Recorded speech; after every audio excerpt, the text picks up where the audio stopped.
a big factor for that team's success, because I think what Momo was saying was correct. You know, he's such a loose cannon. He's one of these guys who's like, he's so annoying to team with, but you team with him because of his raw skill. He's very, very fast player. And when he can fully commit to playing the game, last year we didn't see that so much. We didn't see him really committing to playing Call of Duty all the time. Now he has getting back to that stage where we are sort of seeing the Watson that we did see in and around AW. Oh, absolutely. Watson is a big factor, but actually, when I first saw this this team get together, I wasn't sure if it was going to work, but actually gelled very nicely together. And you were saying Watson can go off, but I do believe that any of them can go off. We just saw Reedy going huge. We've seen Shani every once in a while going big as well. We've seen Zed having great games. So to me, it's not just Zed or Watson being the factor. It's actually all four players are gelling very nicely together, all able to come off, and it explains why Elevate has been so successful lately. They've had a decent MLG Vegas, even though I believe they could have done much better.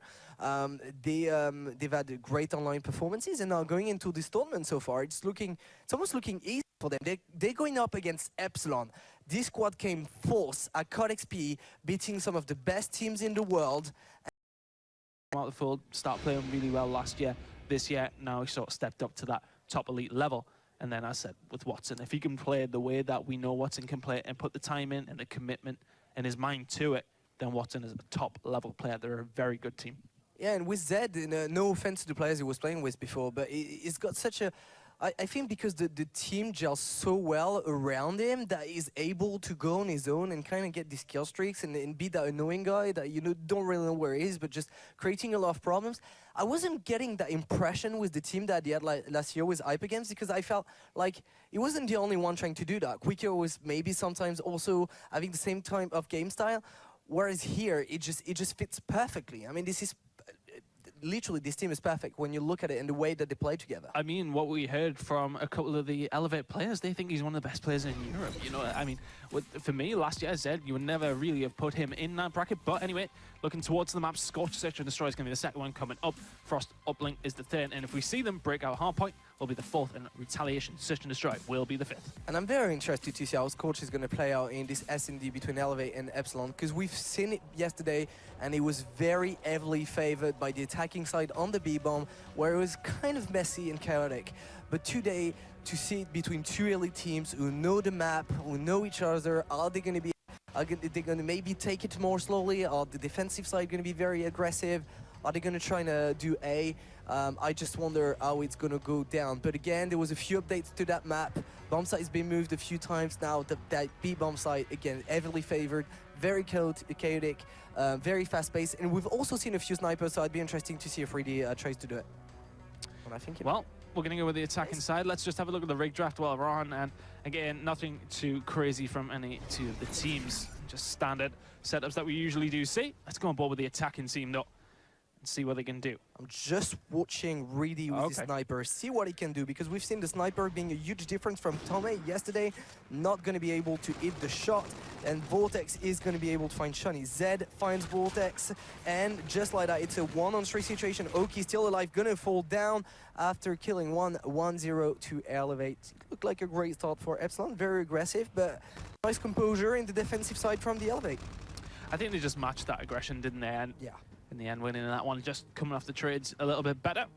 I think Hawkey's a really big factor for Epsilon. We know how good he is.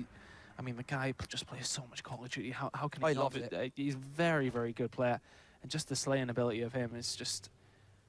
We see it. It can sometimes hinder him. I think that was what the talk is. But really, for that pick through the gap here. Not gonna... Tough situation here. Should be on... Traded in and nice, so close. There was so much aggression coming from Elevate, and Desire is going to not able to find anyone again and go down. Dangerous place to be with the and the sniper. Ooh, is he going to find it? It's not a little bit of greed from Reedy. I think he was just in the position to actually push that, but Shoni and Zed currently alive. It is 2 versus 2 shots being fired though. Shoni going to be able to plan away. It does take down Hawkey. And so last guy alive is going to be a Desire. Two of them going to line up for him. Gets to 0 as the score, and this is a commanding performance of Elevate in this S&D. Yeah, impressive. 1v2 in the second round. Must have... yeah, I mean, that's a sort trying to surprise the opponent team. They went for the aggression a few times already, jumping on the bomb. This time around, they don't want to try, and this is going to be successful. As Shani finds the first kill, it's going to be traded.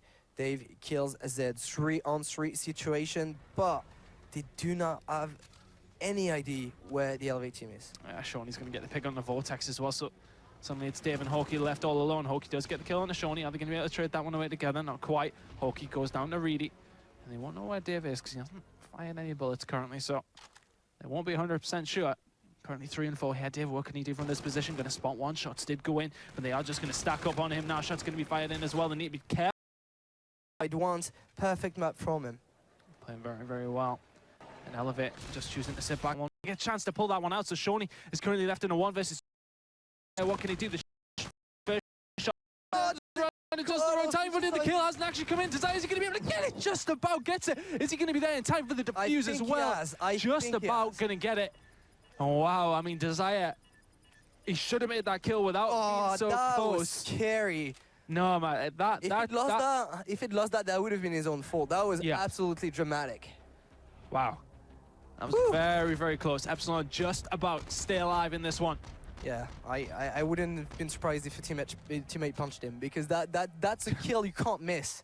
That's a kill. I mean, that's just like how Epsilon's game's been going, though, isn't it? I mean, it's like it's just not working out for them. They get no breaks, no luck at this current moment in time, and Desire gets it just as Shoney turns around as well. So Shoney will be a little bit. The luck with the timing as well. Like the stars lined up for Desire. He had all the luck in the world with that Call of Duty timing, and yet was almost turned on. Now it's still going to be 5-1. There's still a big deficit to climb back from. Oh, Elevate getting aggressive, and Vortex is going to be aware of that one. Takes down Watson. That loose cannon, as we said, he doesn't like to push on. Dave takes down Zed as well. Could this be the comeback mounting up? Dave gets another one onto Reedy. Also, Shoney's currently left alive and ace pushed on through. Is that the ace? No, Vortex did get one, but Dave did push through, picked up 3. It's good work by him. That's 2 rounds off the banter. Yeah, no one dying on the Epsilon side. Finally, some convincing rounds. It's a shame that they waited 5-0 to start playing, because it was really one-sided. Like, it's not 5-0 where you have very close round, except that 1v2. If you look at the kills, though, I mean, they're really not. It's not that bad. It's not substantially towards Elevate. They usually ended with like 2v1s from. Yeah, so they've just been winning those clutch situations. But on board with the defensive team here with Vortex. And let's keep Epsilon, see what they can do to try and break that duck. But we can see Elevate are really stacking up towards this B side. But Dave once again picks up 2. Shoney picks up 2 of his own. Vortex cleans up though, and suddenly it's left with Watson in a 1 versus 2 situation against Hawkey and Vortex, and they're chasing him down. They're hunting him down. Let's go on board with Watson and see what he can do in this situation. I'm not sure why they're trying to hunt him down so much. It's a 2v1. I think they're just sticking together though. That's the thing. They're there for the trade. They're going to spot him. 5-3, 3 rounds off the bounce for Epsilon. And now if you Elevate, you got to start wondering, right? You've got to make sure you clean this out. Do what you did those first 5 rounds. If Epsilon come back and win this from 5-0 down, that's not just a map loss. That's a map loss you should not have lost whatsoever. You got 5 potential chances to close it out, and they haven't done it yet on the 3rd try. So they got the 4th and 5th yet to go. But now the aggression from Epsilon is paying, and that's what's interesting. And huge damage from Dave as well. That double kill was everything to that round. Dave's picked up 5 kills in the last 2 rounds, so went for 3, 7 to 8 and 7. Good work by him. Going to push on there now. Shot's going to be fired. They're getting a bit more aggressive. Who's that going in? That's going to be Vortex taking down Watson. He needs somebody there to help him trade, though, because surely he'll get traded away. He's not going to, though. He's going to take down Reedy, and this is looking very, very good for Epsilon. 3 men do go down. Currently, Zed is left all alive on his own. Okay. At the time, though, he's in such a bad situation. The bomb down to B. He's going to try and do something here. He's going to get taken down as well. 5-4, Chris. That's 4 rounds in a row for Epsilon. I'll tell you, when you said it could be the start of the comeback after they won the 2nd round, I was like, I'm not sure it could happen. Oh, I know. To me, the chances were limited. Now I do believe that we might go to round 11. Very, very weird game. Very one-sided towards Elevate at first, and now Epsilon. Just everything paying off. The aggression is completely working. It wasn't paying off at the start. But what are Elevate doing differently here? Because Vortex pushed in there. He picked up 1 kill, and then surely he's got to be traded away because of the position that he's in. But let's see what Dave's going to do from this side, because he's going to spot them coming down here. He has to back off. He has to let the rest of his team come over and try and help him them out. He needs to stay alive. He's done very, very well to do so. Vortex picks up the first kill on Reedy. Dave's going to spot them there. He needs help from his teammates. That's another kill going to come in. Is this going to be the 5th round in a row for Epsilon? Yes, it is. And we are in a round 11. Epsilon coming all the way back from 5-0 down. We've got a game on our hands now, Jonas. And what a smart play from Dave. Just staying alive all round long. Just making sure that Elevate couldn't get to the bomb without being noticed. Very well played, staying alive, great movement. Dave has been the star player for Epsilon for those 5 rounds. Can he make it again for that round 11? Elevate was looking easy. Now, they might regret this map. Well, Elevate were 5-0 to the good if you're just joining us. It's suddenly 5-5. Epsilon coming screaming out the blocks. It's a little bit late, but they are here now. Which way is this one going to go? Vortex picks up another one. He's on a 7-kill streak currently. Oh, he's got score streaks as well. Is he going to be able to make anything about it? Hawkey gets the second one. It's a 4 versus 2 now. On board with Dave. Is there going to be any more kills coming in? Reedy and Watson are left alive. Reedy does take down Hawkey. It's going to make it a better situation for Elevate. On board with Dave. Very precarious situation here. Elevate have to be careful. They were 5-0 to the good. Epsilon started showing up. This is huge. Reedy needs to make something special. This is a 2-on-3 situation. They've got to defend Streaks the are bomb. coming in. That's going to pin them in. Oh, Shots going in. Reedy's going to get the kill on the Vortex. This was a 2 versus 4. Now it's a 2 versus 2. Huge. The bomb goes down. Reedy goes down also. Watson is left all alive on his own in a 1 versus 2 against the Epsilon squad that were 5-0 down. Watson in such a bad position. 30 seconds left to go. The tri-rocket comes in. It's not completely unachievable from this position, but it's going to be very hard. They know exactly where he is. He's been spotted by that score streak. Still on board with Watson, pushing through. 20 seconds to go. The time is ticking down, and surely this is going to be too late now. 4 Elevate, they were 5-0 to the good. Epsilon comes screaming back with only 10 seconds remaining on that bomb timer, and surely that is going to be the 6th round going over towards Epsilon, who are 5-0 down. It's 1-1, Jonas. What a crazy map. What a crazy map. What a comeback from Epsilon. We saw it was game over. Look at Dave, he can barely believe it. He's had a hell of a map, and so did Vortex. Those 2 guys just went huge time and time again to climb the impossible. You're 5-0 down, you think, okay, 1 round at a time. There comes the 1st all the way to the 5th, and that round number 11, just very solid plays.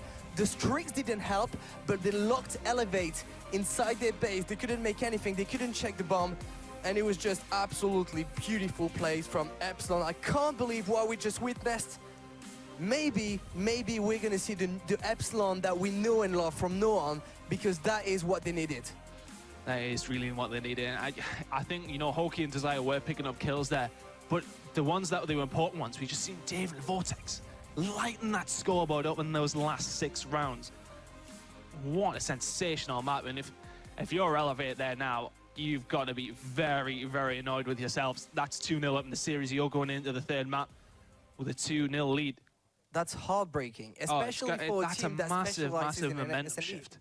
I mean, we talked about the qualities of Elevate in S&D. Now you've got to imagine that this team was actually leading 5-0, and it was looking very easy. And from there, just losing your composure, not able to win a single round. It must be devastating, and knowing that we have some characters, let's put it that way, they've got a lot of colors and their characters, Reedy and Watson, you've got to be annoyed. Are they going to be able to forget what just happened? Are they maybe going to go full tilt? Yeah, I mean, that's one of those things you have to be careful with that sort of team. I mean, this is one thing that they did say maybe about Zed, that, you know, when we are losing or we are in a bad situation, that sometimes it can be bad. You know, you can sometimes go on a bit of a tilt when we do lose in those sorts of situations. That definitely could class as one of the situations you really don't want to lose in. Yeah, that's heartbreaking. Yeah, that is a really, really heartbreaking loss to take. But hats off to Epsilon, man. They are 5-0 down. And Vortex looking indifferent. It actually looks like he lost the map. Or maybe he's just so... He's just relaxed, man. Yeah, so... Us Northeast folk, Dave's from my ends, you see, and we're just chilled all the time. We don't stress about anything. That's actually not true. I mean, could you imagine how stressful it was, the whole traveling down on the last minute? These guys as well. Well, I think they were. It was good stress because they must have been well happy that they were able to come back, and now they've got a chance at maybe taking down Elevate. And woo! I think we're in for a great and long game. I wouldn't be surprised if we went all the way to Game 5. So can I change my prediction now?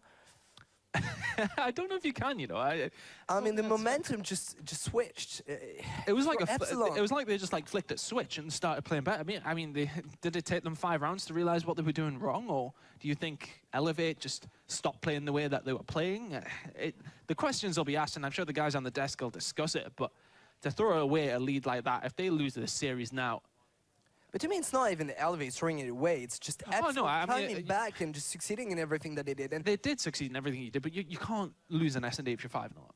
You can't do it. Well, surely, you're right. Okay, right, you're 5-0 up. There's 6 rounds left to play. You have to win one round. But one round is different from each other, and they didn't have any score streak. So there wasn't anything that prevents you from winning a round to another. I suppose, yeah, those big close rounds, you know, I mean, the rounds that they win, the first 5, we did, you know, point out the fact that the kills, the kills weren't necessarily in one team's favor. You know, I mean, Elevate had a couple more, but it wasn't like substantial. It wasn't a 5-0 score difference on the kills. It goes down to that situation as well. It goes down to maybe there was some unnecessary pressure on the shoulders of the players from Epsilon, and they went 5-0, and you know, backs against the wall, pressure goes off. Let's just, you know, getting YOLO strats and YOLO strats. Yeah. It's what it is. It's literally what it is. How many times have we seen Uplink, you know, 5-5 just rush middle map? Happens all the time. And the composure. It's just composure. You've got to try it, and if you're confident in your gunfight, and if you're confident in your teammates covering yourself, then maybe it can happen. It's just what we witnessed, and now it's gonna be up to Elevate to show composure. Fist bumps.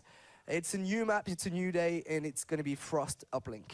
Well, I said Frost Uplink coming up now, and wow, which way does this one swing now, Jonas? Elevate in the driving seat until the final minute of that S&D. They were in the lead the whole way through. And suddenly, Epsilon just turned it on. As we get into this one, though, I really don't know which way this series is going now. I mean, it's fair to say it's an easy choice to make when Elevate are 5-0 to the good in the S&D, won the first map convincingly. This completely changes things. It changes everything, and I wonder how Zed is going to react to that. It's one of the players I'm going to be looking at onto this uplink on the side of Elevate. He's going to be showing aggression with his Irad from the start. Going to pick up the first blood, and so does Watson. So maybe there is an opportunity, but Epsilon answers back straight away. Yeah, it's just about trying to get some control in and around this drone, get into a position where you can actually pull it away. And not just pull it away for the sake of it, but the kills are going to come in, and here's going to be, once again, leading towards Epsilon. They're going to be getting the kills here. It's Vortex on a bit of a tear. 3-0 from him, picks up the drone. Does have help from his teammates as well. They're going to push on through here, and this is not the easiest one to score. The one is just about going to miss. Just misses it over the top there. Hawkey in a good position to do something here. Reedy does take him down, though, so that pressure that Epsilon, did have on their shoulders is alleviated just a little bit as Elevate do actually push out. Very unfortunate 1-point throw for Vortex. I definitely thought that was going to go in, and Vortex just starting it in the map very, very hot. And he had a really great map on S&D, so it's good. If he keeps playing like that, it's going to be a real problem for that Elevate lineup. Right now, both teams kind of observing each other, waiting for mid-map control, waiting until they have the opportunity to push for the drone. Yeah, and you're going to just try and keep a reminder of that 1 pointer that Hawkey did miss. Oh, that should be a good one. The interception does come in, though. Shonny. It's going to be reset. Shawnee doing very, very well there, and that's 2 1-pointers Epsilon could have potentially had that. So 1 minute and a half gone. Epsilon really should be in the lead. Huge interception indeed from Shonny.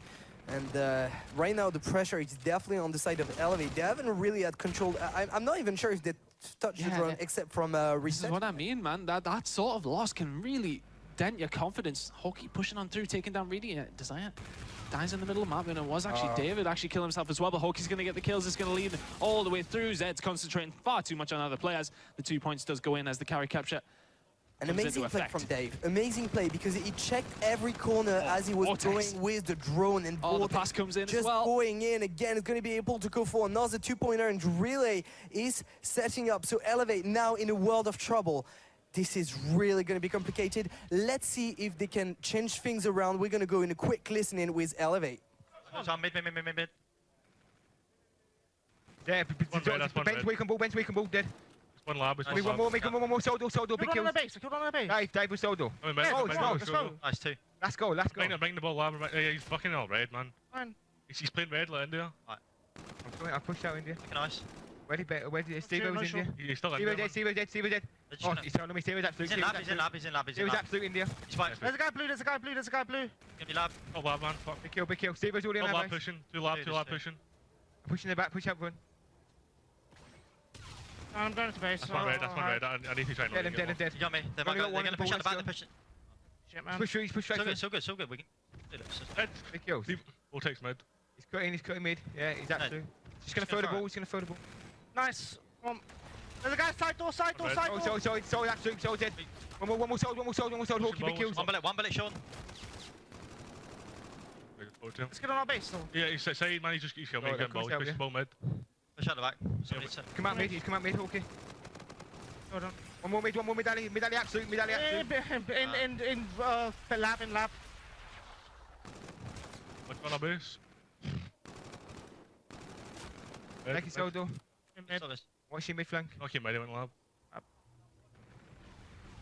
One more sold, one more was watching sold. One shot back door, he's on for ball. I'm in lab. I'm holding side door. Top lab.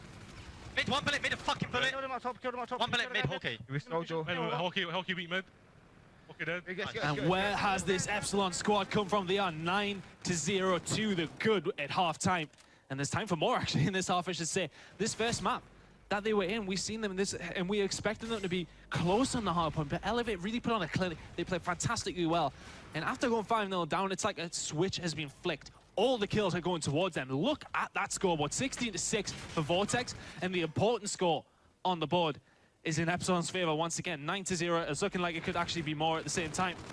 Well played by Epsilon. 30 seconds to go in this half, and that could not have went worse for Elevate. And it was just until 20 seconds ago, literally, they had no control of the drone for the entire half. They didn't go past mid-map. Breed is not. They haven't even had a chance. That's as close as they've gotten to Epsilon's drone. To their portal, sorry. Wow. I kept on flicking through the LA players when we went listening, and they kept on dying. It was a true massacre. Literally, Epsilon gave them no chance. Amazing pressure being applied. Spawn kill, everything they did. I mean, literally right now, the momentum, we say switch sides. It's just a brand new Epsilon that came in. This is the Epsilon that we know. And on the other end, Elevate just looks shut down. There is no one answering back. There is no Watson going 7-15, no Zed going 11-15, and Shani They're all the negative. one. I mean, it's not necessarily about the kills, but they need the kills to get the control. And they've the thing is, it's not like they've missed a couple of ones. If anything, Epsilon have missed a couple of ones. You know, it could be worse. So Elevate really underperforming here. I don't know if it's just a bad map for them coming out of the back of that, or has it really? I mean, surely it's affected them being 5-0 to the good. They were sailing into this third map 2-0. I mean, they were there. Look at all the kills. They're all coming in. They're all Epsilon. Shawnee does get a hold of the drone eventually, but Epsilon are all over them. It looks like two totally different teams. Arke is even going to be able to go for the one. And this is just the confidence that you have in those gunfights. Just look shaky from Elevate, and it didn't look shaky in the first map. And now Epsilon is just shooting fire bullets right now. Look at them. Well, not a good example, but overall, you look at Vortex, you look at Dave and Arke, just playing amazing so far. Look at this shot from him. I mean, he's 24-12 currently. I mean, at this point, 10-0, it's not unachievable for Elevate to bring this one back. But they need to start changing what they're doing right now. They are not getting any control. They need to start concentrating on maybe actually trying to get a couple of kills to try and make it easier He's for them. all alone, and there is 3 defenders. Right now, they've got control of the drone, but they don't have the setup that is required to go for those twos. He's going to be able to get some score streaks, but again, his teammate comes with him and dies straight away. There is no opportunity to go, and he's going to try to go for the one, not even able to. And this is just a... No, the kills are going to come in there. Is this going to be an opportunity? No, it has been reset, so that's massive by Epsilon. Because they could have set up... Elevate, sorry, they could have set up a bit of a relay there, because that's what we've seen Epsilon do. I think they got 6 off the bounce very, very quickly. There you go, 2 points are going to go in. So, as said, here's not the question. Elevate to bring this one back. Epsilon need to continue what they've been doing. Could we see another comeback here, John? That's 3 minutes and 20 seconds to go. 8 points is the difference. No, man, I won't be able to cast 4th map if it does actually happen. Team kill with the kill streaks from Epsilon, and Epsilon has some kill streaks, so currently kind of wasting them. That's good news for Elevate, but the bad news is 3 minutes left, 8 points to come back to 4 possession game. They have an opportunity right there. They're going to try to go for the one, but it's intercepted by Vortex. Very nice read from the Epsilon players.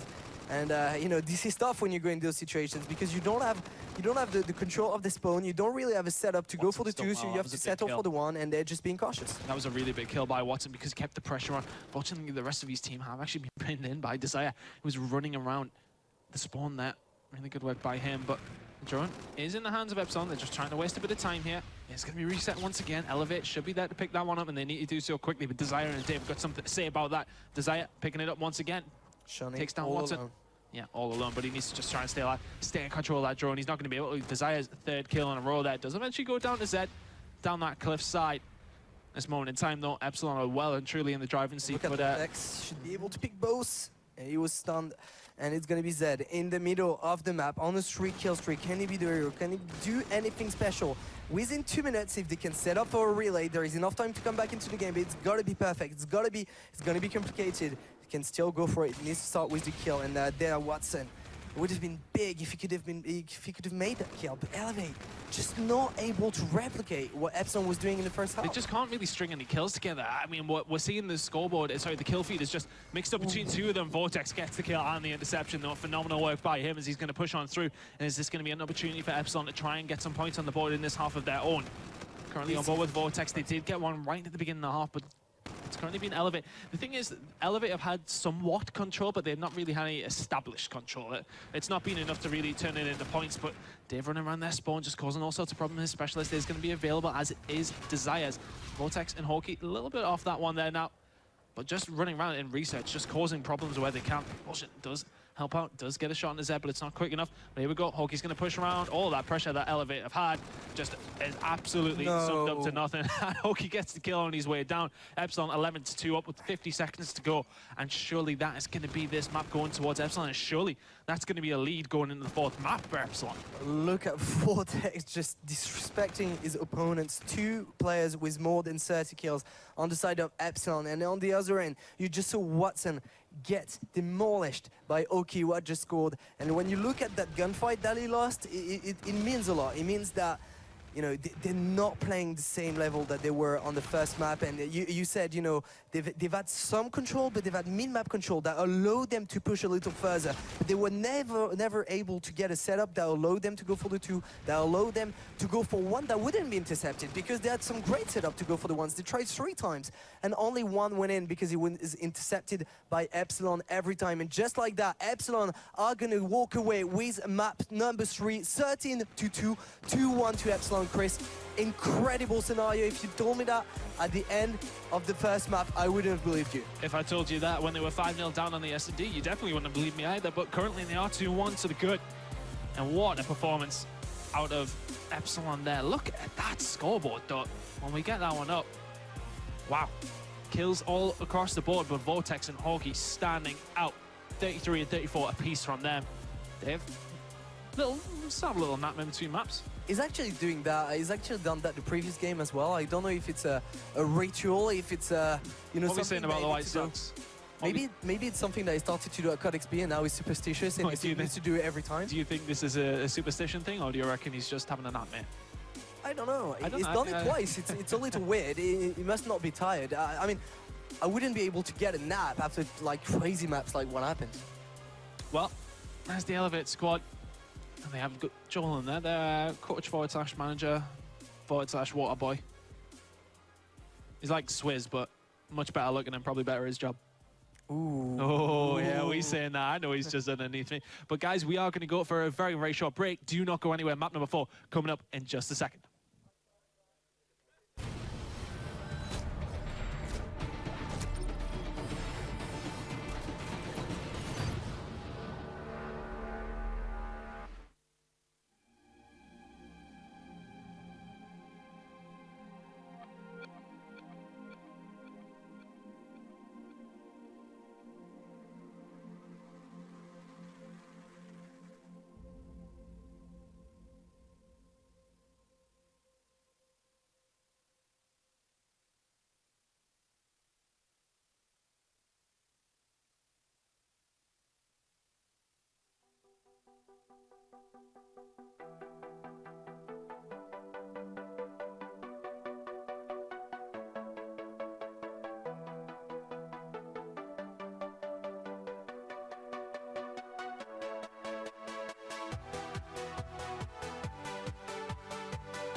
Thank you very much, guys. Now, let's see. Map number 4 coming up. It is going to be Epsilon Elevate.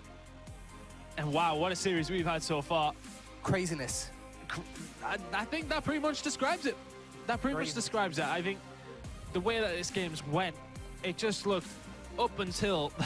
I saw it only happen in movies. Up until that 6th round in S&D, it was just elevate. Elevate, elevate, elevate. The hard point was convincing. Not, I mean, really not even that close. But at this moment in time, you see it. And the way that Epsilon are playing, how can you question them in this hard point now?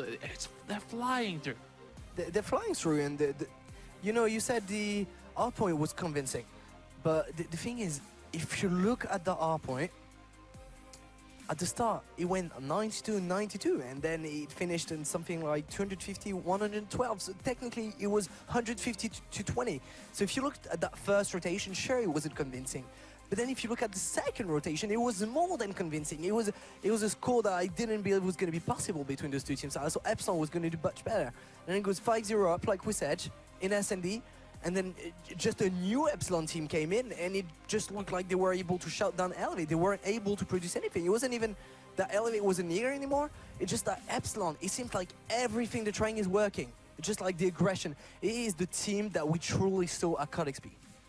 Well, I said they have started turning up now. It's taken a little while for them to do so, but moving into this game, let's just have a look at the maps that we've already seen. 250-116, a convincing win for Elevate in that first map.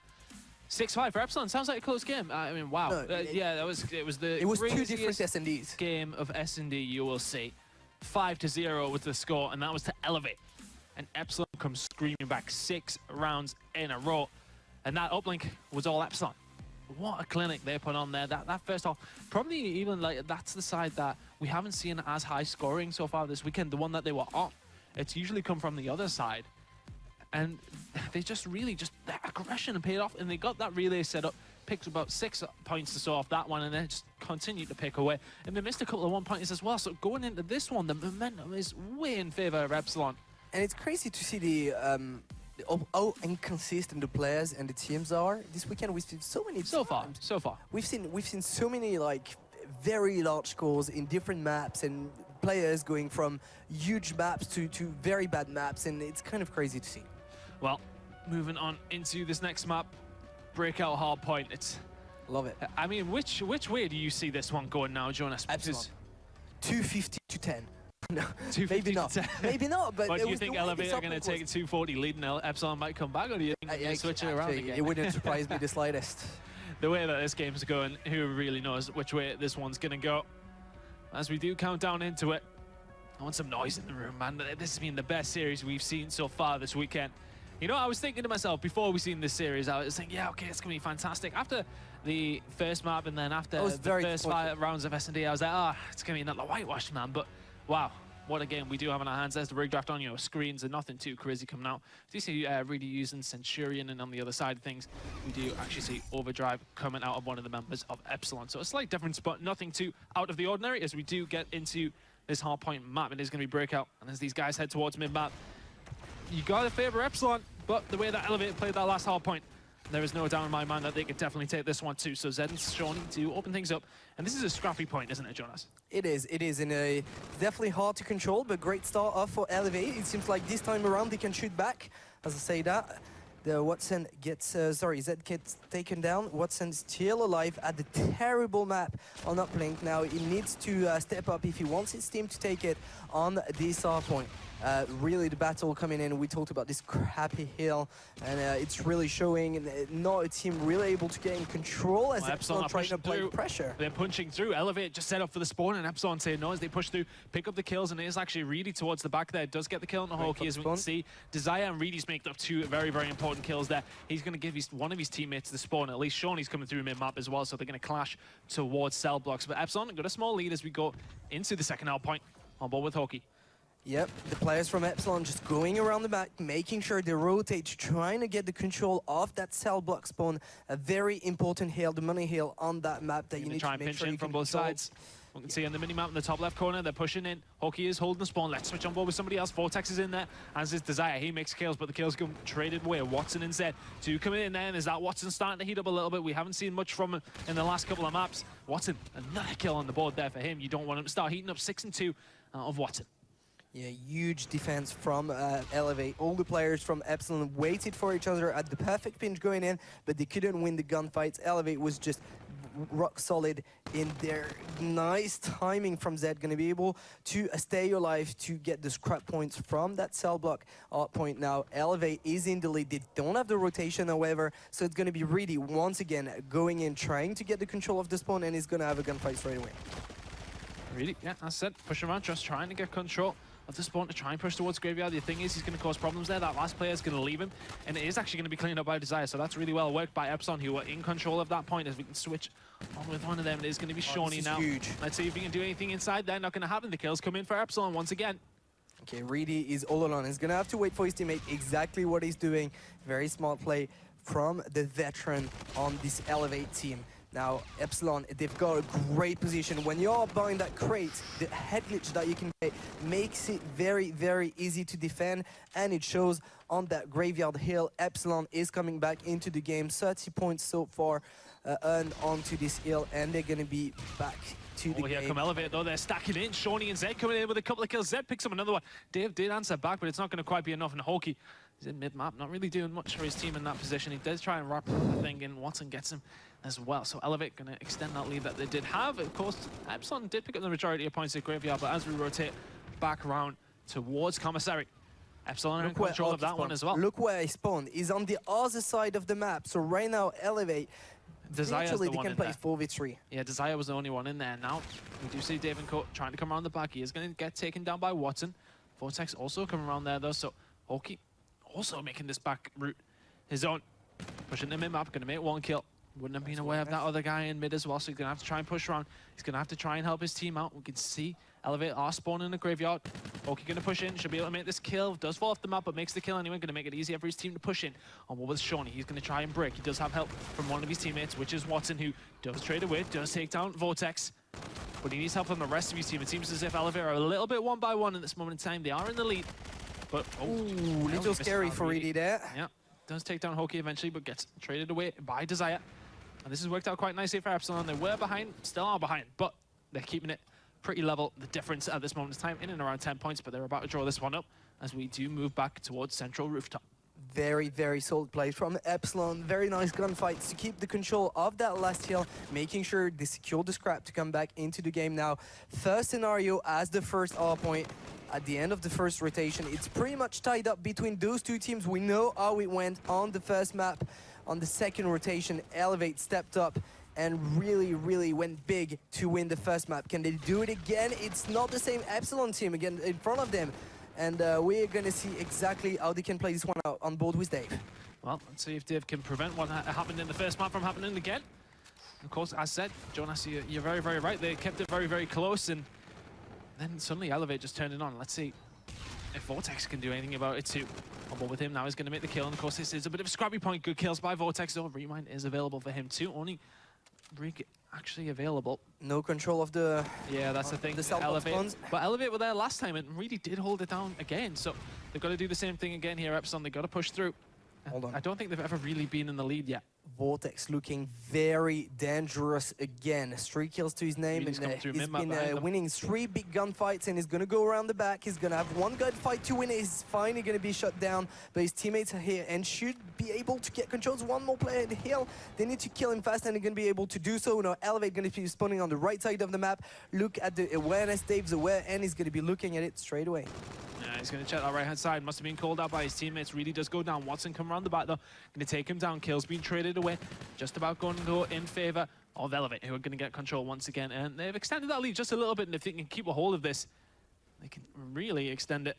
On board with Vortex, trying to do something. Has that rewind available. Choosing not to use it. Does go down. Let's look at the rotation. No, yeah. Epsilon are going to be down the rotation towards Graveyard. This cavern is where Dave is residing currently. Control waiting on Elevate. It does go taken down, and it is a 30-point lead or so to Elevate, who have extended that down now. Yeah, Elevate, really nice job on that cell block. able to secure the start in the rotation and break in again to get the last points. And they've also got control graveyard, so it's looking again a little like deja vu from the first map. The lead is increasing in favor of Elevate, looking very, very strong, able to secure down the rotation and the hard point. Look at it now, Shani applying the pressure, they're in very good position to defend. Ooh, not looking great for Epsilon there. Yeah, Zed's in a good position to defend here as well. He should catch somebody out. Dave's going to try and push him around towards Kevin, and surely he would know. Nobody's going to not be watching that, and is Zed going to clean that one up, and Epsilon just going to count their chickens and just move away from that one and forget about it. The lead is... That's 20 fairly points of scrap substantial. that they have to give up on. Yeah, they're going to give it up, but Shawnee currently on a 7 kill streak. Go on board with them, see how close he is to those streaks. Oh, he's nearly fully lit up. He does have the tri-rocket available. I didn't quite catch what else he had there, but didn't quite hit the bombardment as we move around. We're on board with Watson. They're going to push around towards the back, and this is an essential hold for Epsilon. They committed so much time to it. Really waiting for his teammates in the middle of the map. If you can wait for them and go for the pinch, that would be perfect. And Epsilon need pretty much a full 60 on this one if they want to come back into the game. And so far, so good. First pinch comes in, and no player dropped on the Epsilon side. Once again, Shani. They've been spawning them outside of showers as well. But here comes the tri-rocket. It's going to take one. Is he going to be able to get the second as well? Currently uncontested, going to fire that into the middle of nowhere. Currently contested. Here we go, though. Shawnee going to push in. Does have Zed and Watson for help. They've already made kills. Vortex takes down Zed. Are they going to be able to push them out? Just about. Shawnee's got work to do, though. Hawkey, we're coming around the back. 200 points nearly for Elevate, but Epsilon have closed that gap just a little bit, and it looks as if they're going to pick up those final few points on Commissary. As we can see, Elevate are retreating back to that mid-map. Very, very strong last ill again for Epsilon, just like the previous rotation. That's really well played. They're going to be within distance. It's not done yet, but they're going to be within distance of this Elevate lineup. Last rotation comes in 198 to 158, 40 points difference, and Elevate have control of the first ill. It all goes down to there. Will we go to a map 5, or can Epsilon close it out? Well, Desire holding down mid-map there, does get taken down by Zed. Elevate well and chilly in the driving seat at this moment in time, and they've kept central rooftop since it's spawned, so 20 points or so on that one. On board with Hawkey, does get taken down. Shawnee's having a good game here, 23 and 19 out of him. And looking towards the slaying, it's well in favour of Elevate. The scoreline is showing that as well. Zed firing shots in, having a bit of a game as well. Was on a 3 streak, does go down.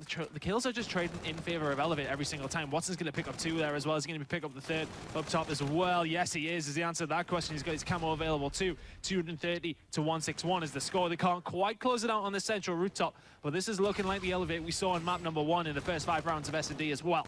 Playing very, very well here, Jonas. 10 seconds remaining for them to close this one out.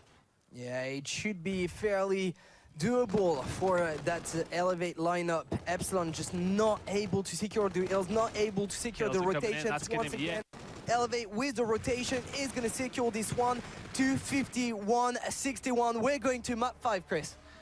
Well then, first map 5 of the weekend coming up. And what a good game it's been so far.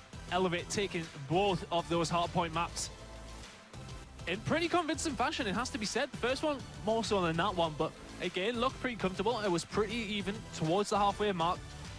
That S&D as well, on the first S&D, they were in control. Can they do that again? I haven't actually got the map list in front of me, but... Zed, 24-17.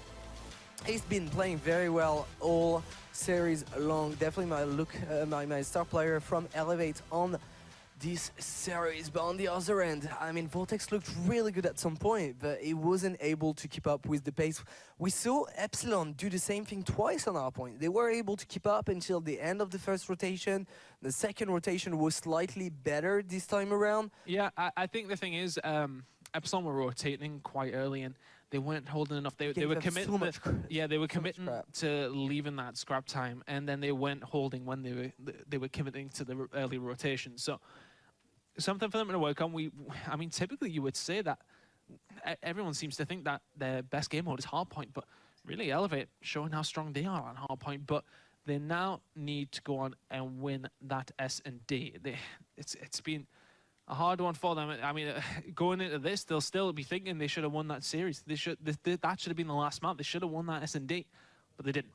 Going into this last map now. If it goes 5-0 in S&D again, I ain't putting calling down anything my controller. at this point. I'm not looking at it. But there you go. There's the Elevate team on your screens now. I mean, obviously it was a crucial map to stay in the series, but a crucial map for their tournament as well, that one. I'm coming out after losing those 2 maps in such dramatic fashion. The Uplink was a bit of a pasting, the S&D, in the manner that they lost it. To come back and win that hardpoint shows testament to how much of a level-headed team they are, really leading that one out. And it would be surprising if we had Epsilon win the series by winning 2 S&Ds. That would be very unexpected. It would surprise me. I think if you would tell me that Epsilon were going to win the series, I wouldn't have picked the S&Ds as the ones that they would have won. Maybe one, but not both. Yeah. You would more, if you were to say, if this was a best out of 5 S&D, you would more lean towards the side of Elevate. But, you know, all game modes aside, you would have thought maybe Epsilon would come and win the hard points, but it's been a bit of a mismatch, what you would say, in terms of our predictions anyway. But either way, we are at map number 5 somehow. And Epsilon was staring down the barrel at one point when they were 5-0 down in that S&D. I mean, who knows if we would have had that performance out of them in the Uplink had they not come back like that. Oh, probably not. Had they not damaged Elevate's momentum as much as that, would they have been able to perform like that they did in that 3rd map? Who knows? But moving on to this 5th one, do or die for both teams here now. There's so much at stake. Which way is this going to go, man? It is going to be retaliation. Because whoever loses this is gonna have a very tough game in the bracket, and that's a lot of difference in pro points between 4th and 8th. Yeah, it's going to be hard. I mean, but Epsilon whoever loses, so if Epsilon lose this, they will be. If Epsilon lose this, it's going to come down obviously to Imperial taking on Elevate later on in the day, which is going to be a big game also. But well, with the way that Imperial has been playing against Epsilon and that Epsilon and Elevate game, then I'm still worried for Imperial. It seems a little more doable than after the first map. Agreeable. I do agree, but we'll concentrate on this one for now, and we'll move into them later on in the day. But it is going to be search and destroy on retaliation.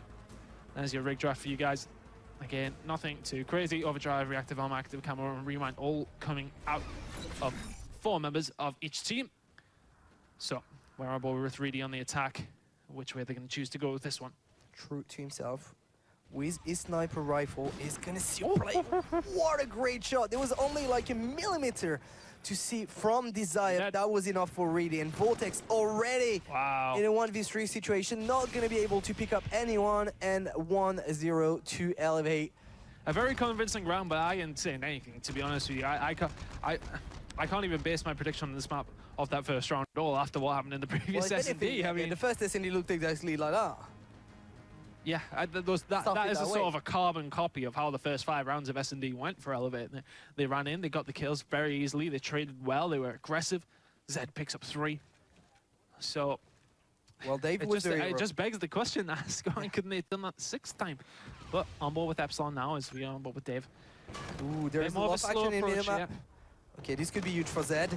Oh, he's been stunned. He nearly just flaked it there. He doesn't manage to get the kill onto Hawkey. And now that's 2, so Zed just about managing that one there. Yeah, that was a little scary. That was close. I think it's one of them moments where you think you put enough bullets in and then you start shooting the second guy and realize that you haven't actually killed the first, and it can happen. It can happen, but there you go. The random and kill cam does come in. That is going to be Reedy to make that 2-0 now. This is map 5. And this is only the group stages at this point. You know, I can't wait for when we start getting to the elimination. It's gonna be one of the it's gonna be a weekend to remember for sure. The first big event of the year in Europe with 16 best teams here to play for pro points and price point. Epsilon are not aware. This is the Elevate we expected to see in the S&D. Now does have that Scar available, not far away from that Trinity Rocket. Has to play his life here. Desire does take down Shawnee. 1-on-3. They have taken down Watson. Okay, can Zed do it? You know what? He's not in a bad position to do anything about this, actually. Oh. Has the Scarab as well. No. He surely sees him. 28 seconds remaining. Oh, he's not going to get the assassination, but he's going to have to jump off. The rewind comes in. Is it going to work in his favor? No, it is not. They're going to come around the back. They should be able to defuse that in time. Of course, with 20 seconds left now remaining. That was a little scary. I think if he just shot the guy who he went for the beatdown, I understand what he was trying to do. He was trying to get the assassination and make it even quicker. He might have had a chance because I think he might have had time just about to kill the guy who was defusing the bomb, and then that puts it in a completely different situation. I agree. Hokey was not far away either. I mean, yeah, Aki was in a really, really good situation to do it. But if he killed the guy on the bomb and then rewinded and heard Oki shoot at the same time, well, that's a lot of if. But yeah, there's a lot of ifs and yeah, buts to lead to that it was still worth close, a shot. Yeah, I understand what you mean. But moving into this one now, let's go back with Epsilon to see what they can do here. Dave does have the bomb. Looking not many in the way. Not going to be able to use their payloads. Okay. Reedy gets the first kill on the Vortex. On board with Dave, just looking for a pick. The Epsilon attack see him a lot more slow. Oh, they're going to run away his bullets as well. He's going to take down 2 somehow. The car exploded. The car taking down Shawnee with his gun. Reedy does get another kill, and Watson comes in there with another. It's 3 kills for Dave. Can he make the ace? Reedy. That would be massive for Dave. Reedy's 6-1 currently as well, and if Dave can make this one, a 4-score streak is going to go into his favor, but not going to happen. 3-1 is the score. Reedy coming up clutch there, picking up 3 kills of his own.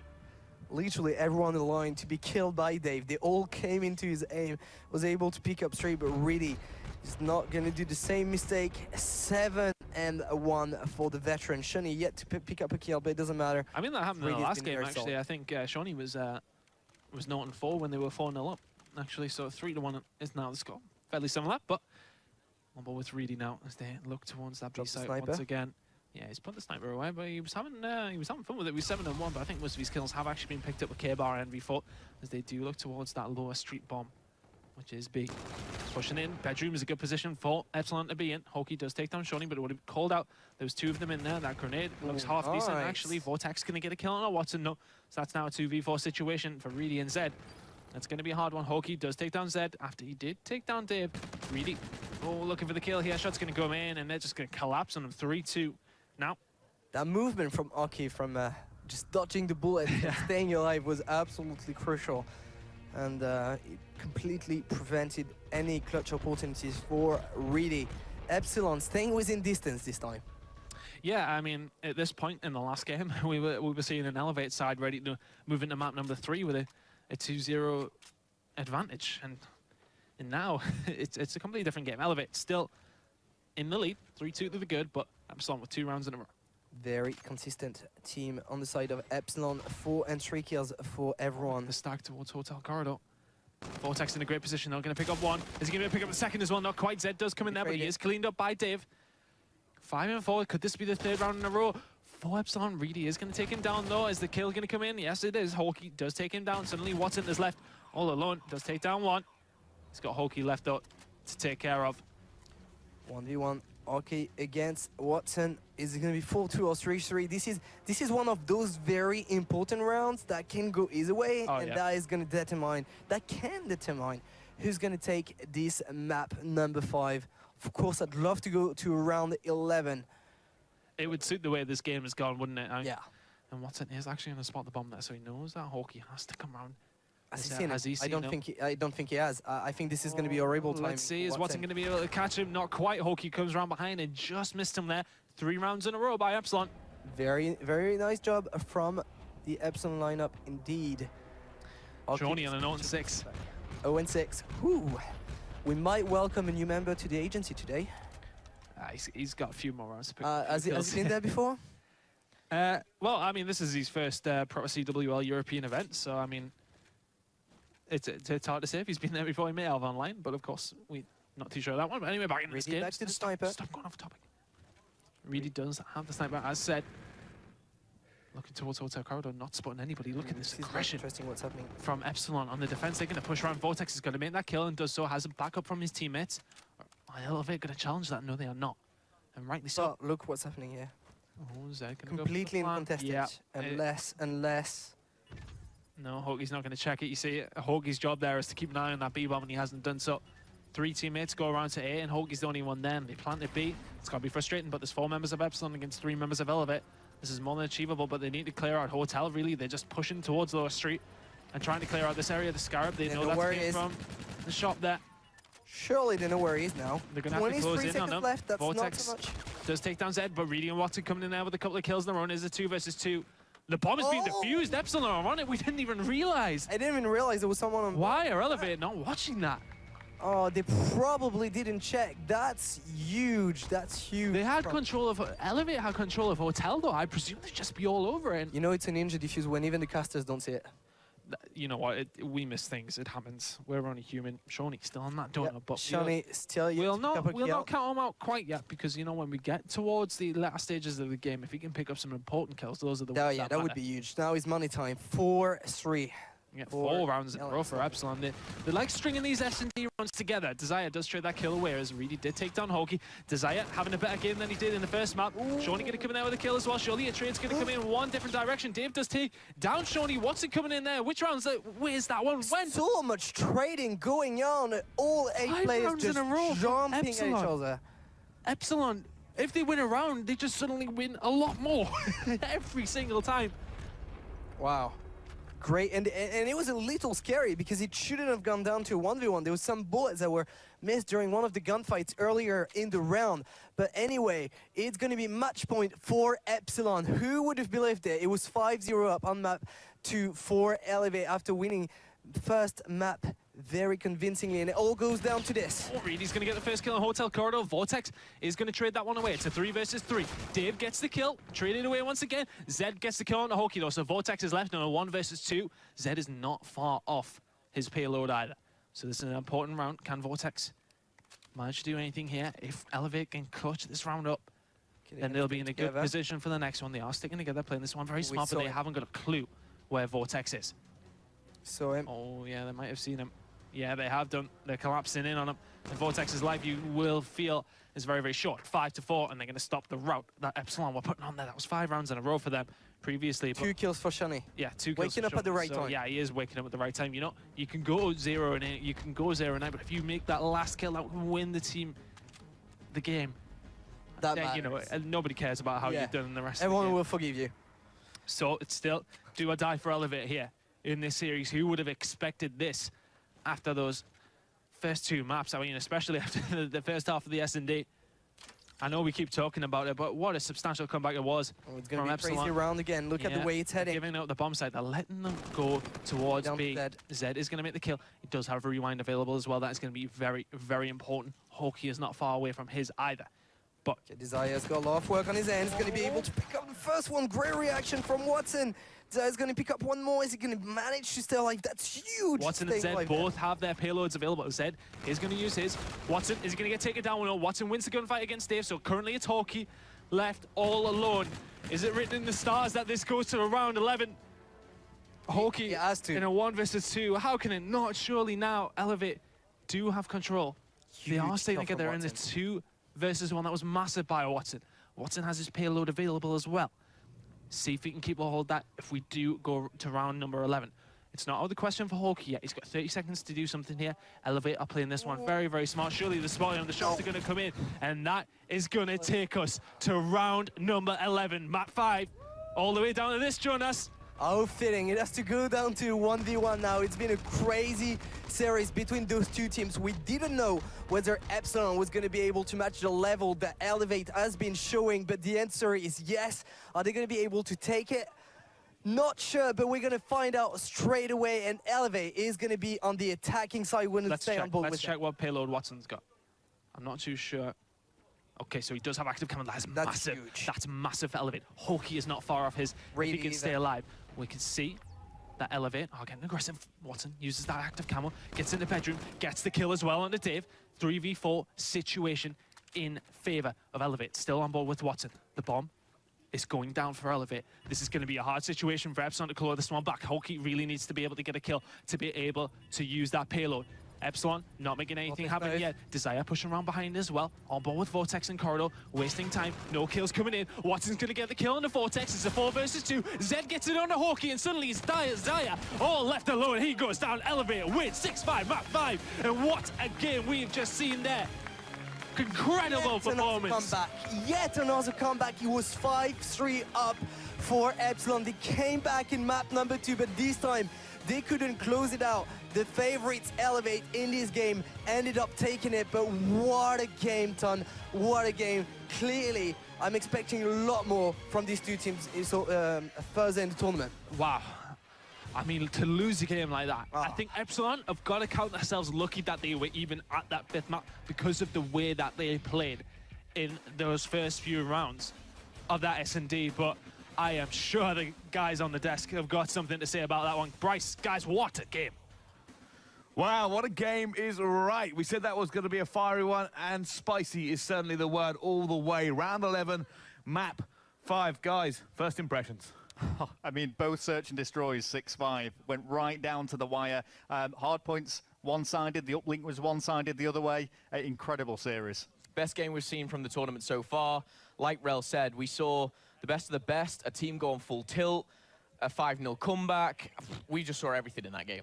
Well, I know. I mean, I was sitting in the stands, and even the Elevate's coach got up, and he was in the booth. He said, as soon as map 3 finishes, he says, I've got to go in there. They're tilting. This is not a good sign. I mean, that's what you want. That's what you want from a coach, a manager, whoever's taking charge of that role. And I think that's what they needed. And maybe that was the difference, obviously, in that squad. And we'll break it down, obviously, a lot more. But the composure that Elevate showed in the later parts of that series, fantastic.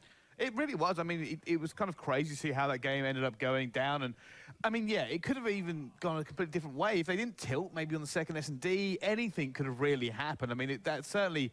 Well, how many teams have we seen go, you know, have that kind of defeat on second map, and that's it. Their minds have gone. There is no recovering from that position. Yeah, that was a really tough one to come back from. And it's just little things. If Shawnee had just aimed 1 second longer, it could have been a 6-0 sweep on that search and destroy. So the whole game changed as a result of it. That uplink would have been in the way that it was if that S&D would have gone, you know, a 6-2 or a 6-1 or a 6-0.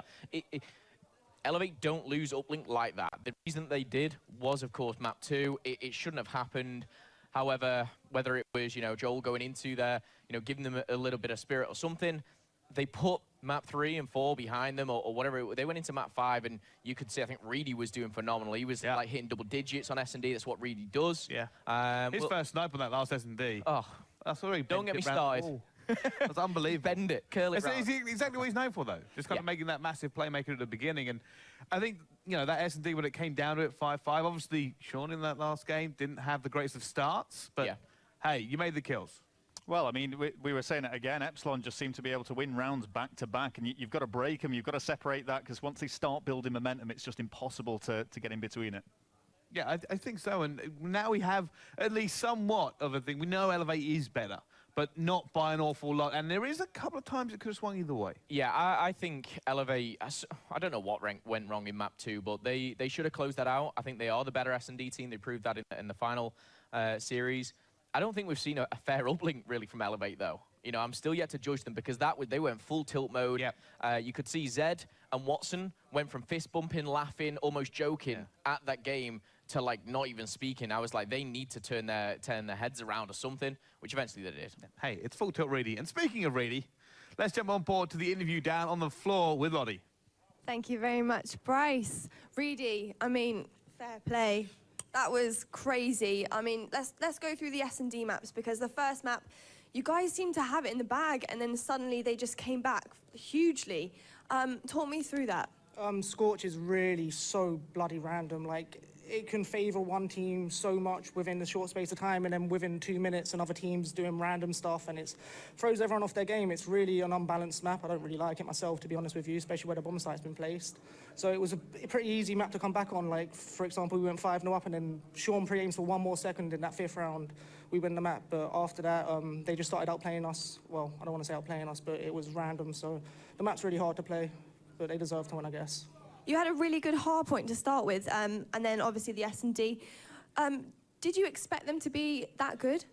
At hardpoint, I expect them to be much better. I mean, they came 4th at champs, and they was renowned last year for their hardpoint. I mean, I guess this year not playing as much as they should be at the start of the game might have let them down, but they're a really strong team. I guess I know they're going to come strong in the next few months, 100%. After the second map, did you expect it to be a 5-map series? No. After the second map, we went on full tilt.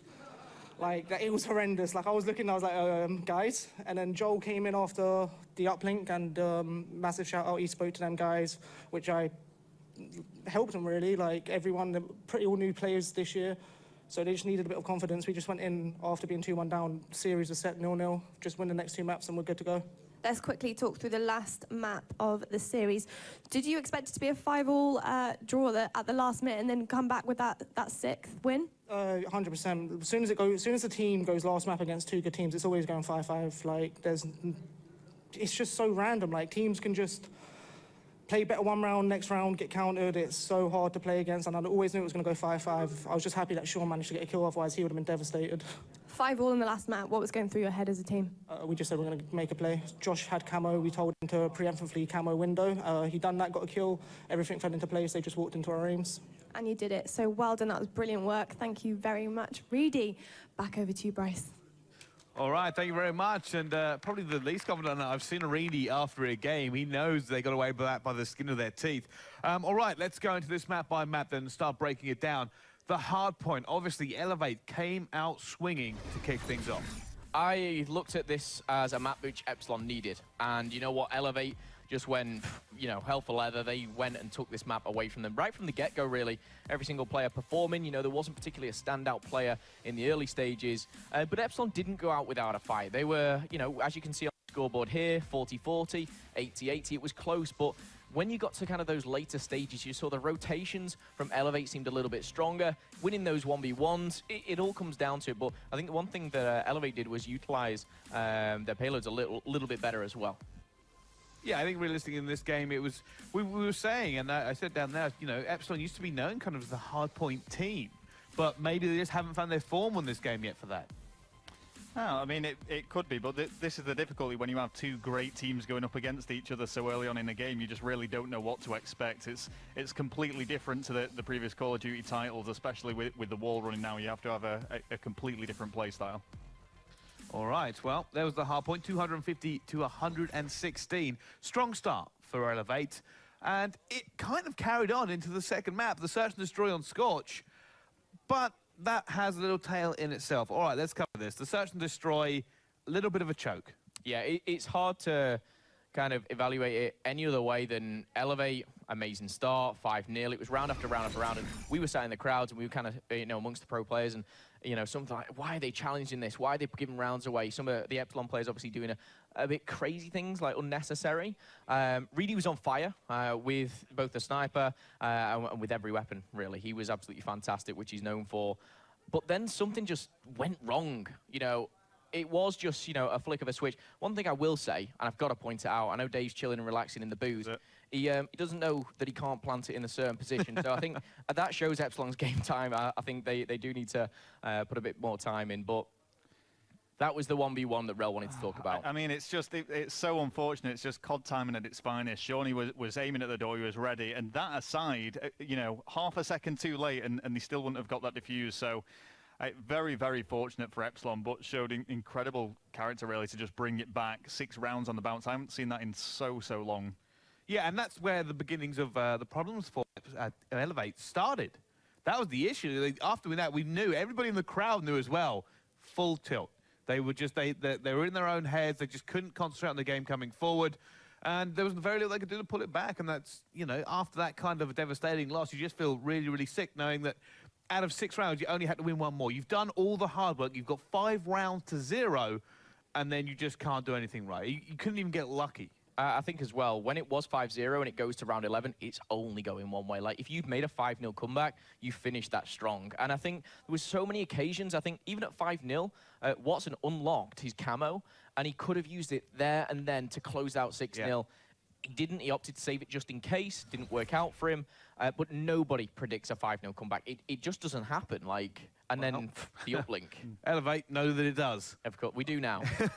Let's get on to the uplink then, because this is where we kind of... Elevate definitely were not on their game. They were just completely won, and Epsilon took full advantage of that. They were hyped. They had the momentum from the comeback, and they really punished them here. Yeah, I mean, the heads of Elevated completely dipped at this point, and you could kind of see, you were saying it before, Momo, Watson and Zed, they were just joking around in that booth after a huge hardpoint win and then a 5-0 lead on Search and Destroy, but the tables just completely turned on them, and they got steamrolled here by Epsilon. Yeah, Hawkeye came out 25 and 13, you can see there. Big numbers from a few of the players in particular. But, you know, what are you thinking right now when, you know, you've just lost at S&D 6-5 after being 5-0 up?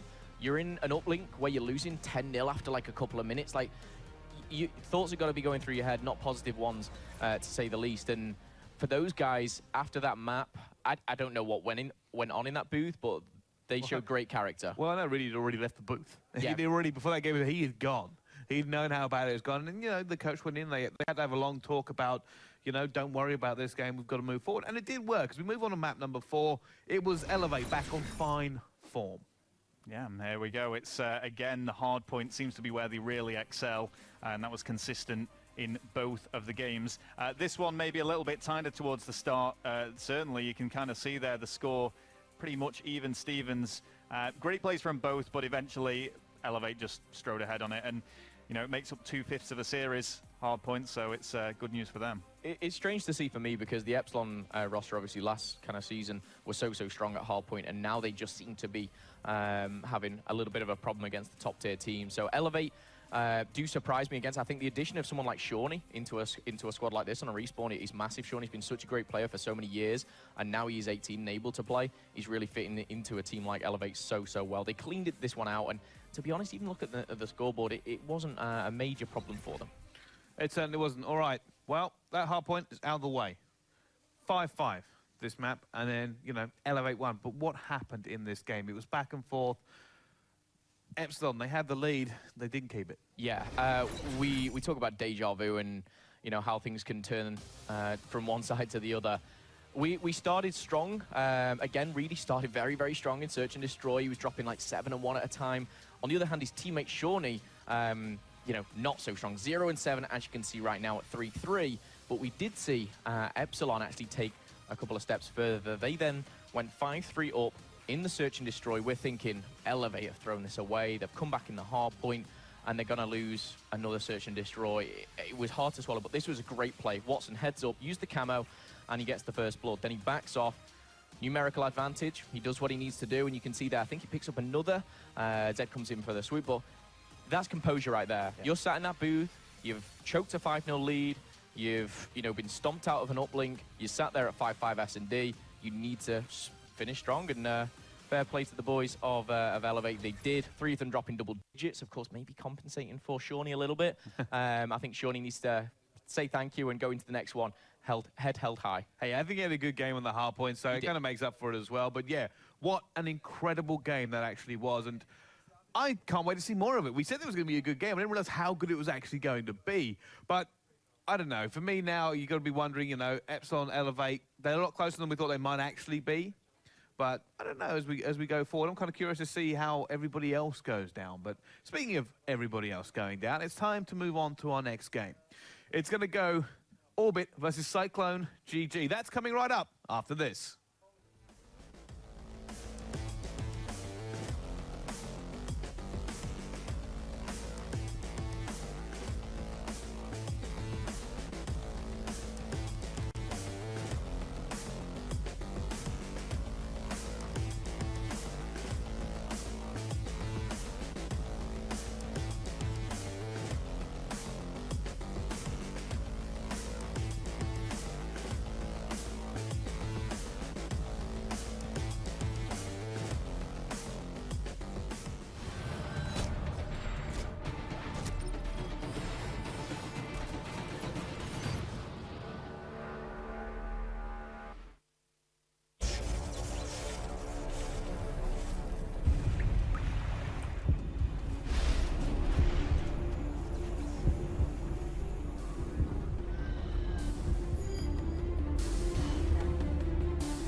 Ladies and gentlemen, welcome back to CWL London here from the GFINITY Arena.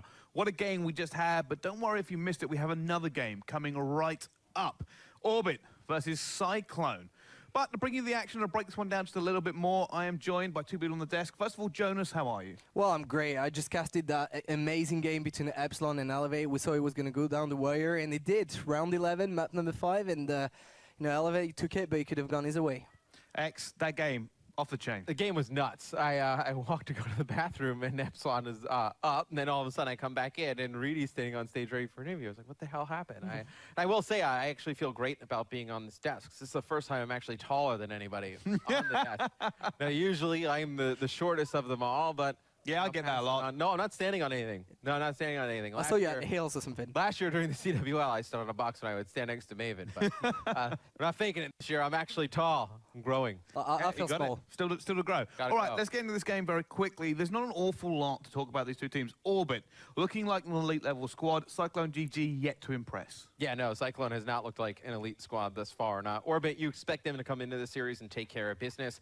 Kind of follows suit what Splice has done in their group. And I think Orbit, they have a little bit more to prove, I think, than Splice. Obviously, Splice had a really poor performance at MLG Vegas, but since then, they've gone on and kind of ran through the European ranks. I think Orbit, they want to take that second spot back from the likes of Elevate. Yeah, and if you look at Cyclone, obviously, they've not impressed yesterday. I think it's going to be back to the 3-0 that we've seen pretty much all day long yesterday and this morning. Yet to impress. I mean, they're very young players from the French community. They've mainly played at the amateur level, so I'd be surprised if they even won a map here. Jack would never pick against a North American team.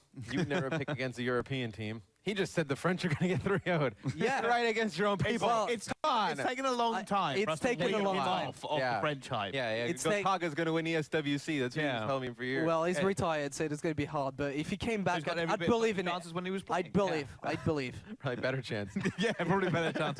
All right, look, this is very simple. All I know is that Ray was so confident he said this is a stat padding game. He goes, you can see me at the back of the map just padding my stats. He goes, that's all I want from this game. He is so confident. I think he's actually got momentum from really winning. He was so hyped at the end of their game. Like, I don't know. For me, this seems kind of cut and dry. What can Cyclone do to take down Orbit? I mean, look, anytime you're the underdog, the best chance you have is in search and destroy. And I think probably, you know, the first hardpoint kind of catch Orbit off guard. I mean, if Orbit's coming in with the mindset that they can kind of coast through this, that's when maybe, you know, the door opens up for a team like Cyclones. But it's going to be very difficult. And what we saw yesterday and what we said, you guys said on desk, is that you have decent individuals in the Cyclone lineup, but they don't really gel as a team. You can definitely tell they don't have the same game knowledge and map awareness that a team like Orbit does. So that is the biggest problem. If they all go off, maybe they can do something, but even there seems like a way too difficult task. Yeah, I kind of agree with that. It's going to be a difficult game anyway. And you know what? The maps are coming up there now. And you know what I'm going to do? Is I'm going to throw it straight over to our casting team to see whether or not this is actually going to be a 3-0. I'm not even going to ask you. I don't need to ask you guys predictions. All right, guys, please take it away. Beaucoup merci, Bryce. Je m'appelle Jacques. J'ai été très excité pour watch the French. That was my French. That's all I knew. I'm rooting for Cyclone here. I don't think they're going to win a map, but I'm rooting for them to do well. They're up against Orbit, arguably the best in Europe. As we can go ahead and take a look at the action, and already almost everyone dead on Cyclone. Yeah, rooting for Cyclone is maybe he might help them, but I doubt it somewhat, because I think you look at this Orbit lineup, and I mean, however close that last game was, I think this will probably be on the opposite end of the scale in one-sidedness. It's tough to hear the Frenchman root against the French, where he just said rightly so. There's no chance. But yeah, I mean, yeah, as you said, rightfully so. It's one right now where 20-1 will be probably the closest this game will be.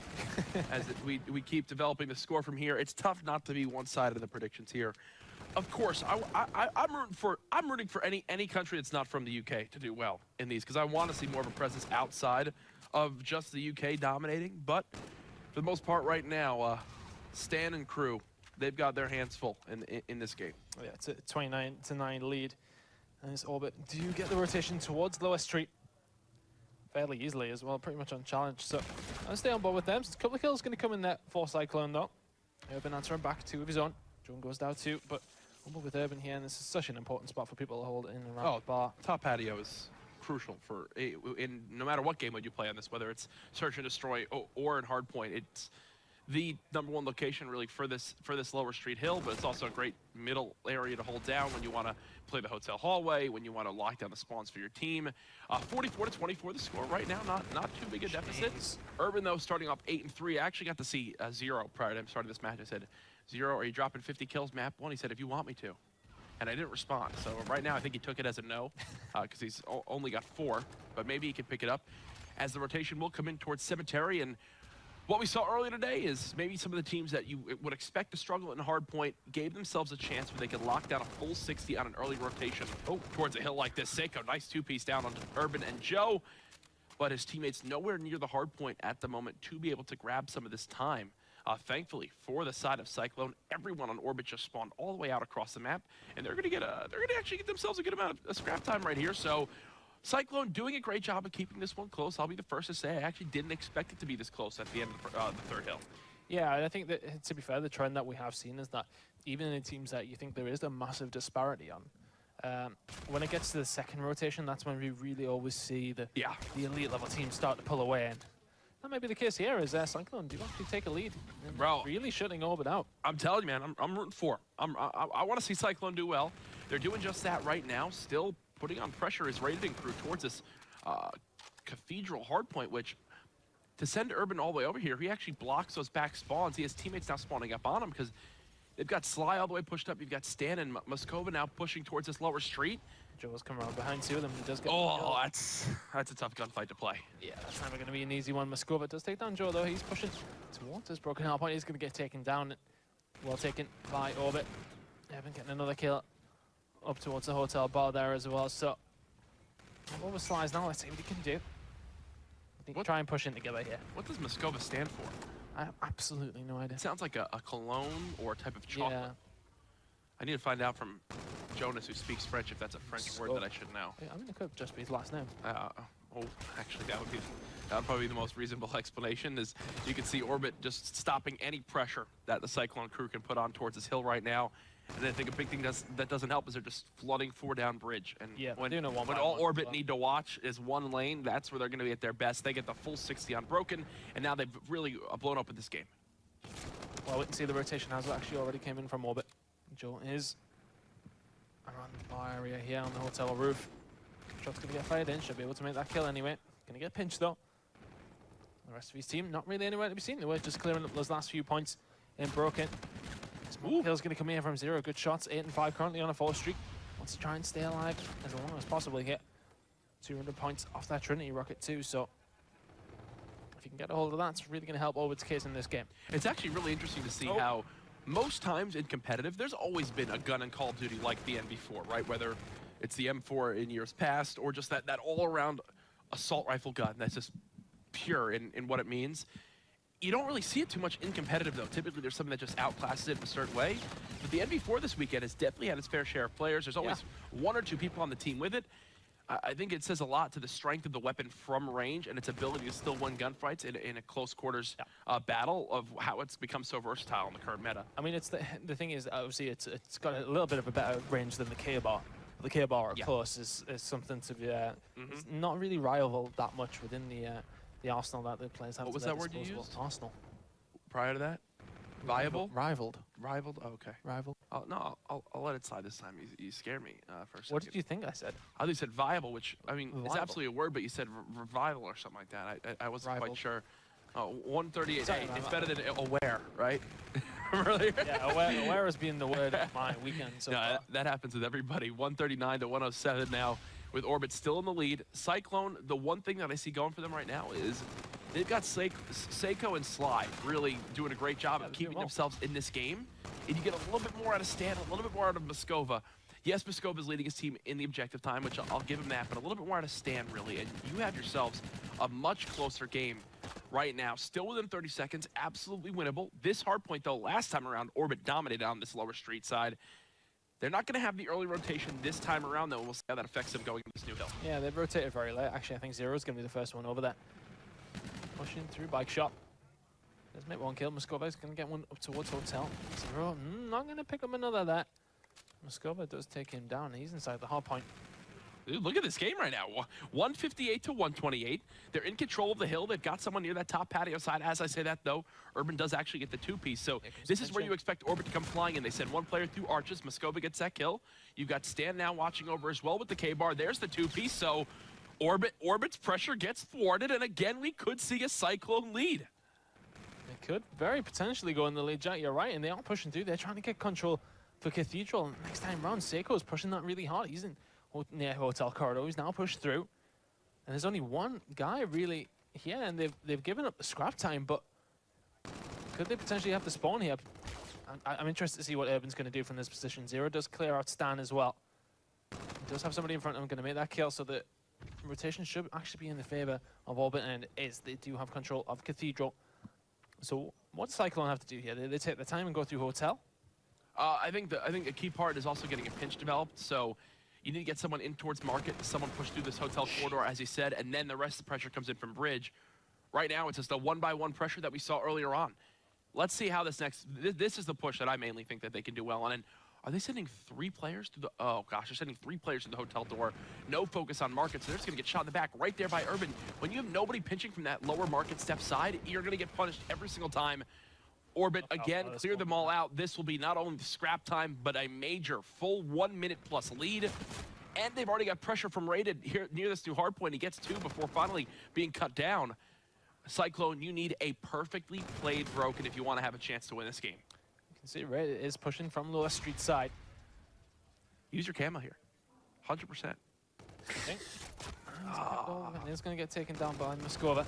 But we did see, I think it was originally Orbit have a really good time at Broken last time, so let's see if Cyclone can do these slides, though. The movement is very, very good.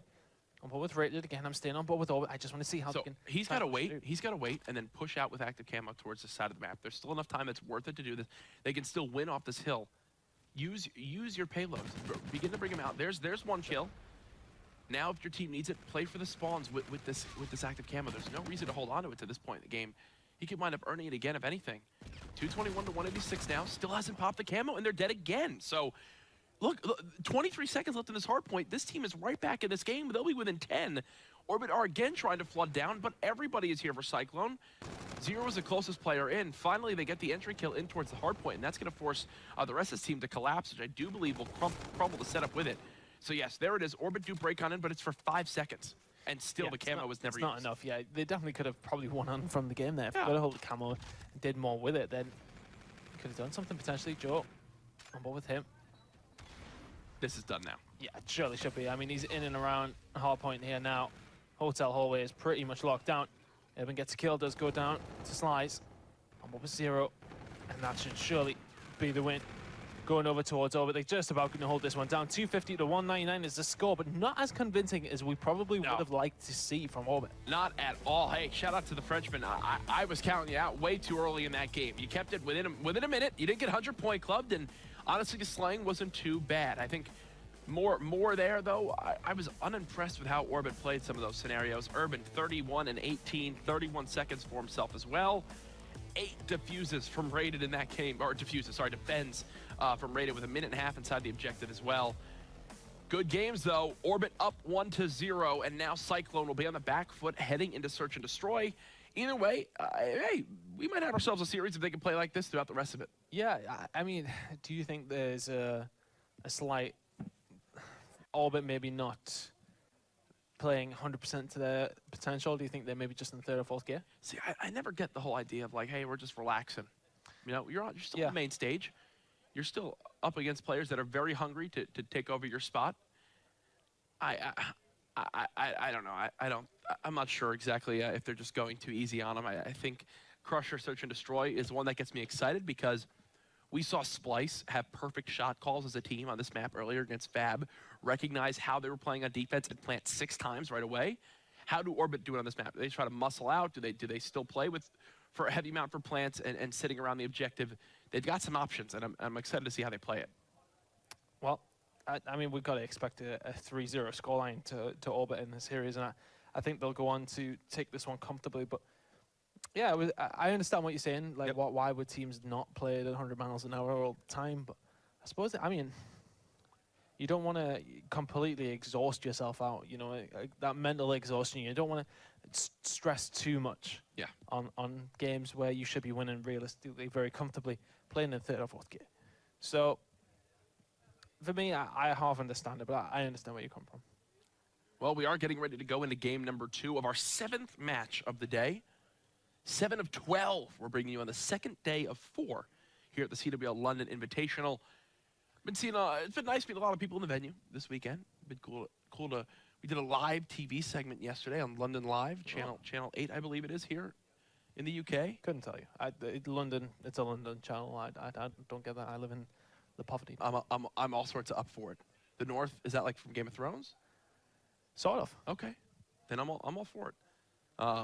But yeah, we were on live TV, which was cool. We've had obviously the players doing some interviews, which we've been seeing prior to the games, which I like. I think we're gonna have one here when we load on in to hear Rated's thoughts for his team in this upcoming match, which should always be thrilling. Oh yes. You get Rated or Reedy in front of a microphone, and you don't know what's gonna happen, which I think is it's fun but risky. Oh, very risky, very risky. Crusher, Search and Destroy the next map. I want to see a sniper. Can someone just bring out a sniper, please? Give me some clips. Let me yell. Oh, you like yelling. That's what I hear anyway. We talk to Brycey too much. Yeah. He's very loud and obnoxious, isn't he? Brycey? Yeah. No. Yeah. Yeah. I still want him to hear me. We're ready to get into it, though.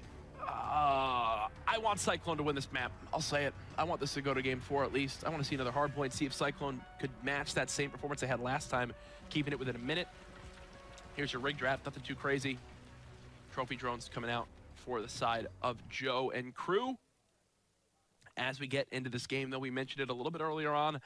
We got to sit down with Rated to hear his thoughts on this match, though. Let's take a listen.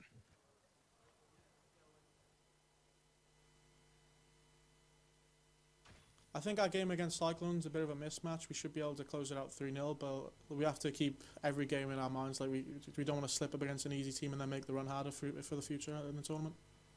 You hear him say they don't want to slip up against a team that they don't think they should lose to. Well, they almost had that happen map 1, and now they've already got 2 players dead off the start of this game. Well and truly pinched in towards B. Cyclone playing this very, very well. converging in and around that bomb site in 2 different directions. Now, can they actually execute as well? Looks as if they're going to 1-0 is the score to Cyclone. Dude, I like Cyclone. I like Cyclone. They got a great name. The team, they're staying positive. They're not counting themselves out yet. You think Orbit, they've been watching Call of Duty all day today. They've been seeing how the other teams have been playing. You know they watched Splice. You know they watched how yesterday how Infuse played. They know that there's competition here this weekend. Oh. And with how slow of a start I'm seeing right here on day 2, I think my confidence is a little bit shook. A little bit shook. Okay. On this team.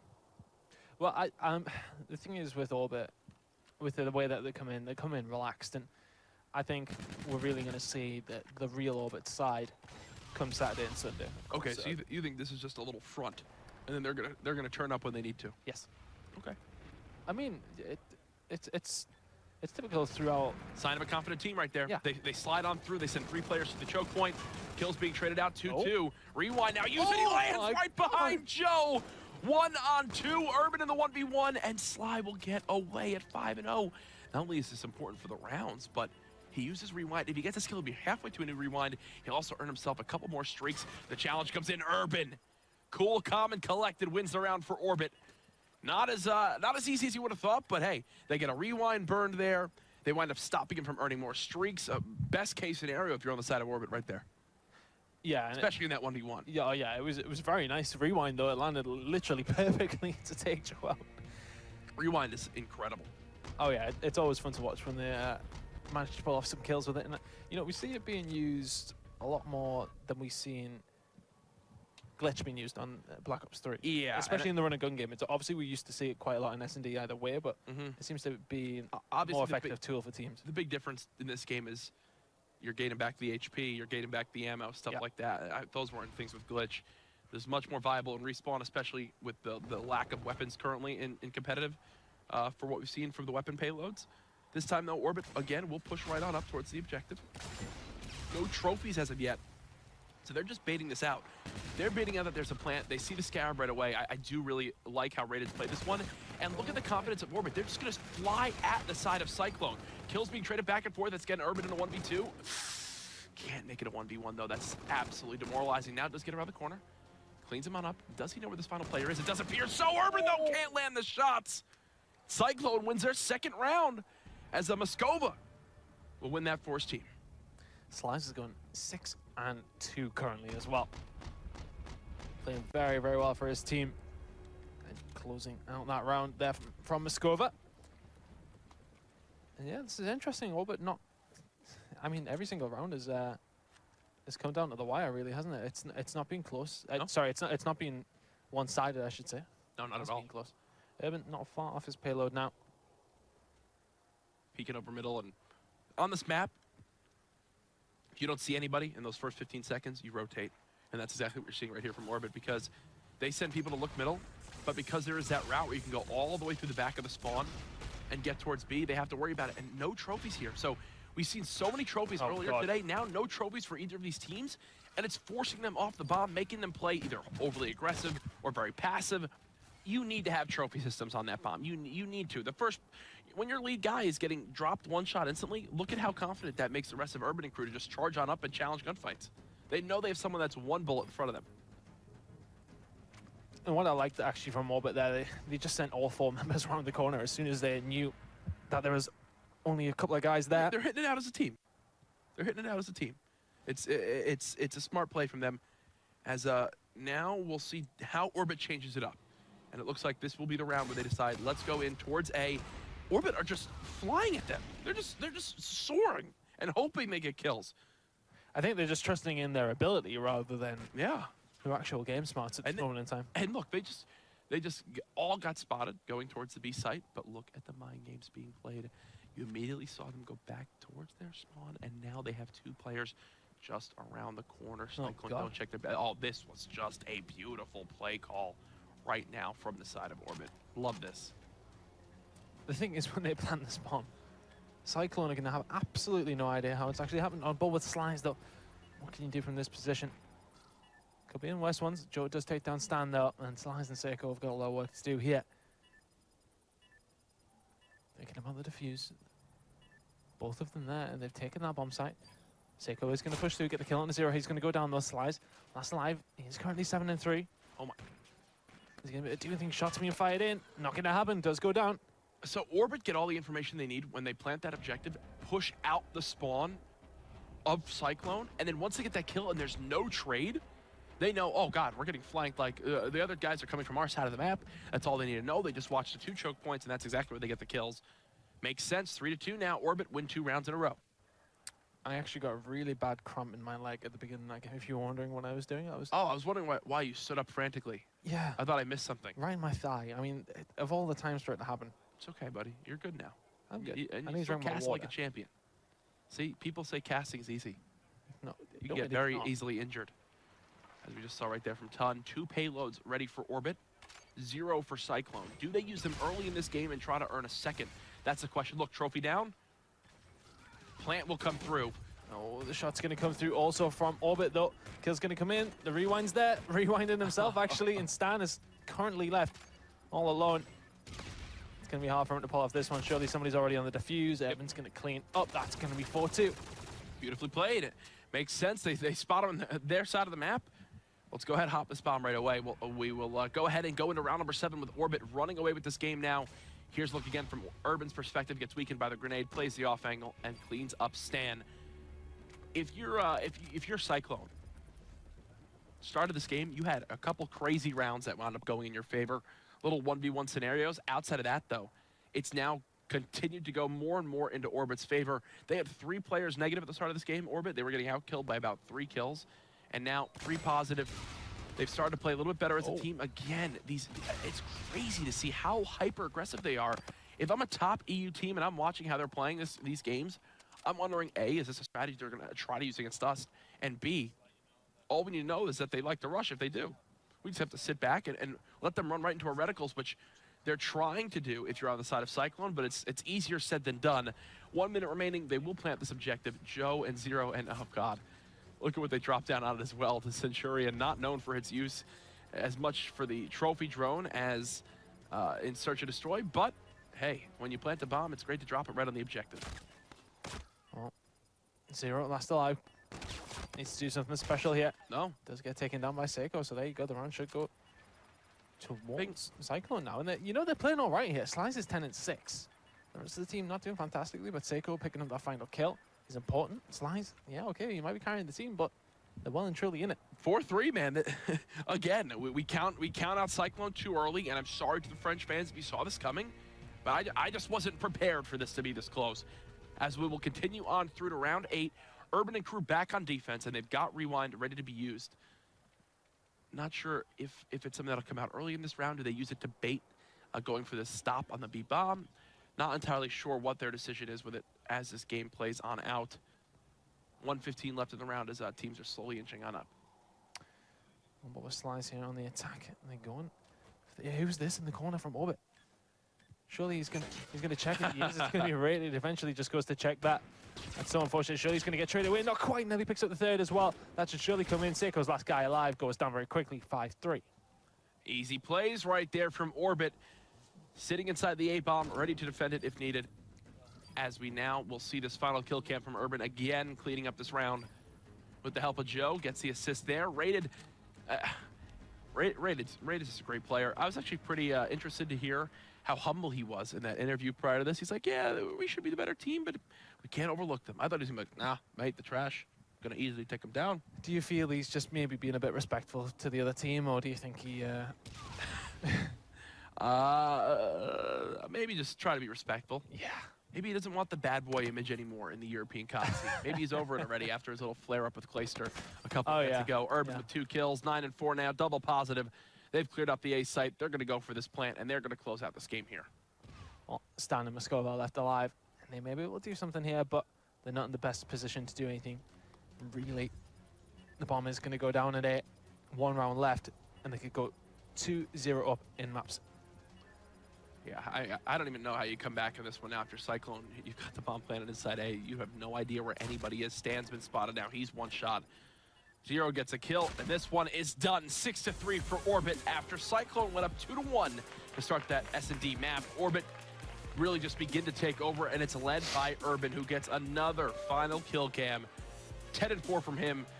Slice is all he can at 10-8 with 2 plants, but unfortunately, when the rest of your team is a combined 10 kills too, you're not in too good of a spot. Yeah, I mean, it's just, it's one of those games that's Orbit are just, they seem to be sitting back relaxed, as he said, that they're not really putting much thought into it, they're just flying at them, as he said. It's a weird one to watch, but Urban 10-4, rated 9-7. I like that spot he picked up on that last defense that we've seen from Orbit. 7-4 from Joe. I think 0 dropping, there's no 50 bombs happening today, Jack, I don't think. It's actually crazy to see how important trophies are on that map. Whether it's inside A, inside B, you need trophy systems, especially on your bomb planter, and both teams in that game failed to use them at times, and they were immediately punished for it, which I found really nice to see. Shows that teams have to be conscious of the decisions they're making and the classes they're picking. I mean, do we want to talk about Trey's track pants there? I mean... His track pants? Yeah, Zero's track pants. Have you seen... What are those? I mean... Oh, God, yeah. I did ask him. Oh, wow. No, those are... Whew. I mean, they look like the sort of things like... My girlfriend wears pajamas, like quite similar. You know who would wear those? Mr. X. He would definitely wear those and think they were cool. Because, my God, we got to talk. I actually feel sorry for him. Like, putting them in the same bracket. Does Joe have a tennis ball? I think it's like a... It's not a stress ball, yeah. Oh, it's a stress ball. It doesn't look like... Apparently, he's not squeezing it for stress right now because he's coasting through this one. But, okay, he's just playing around. He looks like a kid at a carnival that just... Look at him. He's having so much fun. He won some tickets and spent $170 pounds to win that. He's so simple, isn't he? He's just throwing the ball up and down. That's great. Isn't that great to see? I mean, apparently his classes are set because they're currently in the create a class screen on what we're seeing on our end. And okay. And that's the life of Joe. Look, right? It's like... Oh, he's taking his ball off. You bully. Give him a back, Reese. Isn't that just adorable? Don't you love the banter between players? Oh, look. Great to see. I wonder what Cyclone are doing in their booth. Probably not playing with a stress ball. They're probably saying, "Oh no, mates." What was that? C'est très mal. Oh, right, on the other booth. They're French. I'm trying to translate. I mean, can we get a shot of the other guys in the other booth? I don't think they're, as he said. I don't think that's our call. I think that's Michael's call upstairs. I'm not going to say that. Oh, yeah, no stress ball there. No, just a dejected-looking team, really. They're probably thinking of the Louvre. Okay, what else? About the Arc de Triomphe? Arc de Triomphe? Yeah. Okay, you know you're French. I know, those are two famous landmarks.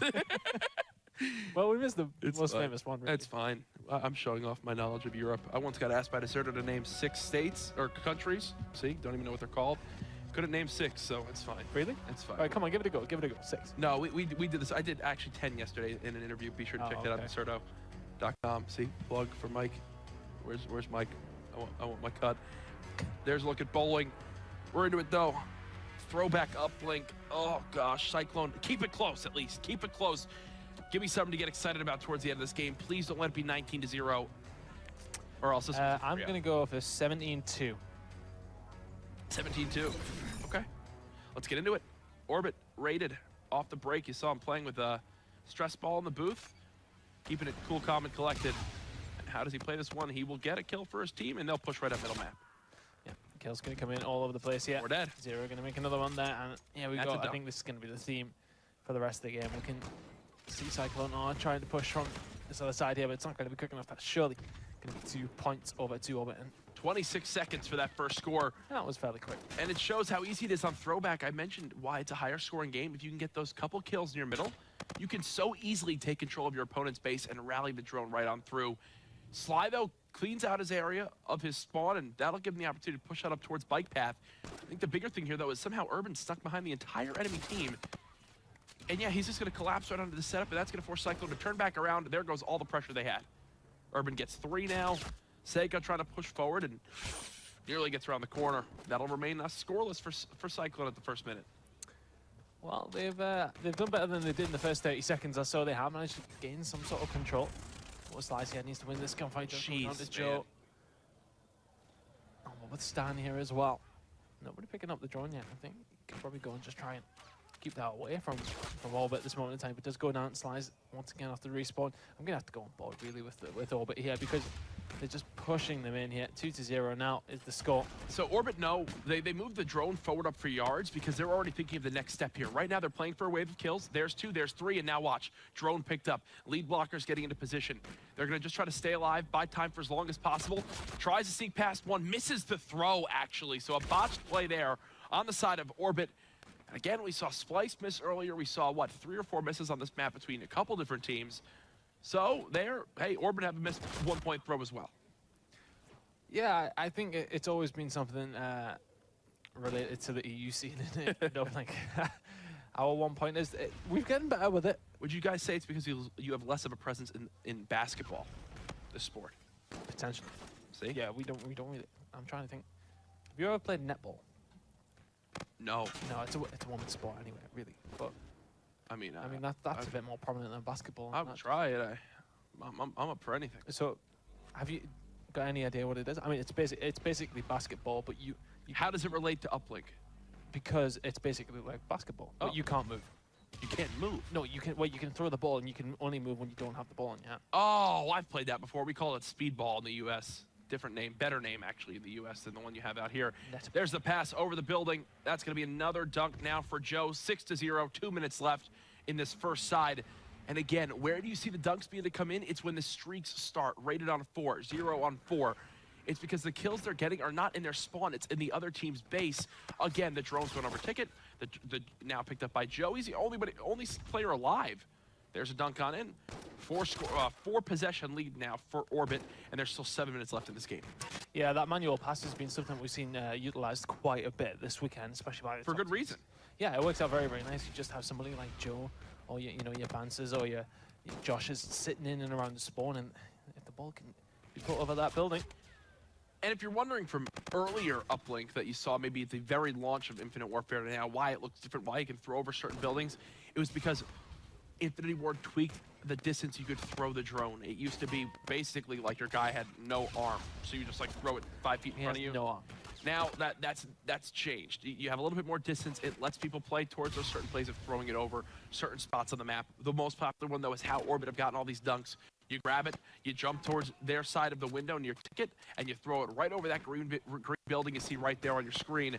Then you just have someone waiting outside bowling, and they can dunk it really all by themselves because you can do it so quickly while the other team's coming off spawn. 50 seconds or so left in this half now. Zero having a good game here. Joe is actually on a 3 streak, so I'll stay with him. Those days overdrive available. Those go down momentarily as well, though. But 0, 13, and 7 currently. Having a good half here, 0. And I'm really interested to see how Orbit are going to do against one of the top teams. I mean, we expect Splice to do well. We know that they're going to be probably the team to beat, but are Orbit going to be those second guys? Elevate just had a really good game against Epsilon. That was a nice kill once again by Zero. They had a nice game against Epsilon, but is that the sort of performance we expected out of them? We probably expected something a bit more convincing, but yeah, right. I think Orbit are the ones we're waiting on. We want to see them go up against one of the top teams. I think all eyes are on the Fnatic Infuse match tonight. How much of the real deal are Fnatic? Infuse obviously had an electric day 1. Can they keep that momentum going in their favor? At the end of the half, though, it's 9-0 Orbit in the lead as expected. When it comes to the respawn game modes, they are one of the best in this region. Things that point out and really stick out to you in the scoreboard right now, Todd. Muskova 6 and 15, unfortunately for him. I mean, other than that, kills aren't too different. But, I mean, you can't always count on kills, but, I mean, 6 and 15 is 9-0. It's not just his fault. Same thing we always say. If you're going to beat a team like Orbit or Splice or Infused, you need all 4 players on top of their game. And a guy going 6 and 15 is not on top of their game. No, absolutely not. We've seen Muskova with a couple of nice plays throughout the series, but not able to bring it so far on this 3rd map. Already, wait, what? Look, Orbit just grabbed the drone. Joe just grabbed the drone. I believe he used overdrive, and he's just going to move it right on in for the dunk. Wow, sorry, I couldn't change that because You're good. But no, he ran through middle, popped his overdrive. The other team wasn't expecting him to get to the drone so quickly, so he caught them off guard, ran it through barn, flanked it around market, and just settled for the 1. So both sides, Orbit get a point or 2 on the board in the first 30 seconds. Yeah, and I think that's one of those things where you, as a team, Cyclone, have to be probably a little bit more aware of what's going on. I mean, fair play, it was a good play by Joe, but... Yeah, and now I wonder, is that a setup play that they have? You know, hey, Joe, if you go into the half and you got overdrive, play around just we'll try to bait the other team to look at us towards bottom bike path. You just grab the drone, run it through their underpass, and go for a one-point play. Because if it is, smart stuff like that is what separates the good versus the best teams. Yeah, because I mean, I suppose that overdrive, he would have popped it instantly, would he, to get to that point? Oh yeah. I mean, because it does last quite a long time as well. The overdrive, here comes another point coming in. That's going to be Zero putting that one down. And they've got total control here, and they're just forcing the issue. Joe has 9 points by himself in this game in scores right now. Just 3.5 minutes left. I said I didn't want to see a 19-0 game. I might have jinxed it. We're well on our way to 19-0 and possibly even more if Orbit can keep this pressure up. On the side of Cyclone, I don't really know many positives that come from this outside. Hey, we kept the hard point close. Outside of that, though, it's been a one-sided series. Absolutely. On board with Urban here in mid-map. Is he going to go for the drone? Moskova's going to have something to say about that. Does go down to Joe's gun though, using the K-bar. Pushing towards Lemons though. This is where we see them trying to get control. Not going to happen in this instance though, with a lot of members of Cyclone pushing towards them. Yeah. Raid's got a few members of them pushing towards him. He does go down.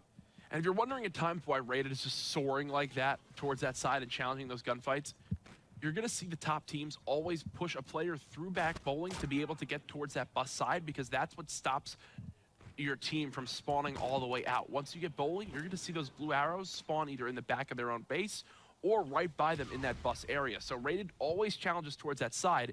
Right now, he actually thinks he has this lane locked down, but he got a poor timing on Stan, who's now flanking him. Yeah, there you go. Stan does finally turn around and get the kill. 2.5 minutes now remaining, still scoreless for Cyclone after 8 minutes almost of gameplay. Zero push through mid-map, picks up a nice kill onto Sly. He's going to push forward, trying to get a hold of Lemon. And you can see that it always seems as if Cyclone are just trying to keep that for themselves. It's such a high contested area, especially when one team is pushing this side. On what with Stan though, they are getting the kills here. Is that going to be a third? Not quite. Urban does take down 2. Zero takes down 1. Currently Slides is left all alone. And he's on the wrong end of the map. Not going to make the kills either. Doesn't make 1. Goes down eventually, but Stan not in a bad position to defend here. And I think Orbit are off the gas a little bit here. They know this game is pretty much over at this point. But Cyclone, unfortunately for them, they had a hard pool, and this is always going to be their hardest game as well. Yeah, I don't know. I think Cyclone, you just move on from this. You lost to Orbit. No, not feeling too bad there. Orbit steamroll right on through. They're going to keep riding this momentum. Who would Orbit then play next? 3G? I think they do have to play 3G. Yeah. So that's actually a series I'm looking forward to watching, because 3G have some formidable names in Quicker, Nile, Zerg, and Weeman. So you can't count them out. I think that's one where if Orbit play a little bit slow in that first hard point, they can absolutely sneak that if you're on the side of 3G. But Cyclone, at this point, you got Millennium in this group as well. Not sure exactly when that match is underway, if it hasn't already happened. But either way, these teams looking quite outclassed by these top-seeded squads. It's something that's been a real factor whenever we've been talking on the desk. There is quite a gulf in between the top teams and the AM teams, so to speak. I mean, maybe not so much in the previous years, but I think since teams have been able to go pro, it's made such a difference. The top teams were already ahead, and then now having the time and the investment to be able to put time into the game full time, it just adds another thing onto. Oh, is this going to be a point? There you go. There you go. There we said that I said they would get 2. I was wrong on that. We need active more. camo got it in for him. Yeah. There's a score from Cyclone. The crowd liked to see it, but in the end, it is going to be Orbit steamrolling another series, winning it 3-0. The 1-point throw goes in, but in the end, it's not enough. 15-3, the scoreline. Orbit taking it a clean sweep. Very convincing in the end. I mean, the hard point wasn't as convincing as we probably thought, but realistically, I think Orbit were cruising through that game. Yeah. Commiserations to Cyclone. I think they were always outclassed, and I think they give it their all there, especially in the hard point. They showed up. Yeah, they did. The S&D, they got a few rounds in there as well. I think they did as well as they could have done. Well, another series in the books. 7 of 12 now ended. But before we can get started with our 8th match of the day, got to hear from our analyst desk. All right, thank you very much. Well, it was a clean sweep, and we thought it would be. Not an awful lot to kind of elaborate on that, but kind of impressions on that game. Well, first off, the first map, it was surprising because the French did turn up for once, and they almost got to 200-point mark, which is a record for the French so far in the tournament. But going into the rest of the game, you know, Orbit was probably not playing as seriously as they would have on the first map, and going into S&D not playing, there was the real difference. Sure, 200 points is a French record. Yeah, it's the best all year long. Which, if you're new, Hardpoint, it's 250 to win, so just kind of. We're getting French there. Have never We're won. getting there. What's happened here is that we've ribbed Jonas about the French teams in Call of Duty for so long. Well, he's just become set the worst himself up for it. Yeah. In 200 points is a record, and Hardpoint, great. I mean, it was close. It didn't really look like Orbit was just putting together a really strong effort, and then the rest of the series, they did.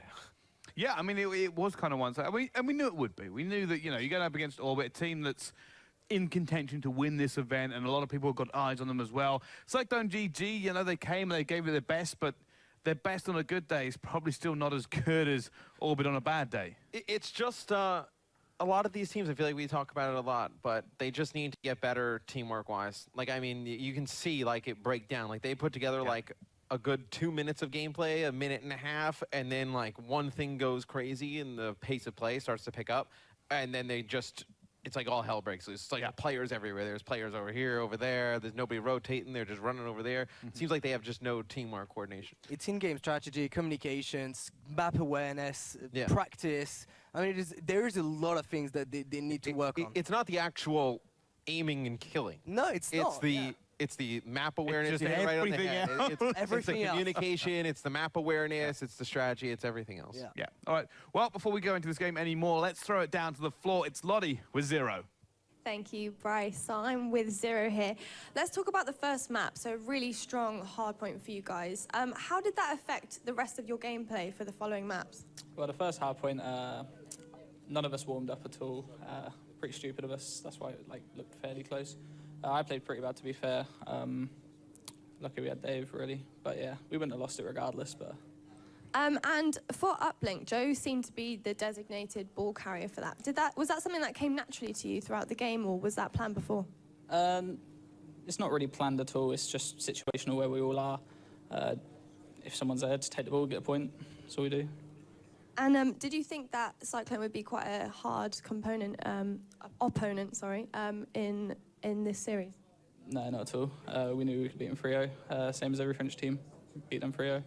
And you're through to the next bracket regardless. How do you think you're going to do? You're going to come top of the group? Yeah, 100%. Let me get some sleep and then I'll come back and put on a performance. Fantastic. Thank you so much, 0. And back over to you, Bryce. All right, very confident. Didn't expect anything but the 3-0, and I think he's joined by all the casters, analysts, fans, and anybody who's ever watched competitive COD. Yeah, pretty much. It's kind of an open and shut case. There's not an awful lot I want to say. You know, Cyclone played roughly what they thought we were going to. They had probably a good hard point. And Orbit, you know, at that point at least had to sit up and take notice. Yeah, I mean, you saw like just kind of flashes like we did yesterday with Cyclone, where you know when you were on board with one player and he does something miraculous, and you're just like, why can't they do that more often? It's like they just need to go home, practice, and I think the practice is tough for these guys. I mean, you could probably speak on a little bit more of like who they practice against to get better. Like the real problem for these teams is really the language barrier, where they don't speak with the British team and understand really what they're doing right. We had the case in the past with players like Gataga and Broken, which were closer to the UK community, and they could learn from them. Right now, pretty much all the French teams are cut off from the rest of the teams in UK, and they're not really learning from it, and it shows. Yeah, I think that's been a case for the French teams for a long time now, and we've spoken about it for years, Jones. We're saying, these, you know, if you take the North Americans and the European scene, the UK teams have always been kind of chasing NA, and they've been desperate to. They've been flying over, trying to get better and trying to learn from obviously a superior kind of scene, you know. And but the French, they don't really come over that often. They don't try and play with the UK teams, even though it's actually a lot shorter distance. They like to be secluded in their own. Yeah, I mean, it's rare they come to a lot of opens in the UK, and hopefully with the way the CWL is now, they're going to go to more of them and get better. Yeah, I mean, they're going to have to if they want a chance to qualify for the Global League. They're going to shame for supremacy, yeah. Yeah, so yeah, shame for supremacy, right? They could have played for a pool play spot at MLG Atlanta, and unfortunately things went south, and you know they're not going to go. But that would have been a good opportunity for them. It certainly would have. All right, well, I think that kind of nicely ties that game up. But coming up just after this one, another great game. We're going to see Millennium, French all there for you, Jonas. And they're going to be trying to kind of redeem themselves in the group so far. Don't go anywhere. We'll see you soon.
Grinding.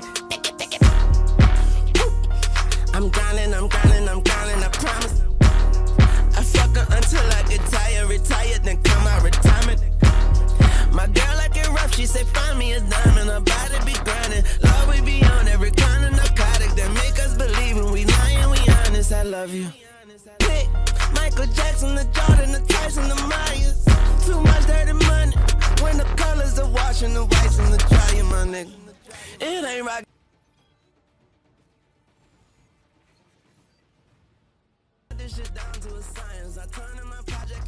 Ladies and gentlemen, welcome back to CWL London. It's time for our next game, Team 3G versus Millennium. My name is Bryce. I'll be bringing you the breakdown before this game, but joining me on the desk, two wonderful individuals, Momo and everyone's least favorite American caster, Matt, Mr. X. Hey, it's difficult. I mean, you know, when Jack is getting all the optic votes, Maven is just following Jack. It's difficult. Start out here. I'm pretty impressed with my introduction. Usually I'm just called the ginger one or something like that from Bryce, so I'll take that he got tired of cycling through the same 3 jokes. So what happens before we go live is Bryce has like a joke wheel inside of him somewhere, so I just pull a string, and then whichever joke it lands on is the one he spits out first. I'm surprised you even know what jokes are. Like, normally I just fall asleep. Yeah, I mean, I just... you've got Maven and Jack to be fighting for you, so obviously you don't need to. Which kind of makes sense, I watch really. Jack's stream, he's dabbing, he's doing all different types of stuff. I just pick up the knowledge from him. Oh, yeah, everybody picks up the knowledge from Jack. Anyway, before we get too deep into this little spat, let's talk about the actual game, shall we? Team 3G versus Millennium. 3G looked pretty good yesterday. Yeah, 3G had moments of brilliance. However, you know, they're not that top tier of European talent. Millennium, on the flip side, you know, they're representing such a prestigious organization and have been so good in Europe for so long. They've got a completely new squad, and I'd say coming into this, maybe the underdog still. I've not seen anything from this Millennium squad that's jumped out at me. I think they're definitely the underdog in this matchup. I think 3G definitely the stronger team. Quicker on that roster. Usually when you look at a matchup like this and it's just 2 kind of unknown teams, you look for the one player you remember out of all the lineups, and you're like, okay, they're going to win. And Quicker, we've seen him have some good tournaments with other teams in the past, so you expect him to lead this team in this matchup. Yeah, I think Quicker's come on leaps and bounds. You got to remember this guy kind of started getting into the comp. He used to be a YouTuber. Yeah, that's the way. You know, you go way back. He used to be a YouTuber, and he got into it by accident. And he had a team, and you know, he started playing with other YouTubers, and then he was the one that everyone kind of looked at and went, actually, he's pretty good, and he's kind of gone up from there. It's kind of crazy. Like, we usually see like competitors turn YouTubers. It's like we hardly ever see like YouTubers turn competitors. It's like the one kind of transition that doesn't happen. And he really you know, stood away from the YouTube side of things, which is completely bizarre and something unheard of. But he was so kind of passionate about the competitive side. He loved it when he played it. He was the one that stood out on his team, and he's just gone up the ladder kind of thing. And he finds himself now on a new roster, of course, former Hyper Games, and basically that Hyper Games team was all split up into different teams. You could argue he's not found the best of the four, if you like, but I've been speaking to Shay quicker outside, and I've not seen a person as confident as him going into this. Like, he's just talking mad trash talk, and I'm like, okay. Yeah. All right, well, let's talk about this matchup quickly and get the predictions down. So, Millennium, Team 3G. Let's talk about this. You know, matchup-wise, who's coming out top? I think 3G wins this one. I think they end up getting second in this group. I think they're just, you know, you look at some of these teams, we talk about it quite often, it's like they're just not coordinated or whatnot. I think 3G is a little bit of a dark horse. I think where we weren't sure where Fnatic kind of falls, I think 3G was probably the other team that we looked at kind of in the same boat. We don't know how to grade them. And I think at least thus far, they've proven to be a pretty good team. Yeah, I agree. 3G looking good so far. I think this game is probably one of the easy ones for them. I want to say don't underestimate Millennium, but I just think 3G are going to come out on top here. Yeah, I think realistically, you know, 3G, it does seem like a team that's really flown under the radar. Like, the names, for at least for me, are known. You know, Quicker Than You, Nile, Zerg, and Weeman. Like, these are all names I know. Weeman probably not as prominent as the other three, but simply because the other three have got CWL heritage. Yeah. So that's the thing. I feel like they're almost a little bit of like the leftovers from last year. Like, you know, the Hyper Games team breaks up. You have some of the other players from some other teams in the CWL that just kind of didn't find homes. They come together on this 3G team, and you kind of expect them to take this on. Yeah, I think so as well. And obviously, you know, Millennium, you're kind of hoping it's a Millennium team, but it's not Millennium of last year. Like, it's a downgrade. It is kind of a serious downgrade. Yeah, you hear the name, and it's definitely not Swanee, Mad Cat, and Jerd. Yeah, it is different. They've gone back to kind of their original strategy. That is that French side. Maxi, of course, has been here, you know, longer than 99% of the people. And this team, I think, a lot of new people on this squad, maybe some younger people, but at the minute it's not working. Hopefully, you know, the French, we know the fans are insane. Hopefully they can kind of rise above and pick something up at least, you know. I think for Millennium, it's a rebuilding kind of year. They're trying to find a new roster. They're trying to find, I mean, they hit gold when they had that Millennium team, you know, Season 1 and Season 2 champions. And now they're like, oh, we've lost these players. Who do we kind of get next? And they've gone back to their French roots. Yeah, it's kind of unfortunate that Millennium roster kind of fell apart as well, because I thought they were starting to gain some momentum in terms of like establishing a great fan base and whatnot for this Millennium squad. All right, well, let's get into the predictions for this one then. X, I'm going to start with you. Oh, I was going to let Phil start, but I'll say 3-0 3G. We're both going to say the same, so it doesn't matter who starts. 3-0 3G. Yeah. All right, well, let's find out if that is how it goes down. 3G versus Millennium. Please take it away. Thank you, Brycey. And yes, here we go. Another pool play game coming up. Retaliation Hardpoint 3G up against Millennium. Well, the analysts have made their thoughts very clear on this, Tunny. And they're expecting 3-0s. Are we saying the same thing? I think we are.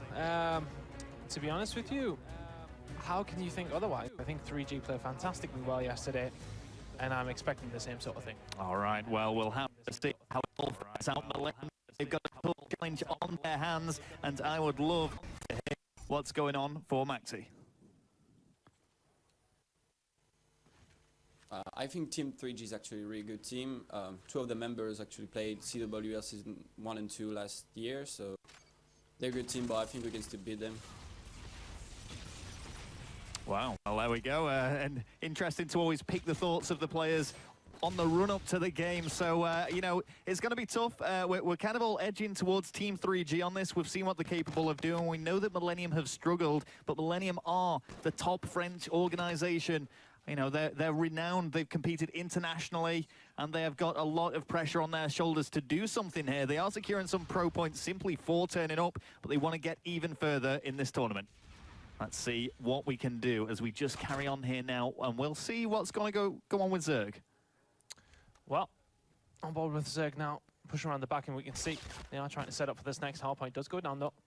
Well, with Quicker and a really good start from Millennium. It's Miles doing well, 5-1 from him, currently on a 3 streak. And still with Quicker now. And Quicker, I mean, he had this reputation so long ago as just being online. He came and competed at his first event, really proved a few doubters wrong, and he was known for the fact that he just grinds the game out. He puts so much time and effort into it, and he's really reaping the rewards now as he competes at a top level. Well, on board with Zerg now. Had a very good game yesterday, especially in the S&D. We've seen him put up a sensational score. But Quicker does get the kill on the Maxi in around this lower street hardpoint. Needs help from his teammates. Yeah, I mean, Quicker after going 3 kills down was on a 4 streak there. Finally, that streak does end.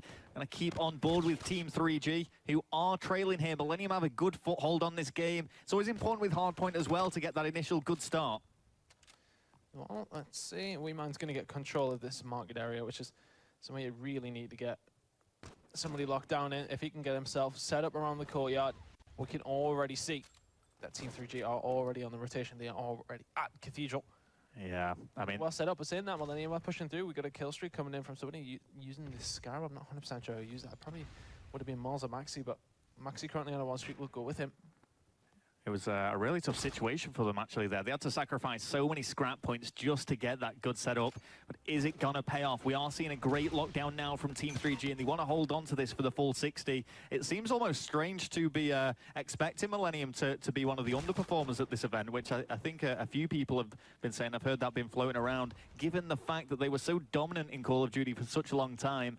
But Team 3G really trying to bring it to them here, just about catching up on the scoreline. Yeah, and he is actually going to catch Weeman out there, not watching the hotel side. There is somebody in courtyard to clean that one up. Tony Jess does trade that away, taking down Nile, but Zerg trades it away, as does Quicker. So as we can see, Maxi now getting all the way around and broken, but he does have company in the form of Weeman. He's pushed that through. He's got Maxi pinned in here. He does have him pinned in. He needs to make sure he stays in the map, though. You can see Weeman just really getting his back up against the imaginary wall. Nile, though, cleaning up. So well. Finds 3. And leaving Moles all on his own. It's a good job Moles actually found that kill, but again, Nile is going to clean up for Team 3G. So pushing down the side. Wow, Nile's on a hellish streak at the moment. 6 kills for him. And he's just held down this Phantom side. Really good work by him. Just staying alive, that's all he needs to do. 3G suddenly have a healthy lead after having a commanding Cathedral point. Around 50 or so points on that one, and they've gotten the majority unbroken so far as well. Well, this is it. It's all about map control, especially on a map like Retaliation. You've just got to get that lockdown, force the spawns to a disadvantageous position for the enemy team, and Nile somehow finds another kill. 8 kill streak still going, and when it was the assist in the end. Great work from Nile. Yeah, he manages to stay alive, just about to get a hold of those streaks. Now just have the tri-rocket, and he will be able to use that very, very soon. Bozeg, who does also have a really good MV4 shot. Nice shots towards bedroom there. Not going to quite be able to pick that one up, but he does have a Scarab as well as they push towards Hotel Corridor. And then a good position to do something here, but so are Millennium. Maxi inside the hard point. Going to have to hold this down. Oh, and he's on really nice kill onto Weeman there. Mars is there to help him out. Maybe not so much because he's just killing him with a grenade, but on board with Tony JS. Holding down this bedroom side, just trying to stop people flying in from that right-hand side there through lower street. Maxi jumps off the ledge there and actually managing to try and make that kill. Zeke does pick up 2 though. Yep. With Maxi. Maxi, absolute veteran of Call of Duty. I mean, in terms of competed events, he must be up there at the very top, at least in terms of European talent. Maxi here does finally go down. Let's switch things up. Let's get the viewpoint of somebody else. Tony JS, oh, he's going to go down as well to Nile. Let's keep things switching over and see what's going on for those other team members. I'll stay with Tony JS and have a look at Zeke. So a lot was talked about with Zeke. He was the upcoming French star. At least that's what Jonas told us, but we can see him struggling a little bit here on this hard point, but consistent with his teammates. I think it is just a case that Team 3G are feeling the full force, or really bringing the full force to Millennium. This is a large scoreline difference, almost double the score. All the kills going to come in. Nile putting a lot of them down. 20 and 12 from him. Does now have that bombardment. He actually has a 1 in there as well, so confident in his ability to say at least. But 165, 93, the score is rising for Millennium. We can see 3G are trying to push in there now as well. See what we can do with the kills that they can make, and they have made a few. Zeke does answer back, taking down Quicker. But Weeman holding this one down and extending that large lead that 3G already have. looking towards the top left corner. Are they actually going to push through? Nobody's actually went towards lower street yet. Zerg picks up 2 kills in the hard point as well, and just more and more points going towards 3G. Zerg should be able to pick this one up. Nice shots by Maxi, though, having a decent enough game, 14 and 15 from him. Oh, they're making this look very easy right now, Team 3G. Millennium, though, falling behind quite substantially. They need to make some ground here. We can see that they do have this hard point secured, and you can just see Team 3G were ready for the pinch. They now all flood in. They're going to surely take control here as kill after kill is being made. Quicker is there on the flanks, as is Wee Man, and we are seeing the rigs, the payloads now become unlocked. We've got score streaks in their arsenal as well. This is getting worse and worse for Millennium. But with Niall, he's putting a lot of fire down, playing very, very well for 3G.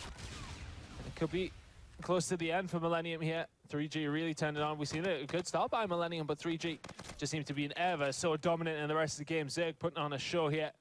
15 and 12 from him. His teammate Niall's the one doing the most damage, but we know Zerg is a very good player. Those K-bar shots were good, not quite good enough, as we've seen. Niall has already rotated. I think the whole team have actually rotated towards Cathedral now with only 5 seconds left. Could they close it out here, Rel? Well, maybe. It's certainly possible. 60 points here up for grabs. Cathedral is straight away locked down by Team 3G. And you can just see Millennium there flooding in. They're surely going to take control. And we are going to see them making some moves now. So Millennium not going down without a fight. And of course, the beauty of Hardpoint now is it is pretty much purely dependent on who hits that 250 first. Active camo is popped. He gets the first kill, gets the second as well. Really good work by Niall, all on his own. Quicker is going to cover his back as well. If he can make this third kill, it's going to be massive. I think it's Miles actually with that active camo kill of his own. Zerg pushes in. He's going to try and get those few scrap points. They might as well say that. It's 20 points. It's just going to make things a lot harder for Millennium to try to get back into this game. Yeah, and this has got to all be going in favor of Team 3G. It's not going to be decided on this hard point, and it is still doable for Millennium here. They need to get a good lockdown, though, but Zerg is just denying them any opportunity of doing that. He knows exactly where that player as well. The shots go down. He does just about survive it, though. Staying alive, but quicker than you. In and around hotel, causing all sorts of problems. We do see Niall inside that hard point. Quicker goes down, but if Niall can stay alive for 10 more seconds, the 3G are going to go 1-0 up in this series. Here's the big push from Millennium now, throwing themselves in. They've just got to go and challenge it. Wee Man, though, just has them all lined up. And this is great play from Niall to close things out, and that is not going to be it. Millennium find their way in. They found their way in, but is it going to be enough? 250 nearly for 3G to 150 for Millennium. It's a tall order. We've seen some good comebacks today already, Raul, but I think this will be a little bit special if he managed to pull this one off. The kills do come in. 249 ticks over 250 to 156 is the score. 3G with a convincing map number 1. Absolutely, and very, very dominant there. I mean, aside from maybe the first minute and a half of that game, that was very one-sided. Millennium had a great start, got the early hard points, and we talked about how important that can be. You know, it really does apply pressure to the opposing team, but great composure shown by Team 3G as they just simply outclassed Millennium there and were consistent for the remainder of that game. Indeed. Well, we can see quicker than you on your screen now. He'll be happy with that win, and the scoreboard's up now as well. Now 31 and 19, good work by him, of course, doing all the slaying. If you look at the rest of his team, 128, 128, 113, doing the objective work for him. And you always do that. If you've got a player on your team that is firing, let him go out, let him make the kills, and you can do the dirty work for him. They do seem to bounce together really well, 3G. I know that they're heavy underdogs in far as how well they'll proceed in this tournament, given the competition that's here, but definitely not one that can be ruled out. So we are going to be going on to the next map and game mode. It is going to be Search and Destroy on Crusher. We've seen it a few times today already, so I'm sure all you viewers that have been watching back home will have been picking up some of the tactics and strategies that are going to be used, the favourable bomb sites. And we will see how they're all going to play this out. So, I mean, in terms of Search and Destroy, looking at both of these teams, sure, Millennium, they've got a good roster. I know that in the past on previous titles, Moulds has been a particularly strong Search and Destroy player. But again, I just feel that Team 3G have the edge with this. What they displayed there for everybody was just sheer outclassed. And I I think Millennium are going to struggle here. Yeah, they are. Scorch S&D as well. Oh, sorry, Crusher S&D, I should say. It's one of those maps where you feel as if the more aggressive team, it always pays off for them. We've seen what Orbit were doing in that previous game, and they were just flying at Cyclone, and it worked out for them. And I think 3G are probably going to be able to do the same thing here. Yeah, and as they go into their rig draft selection, no surprises really, standard stuff being shown either side.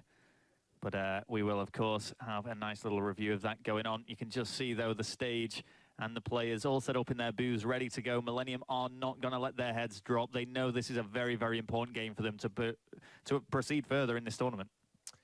We got Maxi there on their team as well, a veteran of the French scene. He's been around for so long. He has. And I mean, I even remember playing against him. Wow. Talking 6 or 7 years ago now, so around for a long time. Yeah. I actually beat him. He was on a team with Jonas, our fellow codecaster, and I like to remind Jonas that I give him a bit of heard this story many times. A bit of a slap around at a reflex once.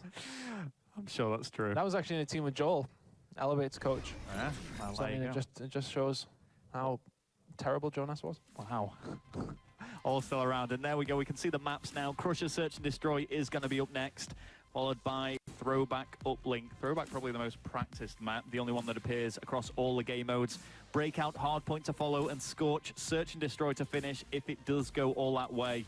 I mean, we've seen some that Search and Destroy's comeback on Skirts by Epsilon was incredible. I said before, I don't actually remember the last time I saw a 0-5 comeback on Search and Destroy. It was a bit special, wasn't it? Yeah, it's been a long time since I saw it. I think I used up about half of my casting energy for the 4 days in that one map, which just shows you about my supplies of energy. Well, they're fairly low, but Crusher S&D is what's coming up now. We need a performance out of Millennium here because 3G are looking pretty good, and I don't see Millennium taking the uplink, so they need this S&D.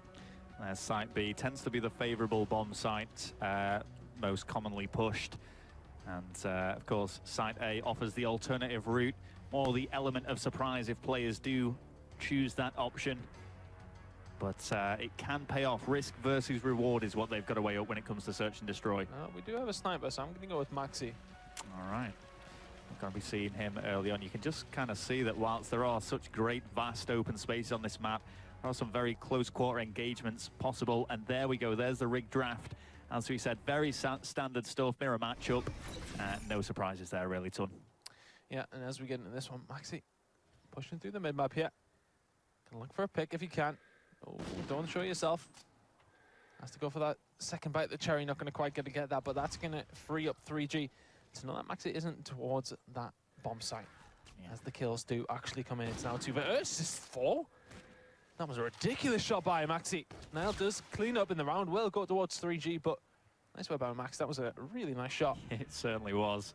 And hopefully we'll be seeing a little bit more of that as this game goes on. And hopefully Millennium can put up a little bit more of a fight on this Search and Destroy, because as we said, 250 to 156, it's a pretty big crush towards them. A pretty big crush. Tying it in with the map. That's what I'm doing. But yeah, big loss for them. And, you know, as I say, hopefully they can produce a little bit more in this game. That's what Niall can do. Has started off his game with 1 kill, as has the rest of his team. And they are pushing towards B. Sniper down that right-hand side. I presume that's going to be Maxi. The rest of the team are going to converge on this. So what are the team of 3G going to do? Are they going to push this? Are they going to think about planting? Maxi does get the kill on the Zerg. It's quite a close range. Sniper kill that as well. So he needs help from the rest of his team here, Niall. As they push back towards Phantom here. Sorry, back towards maintenance. He is going to get taken down. Well, Niall just lurking around there, does have the bomb in hand, but he is now all left alone. He's got a lot of work to do, and it is going to be Millennium putting a point on the board. See there, Miles, closest to us, getting pretty happy about that. And they just need to kind of boost the morale a bit in that booth. We said after that first game they can't let the heads dip, but you could see they've gone quiet. 1-1 now. Have managed to get around to the board as several, and yeah, I agree. I think they need to just forget about that first map in this moment. Try and push on. Maxi has put that sniper away. MB4 is now out. K-bar in hand for Mars, who's sitting at the top. 0 and 1 actually at this moment in time, choosing to go underneath towards A here. So this looks like an A plate coming out with Millennium. Let's see how they manage to pull it off if they can. All right, well, still here with Morrison straight away, going for that plan, no messing about, and they will be able to lock that down very easily. 3G are going for the big flank here. It is only Nile that's going to be going for the other way. Yeah, I'm going to stay with Nile. He's going to be the first one in there by the looks of things. Does push through ready room. And we get a look for this first pick and then just try and trade away. Tony Jess is going to make the first one. Zerg's going to trade that one away onto Maxi. The trades do come in, 2 apiece for both teams. That'll suit Millennium. They're the ones that don't necessarily need to be speedy on this. Zerg is currently last alive. Does take down Zeke, but he's got Mars to deal with only 15 seconds left to go. And I think Mars has played this one very well. Going to get the kill. That's going to be the round 2-1 now to Millennium. There we go, and Millennium starting to heat things up. 2 rounds on the bounce. And they really just need to keep this rolling, as we said. Such a big defeat on that hard point. Need to get a round under the belt because I do not see them taking the uplink. I agree. They really do need this map. Are they going to be able to do it, though? I don't know. I think we're going to wait on to trying to pop off here. 3 kills for him so far. If he can start getting more and putting in a performance like he did yesterday, then I got no doubt that 3G will be able to take this one away. And this is a fast one. We can see they are pushing very hard. Maxi going to get that initial kill, though, which is massive for Millennium. Going to give them time to push around, and only against 3 members instead of 4. There we go. It is going to be towards B. All the players are there. We can see that Maxi and Zeke sat so far back. They're not actually defending the bomb site. Turned around just as the one player came around that corner. Now they're going to have to wait, but they're going to have to make the kills. Nile makes 1. Zeg makes the other. Tony JS had made 1 for Millennium. 2 versus 2 now. Here we go. Nile does have the bomb in hand, and they're going for the big rotation. You can see that Maxi and Zeke have absolutely no idea. To be, though. Surely, oh, these 2 teams might clash here. Maybe. Here we go. They are going to go head-to-head. Oh, and Nile hasn't spotted him. Oh, the grenade's going to come in. That's going to be Millennium's round, and they're just stuck at B. I liked the play from 3G. I liked it. They pushed around, made Millennium think that they were going to go to A, and then just ran through mid-map and went back to B. But Millennium were either aware or lucky. Oh, it's very Pays to be lucky. No, I mean, it's a great play from them. They're having a great start to this search and destroy. I know that there'll be a lot of French fans watching this. A very well-loved French organization. And let's see if they can produce anything more from this search and destroy. We are seeing some score streaks now starting to build up for Mars. And whether that will be used to great effect, only time will tell. Nile does get the first pick. So Mars pushing towards us here, and Nile did get that pick towards it. So Mars going to choose to plant that very quickly. It just seems as if 3G are making the wrong choices here. Rather than being outshot or outslayed, I mean, you look at the scoreboard, it's very similar kill feed. 1 kill going to come in. Trade comes in. That's 2 now. Maxi is suddenly left all alive to try and do something here. Zeg takes him down. That's going to be an easy round for 3G. You would have thought Millennium might have been able to hold that a little bit better there, but look, we do actually have Zerg on a 2 streak currently. And that should nearly put him up to his Scarab there now. 3-2. That's a salute as well.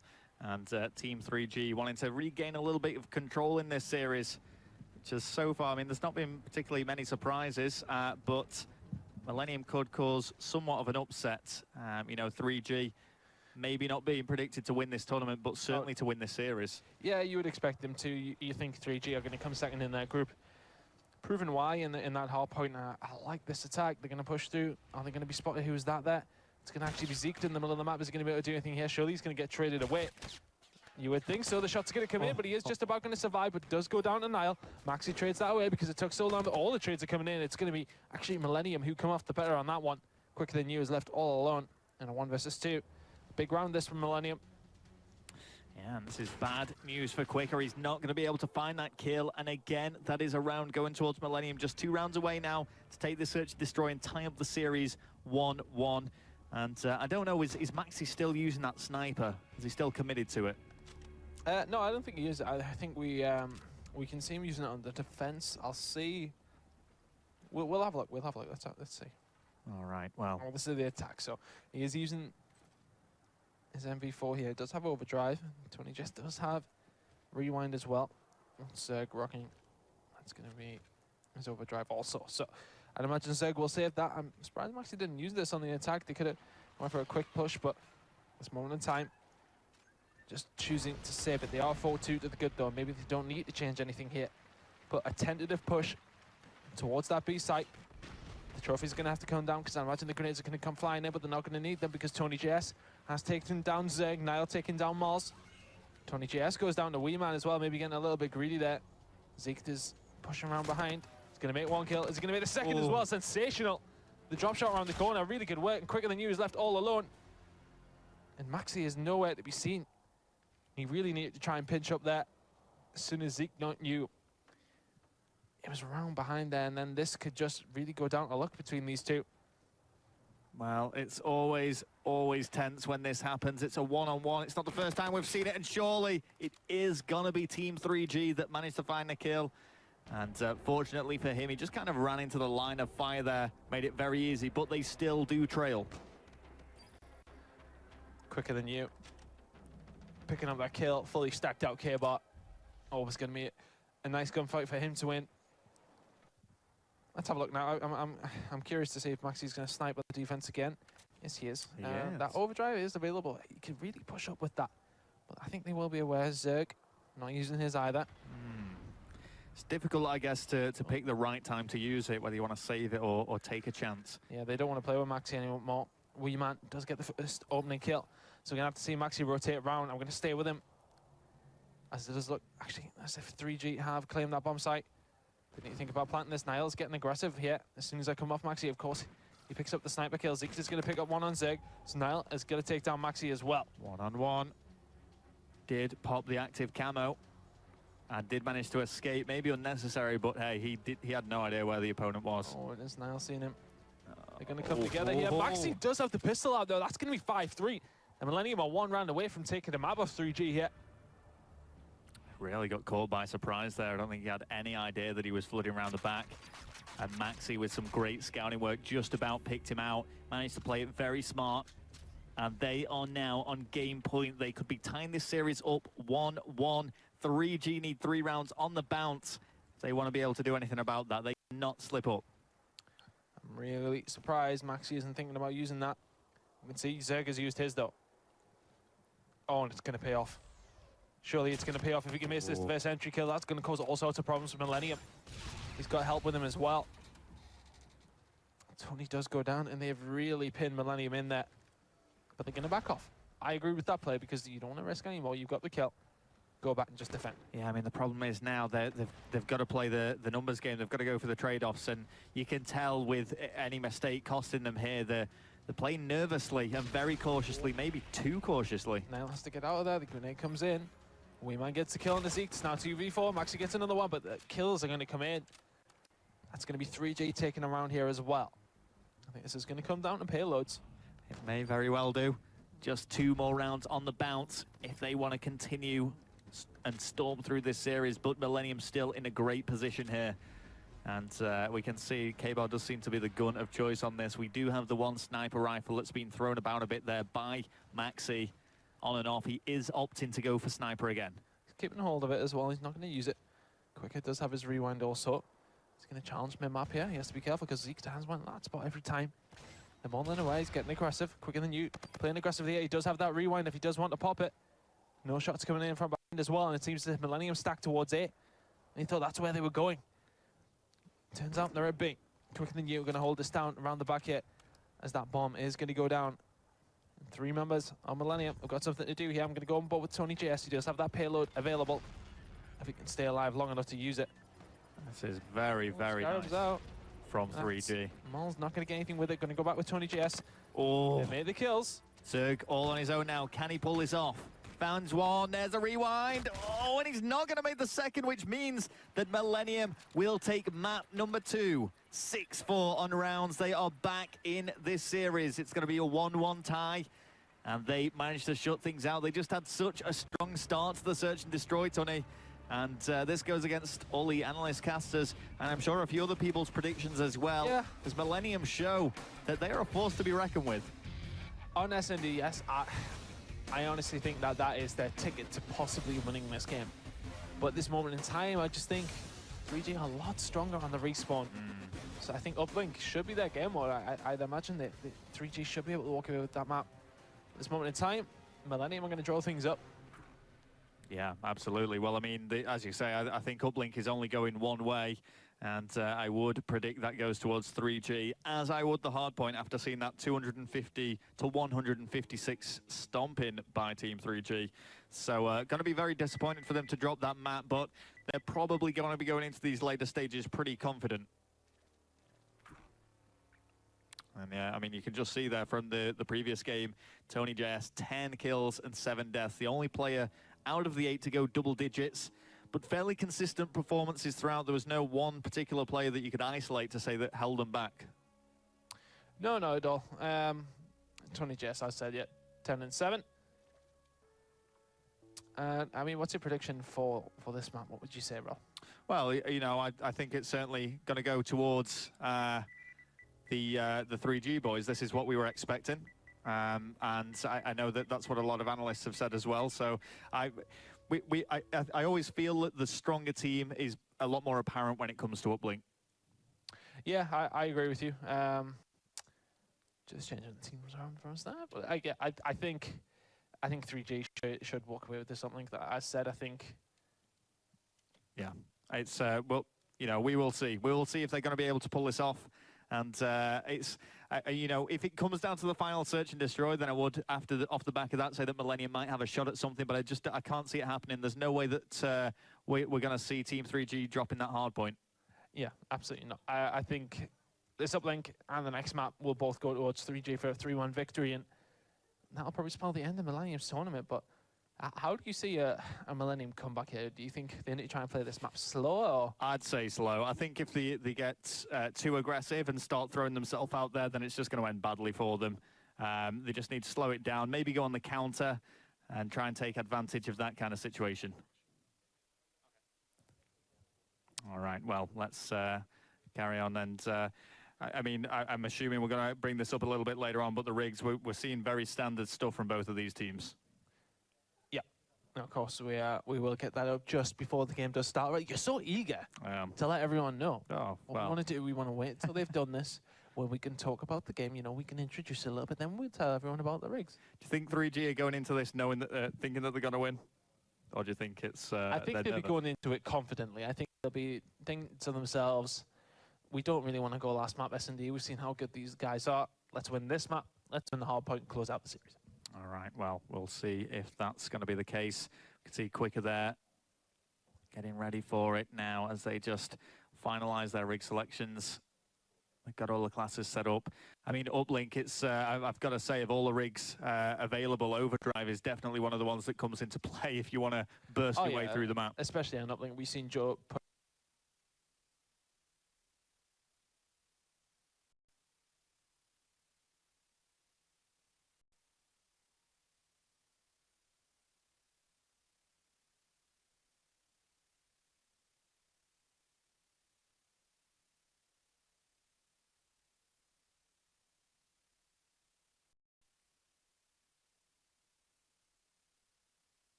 down just a little bit.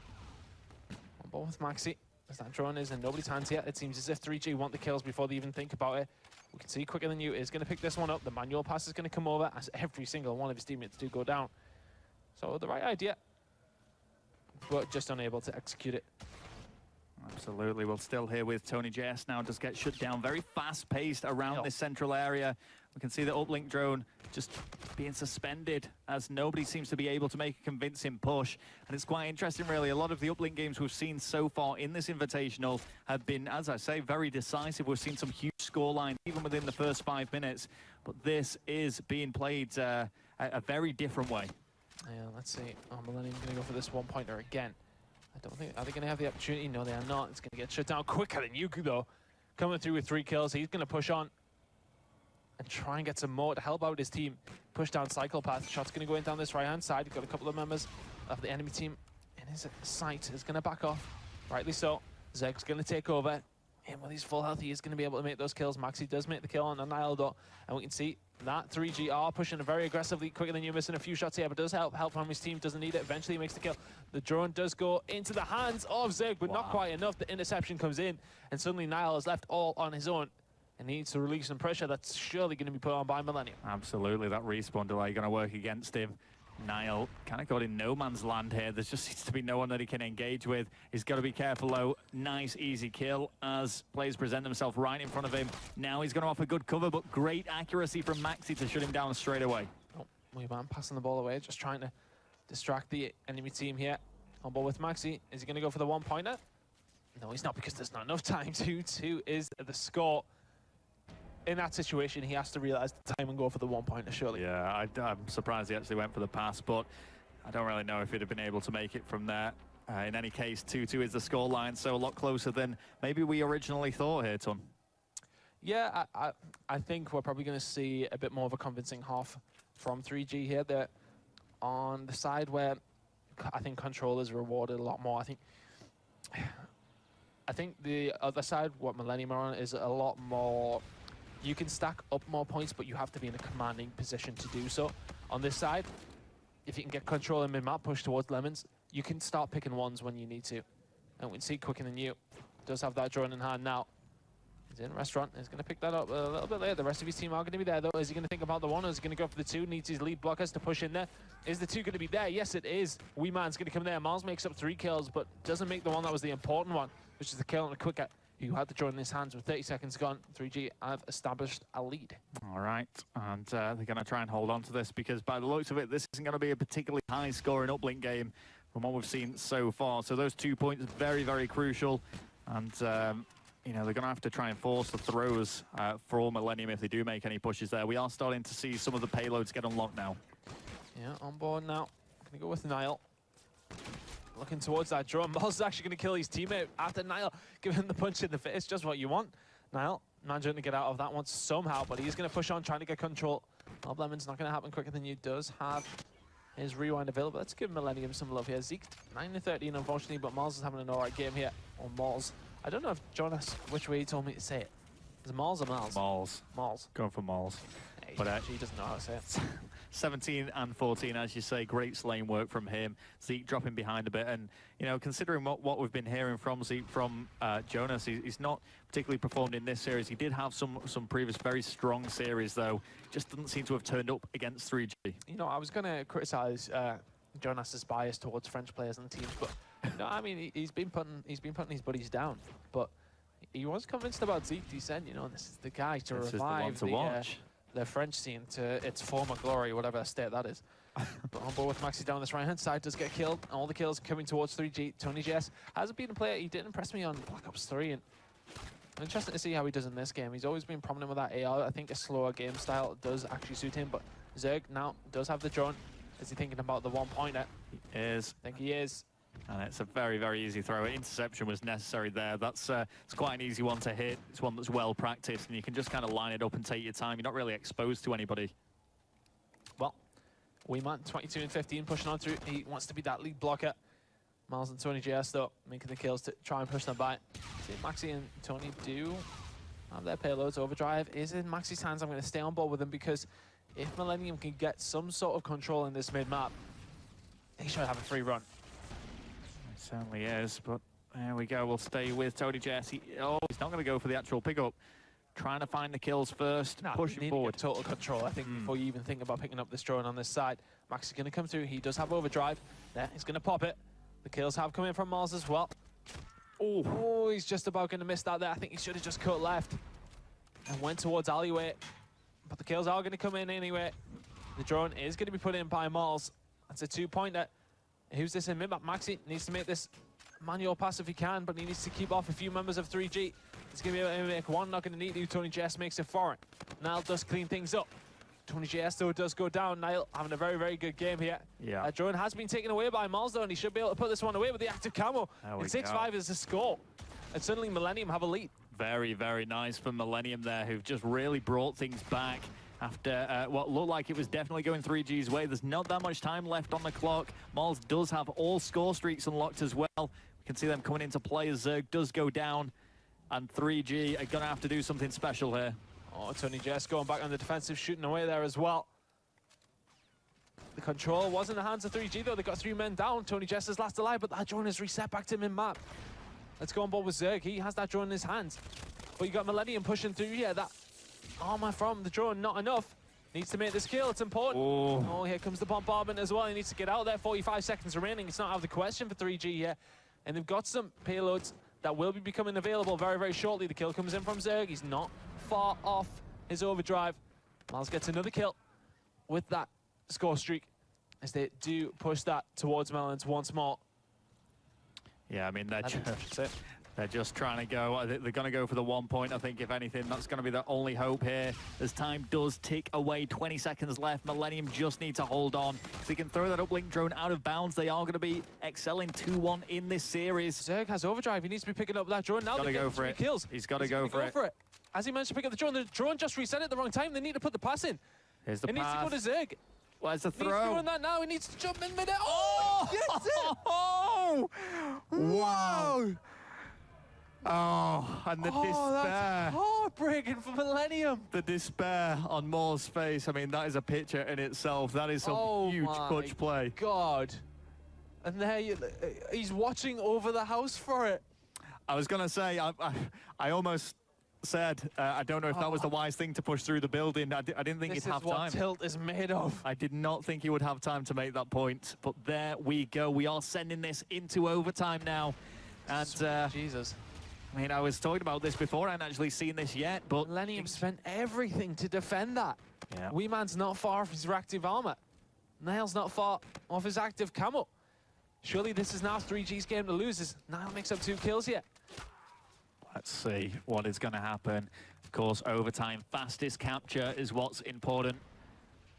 Niall here just waiting around for the right moment to strike. Shot to the face. Grenades exploding all around him there. Kills are exchanged. Very, very cautious approach now. One Millennium do open things up. They are in control. Uplink drone is finding its way to the uplink center. 3G have to be careful. They've made a couple of kills though, Rel. They're going to be able to keep them off. I can't get over how fast they got towards that point. It was just so typical. He went to pick up the drone down the left-hand side, and it might have been a guaranteed point. They got 3 down, and the drone reset as he stepped towards it. And it looked like Millennium were going to take a 2-1 lead, but wow. Just about pull away with that, and now they've got a chance here. Niall and Weeman do both have their payloads available. They certainly do, but it's whether they hold on to them for now, whether they want to introduce them in the next round. 3 went down, only Moore's alive for Millennium. Great opportunity for 3G to make a push. Now, Niall does have a hold of this. He does have the active camo. If his lead blockers can get a couple of kills, Millennium are holding fast. He's waiting for his team to get some kills on the board. Tony Jess is going to answer, though. He's going to say it to Zerg. Not quite yet. Yeah, he's just wanting to hold control there, and surely, no, he is going to go down, actually. Oh, Zerg's got some defensive work of his own to do here. He's going to pick this drone up in the middle. Nobody, Zerg defends that very, very well from restaurants. Push it out, yeah, just having a look. Getting very aggressive. Sure, he's going to get shut down from his side. Yes, he does. Niall and Weeman down bike path, though. Shot's going to go in. Niall gets taken down. The kills just traded backwards and forwards. Nobody seems to be getting control. And I think, you know what, Ralph, these teams are a lot more evenly matched Yeah. We did first actually think. We've definitely underestimated Millennium. I'll hold my hands up and say that right now. They're putting on a strong performance here, and it's, you know, this was purely based off the previous series that I cast over, where they really just didn't bring anything to the table. But this is very, very intense. One apiece in terms of the best 5 scoreline. We are in overtime now of map number 3. Now, does get that kill onto Maxi now. Can they get anything from this? 3 kills. They do go down now. Zeke is currently last alive. That manual pass does come over the top. Is this going to be the time now for 3G to put this one in? Is Maxi going to be able to do anything? No, he is not, and that is going to be carry capture at 2:45. 2:45 is the time to beat. That's a lot of time to play about with. Quite often in overtime, we do see one team just go for some crazy push to begin with and get some capture in the space of maybe 30 seconds. But not this time. They really did have to play out half a round pretty much to actually secure that. And Millennium. It was a carry capture as well, so they're going to have to answer that in kind. They certainly are, as Millennium are now on the back foot. They are they're gonna struggle a little bit here. They cannot just satisfy themselves with one single throw point. They're gonna have to go for the 2. Oh, and you can see 3G. Are they going to actually be able to do this one? Straight away on the rewind, wow. It is going to be 3G's time. They're going to push through. Quicker Than You gets the kill. I think they just manual passed it towards their spawn. Quicker comes through Barn. Catches one player unawares who's going towards it. Oh my goodness, you would be so annoyed if you were Millennium. I'm sorry, but you would be absolutely fuming. That it drew things up as well. But you know, fair play to 3G. They really clutched up when they needed to. Yeah, and Miles, you got to feel for him. Dropped nearly 40 kills there. It's like I say, I mean, I was watching it, I was thinking to myself, there is absolutely no way he's going to be able to make this when he runs through the house. He'd have to go for the jump and throw, but managed to pull it off. He came right up against about 3 of them, but still somehow managed to slip it through the eye of a needle and get that point. Well, as we move into this next map, which way do you see this going? Surely this hard point has got to go towards 3G. Surely you would think.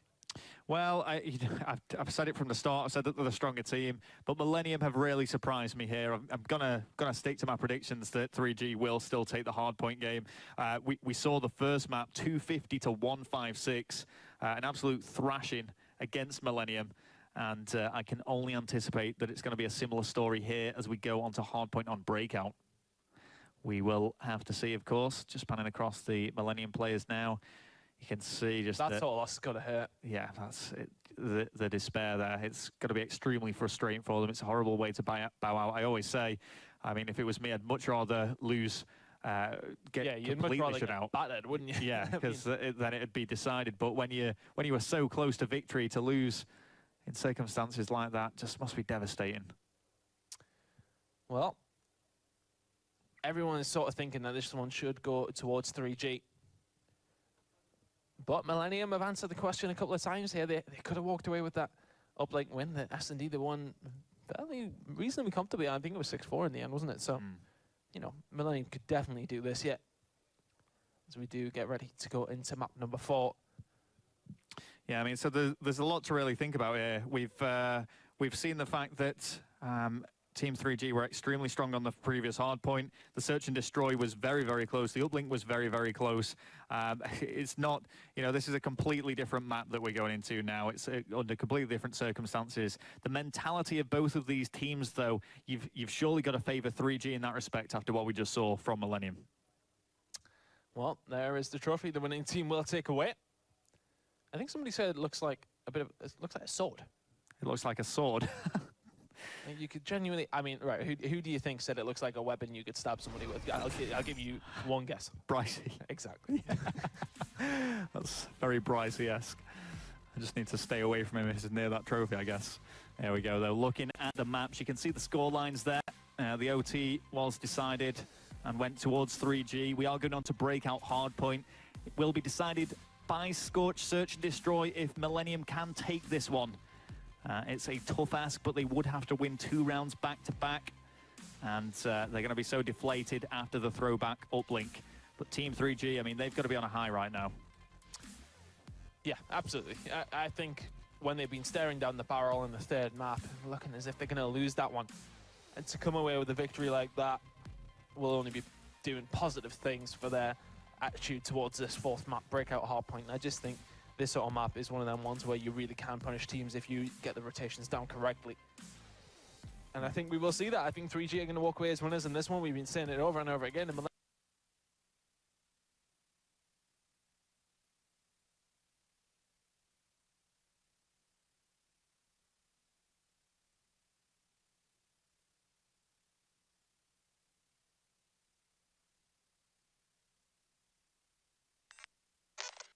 All the vital, pivotal areas here on the hard point.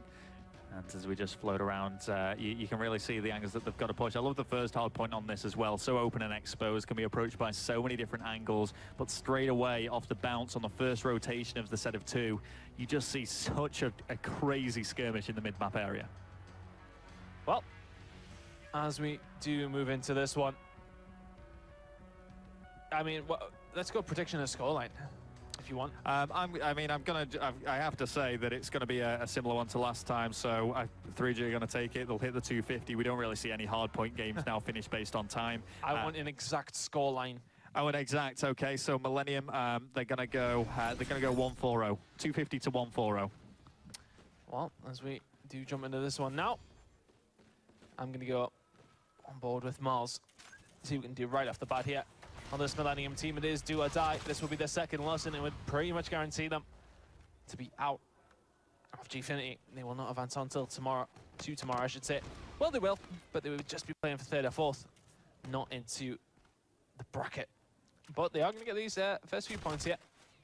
5 did go over towards Team 3G. Certainly did. I mean, they made the early push, but they did let it slip into the hands of Millennium, and no one really seems to want to commit to this hard point area. It's, as I say, very difficult one to lock down. There's, you know, given the amount of different avenues or angles that this can be approached from, it's almost impossible to get a commanding lead on this. Not the money hill, for lack of better words. Yeah, the thing is, though, they are setting up towards that spawn, and they just haven't held it at all. Zeke is there, and he does actually have Maxi with him, so if they can hold this, they can get cell blocks locked down. But who is this? It's going to be quicker than you. He's going to be the one who first initiates. He goes down very, very quickly. Zerg has a teammate round the back with him. It is going to be Niall to push around this backside here. Wee Man was there to distract as well. The kill comes in. Zerg does take down Mars, but gets taken down himself quicker. The attention is drawn towards that back area where Zeke has actually picked up 2 kills quicker than you. A nice wall run does eventually go down. But Zeke's doing well back here. 3 kills in a row for him. Shots going towards Showers here. Certainly is, and Zeke there just staying far back, getting outgunned though by Wee Man. Picked up a nice 2-piece. You're winning that fight with the MV4, really. He certainly should, but here we go, Millennium making their mark. And let's not forget, on the first hard point of this series, Millennium did actually have the better start. It's only in the later stages of the game that we did see Team 3G come out on top. So Millennium just need to keep up this form. If they can just hold on to this lead, that's all they need to do to take it. Oh, Maxi not going to be able to stay alive. Zerg does take him down. Now, around mid-map, Millennium held that one pretty well. And they are the first ones to graveyard as well. Let's go on board with Mars inside. KFC is going to get shut down though. Maxi pushing from the cliff road. Gets the kill to the left-hand side. That's an important one. And they're going to try and have to push through. Are they going to push through to Caves? Yes, they are. They're going to have to push into 3G, who have all spawned that side though. Maybe a little bit overzealous pushing through there. Do get taken down. Zeke coming through the medical bay there. He is going to manage to stay alive. Miles had pushed up. He's in the hard point now with his teammate. Yes, he is with Zeke for Millennium now. Millennium looking really, really strong here. Still on graveyard, just picking up all of these points. There just seems to be nothing that Team 3G can do. They finally do actually manage to push in there, and as 3G are just making back-to-back kills, communication must be flowing. Let's go for a listening. I'm leaving you now. I'm weak. Kill him on you. Left side, Eddie. One more node. Nice. Sure. Now get mid. They're gonna foot front. Keep on me. I'm weak. Still alive. I've only got a cable, remember? Me. Two cave. There's 2 of them. Yeah, 2 of them. At least 2 of them. Top you on. I need help. Nice alive now. I spawned out ring. Get mid. Come out, he's warring. I mean, you've got it. Three back left and 1 mid. 3 back left and 1 mid. I'll be warring. You can hide. They're all using fucking MV4s. I'm gonna watch my Warren, just watch my Warren. We're jump the back. Oh, you're back, Warren. Swing watch my mid. I'll get his on mid. Warren, Connor, Warren, hi. Sorry. One in the tunnel as well. One shot. Warren. Back wall, last one in hill, last one in hill. Nice. Yeah, I have one. I'll get mid. Help. I'm gonna push out. High mid. One bullet's on, he's dead. One more mid, Shay, I need help. Get this up. Zeke mid, I don't know where Shay literally. Keep dead. Push round mid, weak, loading. Gun in loading door. Don't think I load. Hey, catch on. He went to your right. When he's in loading door. One shot there. Nice. One more in new, just play your life. An AD new. Get the bottom. There's two there. Push out, outside loading. Oh, shit, my bad. Outside loading. Outside loading instead. I think there's one showers on you. Yeah, showers, close right. Go. Left door. Hill one bullet. Zeke. One's in. Bottom. Bottom dead. Loading. Truck, he's gonna jump in hill. Loading weak mouse. He's there. Close yellow truck. Johnny Jason Hill. On the forklift. Loading outside, one shot, mouse. You play flat kill. I'm dead. Stay left. Stay left. Loading weak, loading dead. Wow, and there you go. We could hear the Team 3G communications flowing. And it just really goes to show you there's so much going on in this game. You have to really work well as a team to actually come out on top, which Team 3G are just about edging now. Yeah, we can see Niall set up inside this hard point. Should be able to get a few more points off this, I'd imagine. Millennium aren't really going to challenge that too much. They have a setup towards cell blocks. The thing is, if they dropped off so far, it's fairly close to the middle hard point. Nice kill there. On to Niall. I'm going to switch away from them and go on board with Zeke. But they're set up there, but the thing is, they have to be very careful that it is obviously close to that middle hard point. So 3G can push towards that very, very quickly as they have 3 men inside that point. Yes, okay, Millennium, you have the spawns, but you actually need to be in there as well. Absolutely, and this is dangerous territory for Millennium. And a slight sense of deja vu in some respects. They did have a big lead at the start. They've let it slip away. And big kills being made there by Team 3G. They're going to be able to get full control of this area. And you can just see they've got such a good lockdown on it now. Let's see what Tony JS can do. MV4 in hand, we know he's good with that AR. Looking towards this side, can see quicker than you as well. He's going to take him down, but the trades are just going to come in. Zeke can do nothing from that mid-map. And that lead of 3Gs is ever extending. It certainly is, further and further. And it's only going to be scrap points now, and Millennium have really got to make the decision whether they even would want to go for that. You can see they're all just going straight for the rotation. Yeah, they need a big points haul. At some point, Weeman is there to try and shut them down quicker than you. Come round caves does get shut down though, but Niall going to spawn now. Push into medical bit. Just try and get some picks from this side here. Wait for the rest of his team to push over. Not really that close to him. That does go out. Need to take their time, just try and make their picks where they need to. Quicker than you does have his payload available. It is only rewind, but he can maybe open things up with that. A couple of kills going to come in. That's 3 kills actually. And Millennium were defending that, but they just seem to die far too quickly. Zeke spawn at the back, medical base side. It's going to be hard for them to take this one back. Well, this is the thing. I mean, Team 3G just have time on the side here to play with, so they can approach this a lot slower and a lot more set up than the likes of Millennium, who've really got to start taking some chances, because they're roughly 90 points behind right now. You can see they still do have control, so yes, they have had a relatively good hard point here, but it just seems like it's not going to be enough. Oh, Wingman's having a really good game here, 24 and 14. Just held them off all from caves there. But we are going to see Zerg drop all the way back here towards the spawn. He's going to catch a couple of them off guard, I think. MV4 is going to go in. The bullets do not register, do not hit. New hardpoint is taking round there now, and quicker than you is there to help his teammates out. Quicker is just holding fast, does get shut down. You can see them though just holding on to this hardpoint once more. It is going to be Niall that is in control. And Millennium just don't seem to even be going for the challenge on this one. The thing is, they're trying to get the spawn. They need to do something so they can get a big hold on it. I think if they go in one by one, they're not going to be able to do anything because they're so far behind. They need a big 30 or 40 point chunks every single time. They can't afford to just go in for the small scrappy time. Now, they do need to push in together. They do need to be fast. They've just got to go for it now. Zerg, 3 kills. Oh, Zerg. All 4 do get shut down by Zerg. He wasn't having a fantastic game, but that's all he needed. 4 times multi-kill does come up on the screen there. Well achieved. And 250 to 1-2-3 is the score. 3G will walk on. Not the easiest series we would have expected from them. I mean, you know, they play that fairly well, and the round in the kill cam is Zerg with all 4 of those kills. We'll see the back end 3s. Picks up the last one, the last bullet in the clip. That MV4 so deadly in the hands of a player like Zerg, who played that one well. Yeah, it always just seemed like it was going to be going 3G's way. I mean, fair play to the boys on Millennium, taking that search and destroy and also providing some incredible entertainment on Uplink. Props to those. Thoroughly enjoyed that game. I'd love to hear what the analysts thought. Over to you, Bryce. Thank you very much. Wow, a little bit of a shock there. Millennium actually turning up and giving us a game. Yeah, I was shocked. You know, they played really strong in the S&D, obviously, and then the Uplink. Things just fell apart for them there, man. If they win the Uplink, I think this is probably Game 5. Oh, obviously, it would be a Game 5, but I think they probably play better in that hardpoint to be. Yeah, I completely agree. I think as well that Uplink, we were kind of sat watching it together, and, you know, the dying seconds, everyone's going to be talking about, let's be honest. Bit of a misplay, I think, bit of a misuse of the payloads, but in the end, came through. Yeah. That overdrive was super close. We'll break it down, of course, for you. But Millennium actually gave a game, which I know Jonas was happy about. Oh, yeah. Yeah. However, at the end, he wasn't very happy. He's gone back to being super French. Oh, we win now. Yeah, now I'm French again. Yeah, he's like, oh, I always thought the French could win. It's like he even brought up like something last year. I remember when Vitality tried to pick up Twiz. Yeah. Like it was just like a really odd year for the French Call of Duty scene, like turning towards Twiz to save the country. So they didn't have a great season 2, if I remember correctly. The Vitality not very good. No. Yeah. All right. Well. Why was that a closer game then? Why we're kind of going into this and it was a closer game. None of us thought they would win a map, let alone, you know, possibly winning 2. I think the hard points, they were going to 3G, and I don't really think they were too much of a struggle. No. The S&D, though, I don't know. I mean, the 3G squad, they're a newer team. You know, they're all experienced players, but they have been put together for, you know, basically the pro points that they've accumulated over the time, and maybe they've just not had the time to practice it. But S&D, it was close. I don't really know if any particular player or team stood out there. It was just back and forth, and, you know, rounds they should have won, shouldn't have won.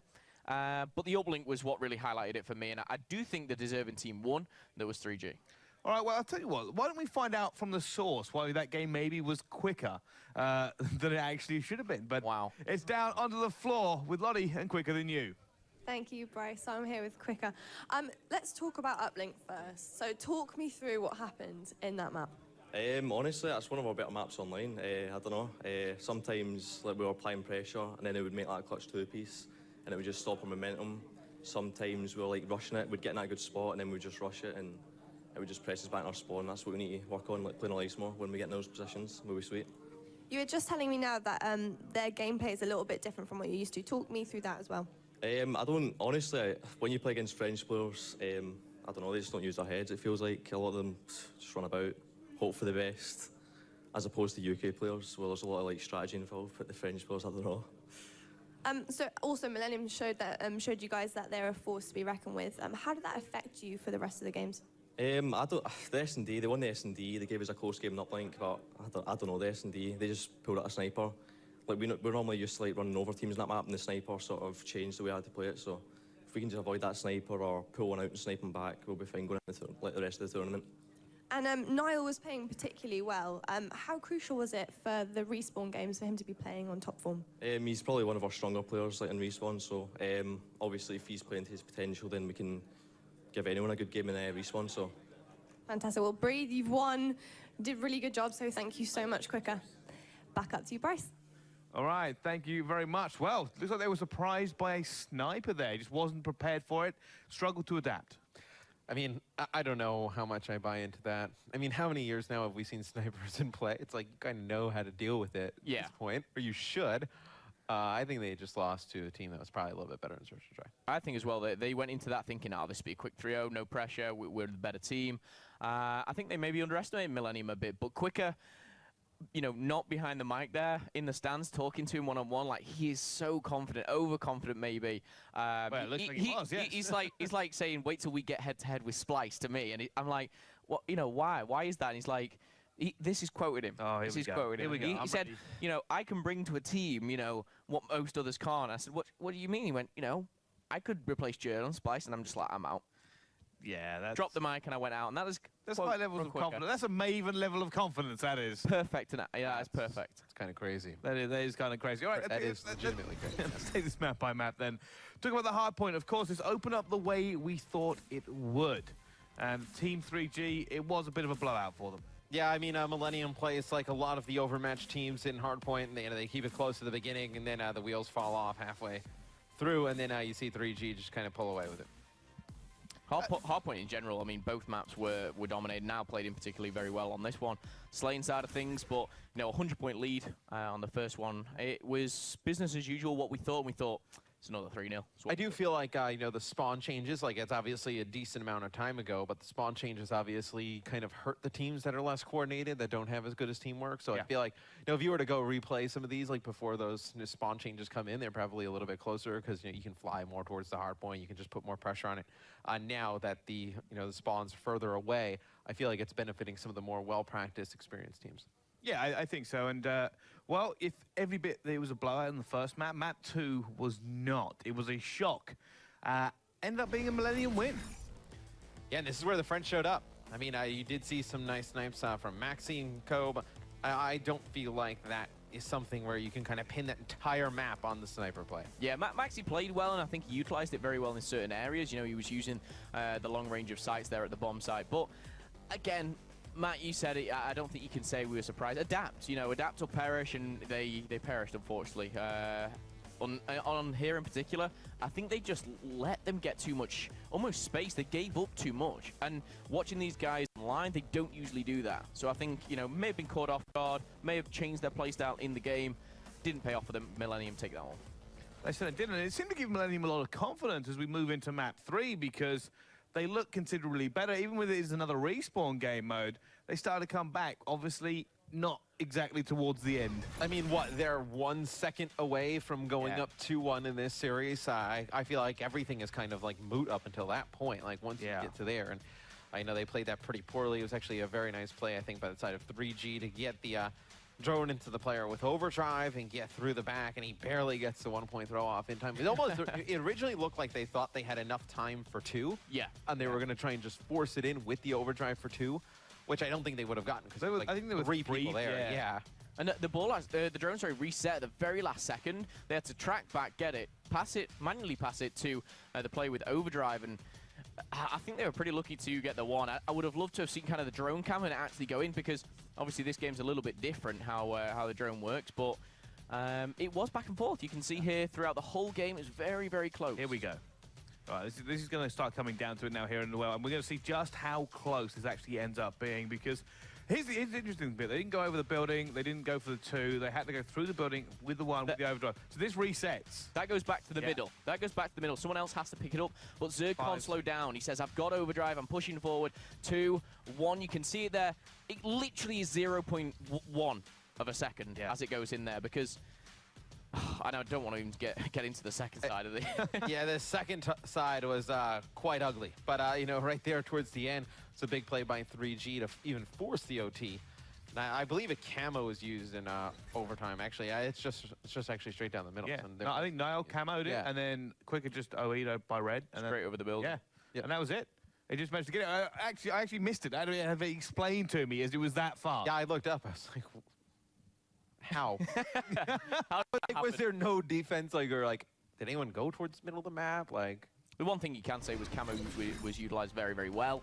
But yeah, I mean, moving on to the final hard point, kind of the same. This was at the point where Jonas was losing his mind on some of these hills. He was sitting there saying, how are they giving up some of these hills so easily? Because this map in particular, Breakout, you can hold a hill for 40, 50 seconds. 3-piece on the hill there. You know, that's how they're giving it up. I mean, you can see in the score, right? I mean, it was like 79, like 40 or so, and then you see as soon as 3G got into the hill, I mean, that's when the side of Millennium, they couldn't even get back and try and really contest it. At that point, they're just playing for little scraps that are left. Yeah, it went out of control. Same as the first map. It was close, and all of a sudden, you know, Team 3G start pulling ahead, and that was it. It was pretty much game over. We saw, what, 80 and 80 they were tied up? Game finishes 250 to 120 and change.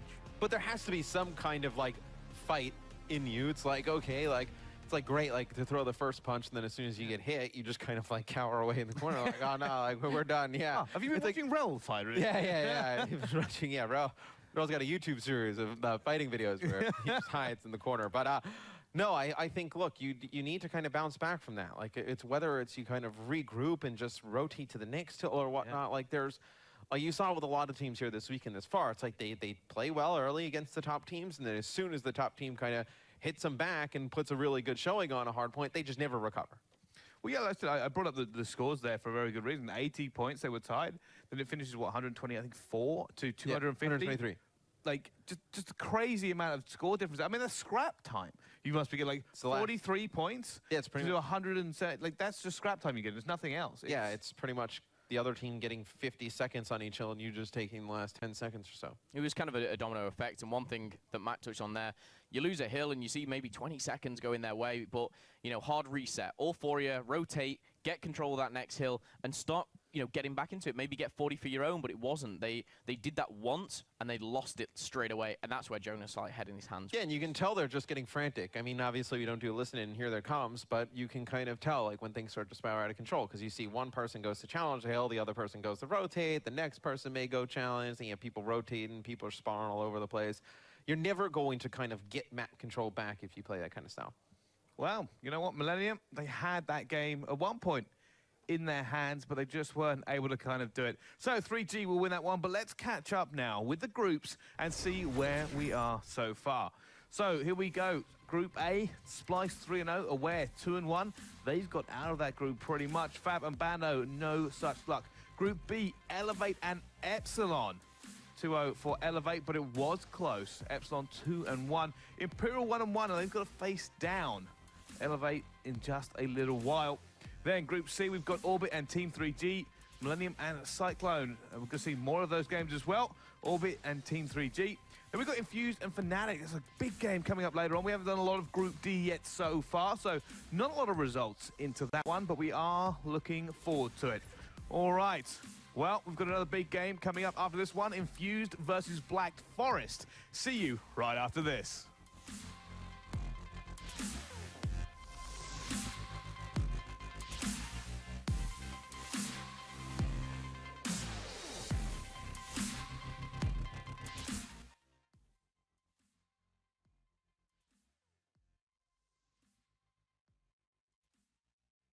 For niggas that's grinding my shit, grinding for all my shit, yeah, I'm grinding for all my shit. I put time into all this shit, and I'm grinding for all my shit. I'm grinding for all my shit. Gotta take time with all my shit, yeah. I'm grinding for all my shit. I got a new vision for all my shit. I don't know what to call that shit. I know I'm selling all of my cars, I'm selling all of my watches, I'm selling diamonds and all of that shit. Realize I don't need that shit. I'm a different breed with this shit. I'm trying to turn M's to B's in this bitch, and I ain't never paid to be with no bitch. I want that Bridget Bordeaux hanging over my bed, 50 million, one room. You could ask anyone out here who running the game, and they'll tell you the truth, man. They'll tell you, oh look, they fuck with me now. I think they hearing me now. Someone said, nigga, they taking you seriously now. I'm like, I think they just might be scared of me. Good niggas wrong every day. Niggas wrong every day. Going to LA where I'm trying to get high and do a song every day. Safe. We ain't never had to play it safe. I would rather stack it up and put it in the safe. Then peek inside the safe and see I'm running out of space, motherfucker. That's grinding for all my shit. Grinding for all my shit. Grinding for all my shit. I put time into all this shit. And I'm grinding for all my shit. I'm grinding for all my shit. I'm grinding for all my shit. All my shit. Grind. Perfect timing. Grind. Grind. Grind. Grind. Put it in the safe, damn, peek inside the safe and shit, I'm running out of space. Believe that, school, light another ooh out. Tell them niggas cool out, cause it could be a motherfucking shootout. Kidnap a nigga, beat the truth out. Moms pick a suit out. Top floor window, he get through out. Deuce out, prissy bitches deuce out. Fly another crew out, they flew out. Invited to my new house, my new house. I'm fucking every night up in my new house. Cause bitch, I work too hard for this new house. Grinding. I'm fucking every night up in my new house. Cause bitch, I work too hard for this new house. Grinding. I'm fucking every night up in my new house. Cause bitch, I work too hard for this new house. I'm grinding.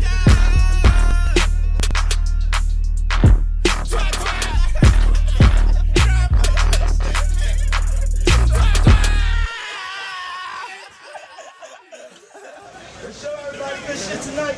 Good shit tonight.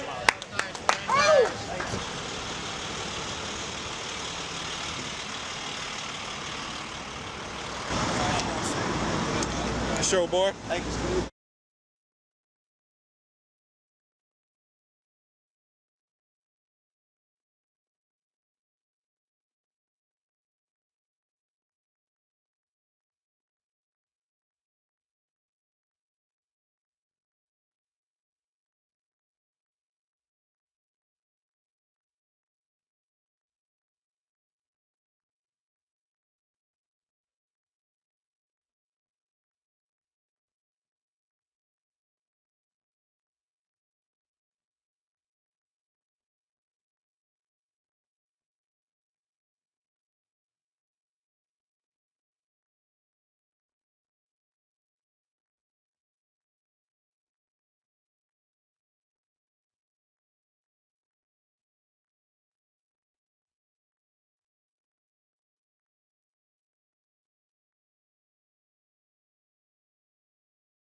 Masterminds. We gon' get this forever. Whenever we link up, my nigga, they think this shit come from outer space or something. Nigga, let's get this money, nigga. Woo! Woo! Mastermind.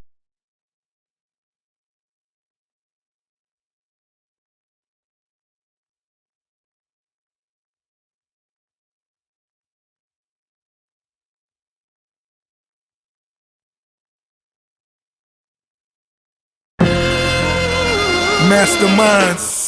We gon' get this forever. You know, whenever we link up, my nigga, they think this shit come from outer space or something.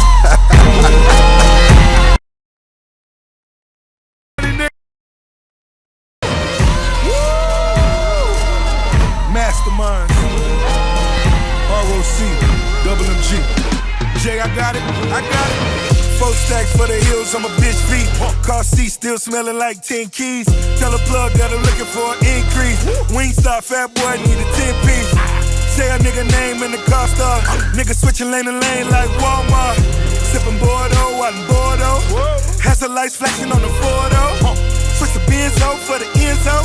Back to the Benzo when the end's low. Switch your old bitch from a new bitch. Come a new bitch, something like an info. Fuck the game raw when I came in it. Getting money ever since I came in it. You couldn't stop me if you tried, motherfucker, cause the devil is alive. Big guns, big whips. Rich nigga talking big shit. Double cup, gold wrist. Double up on that blow, bitch. 2 mil on that I-95. Bow your head cause it's time to pay ties. Opposition want me dead or alive. Motherfucker, but the devil is alive. The devil is alive. Bitch, I'm the truth. The devil is alive. Bitch, I'm the proof. The devil is alive. The devil is alive. Bitch, I'm alive. The devil is alive. 2 kings on the big screen. Niggas seen the 36 at 16. 100K for the 16. Niggas stick dirty but his dick clean. My money going on the deep end. Contract like a nigga play defense. Curry's in the Maybach, bitch, peeking. Now the bitches want a car hop. 6 cribs, 40 cars in the car lot. Dope boys on the gold, nigga. Win gold 6 times for a gold, nigga. Black bottle in the bad bitch. Club all money where the cash is. Dubai, I can do it like a sheik. Top flow, nigga, Virgin Khalid. Big guns, big whips. Rich nigga talking big shit. Double cup, gold wrist. Double up on that blow, bitch. 2 mil on that I-95. Bow your head cause it's time to pay ties. Opposition want me dead or alive.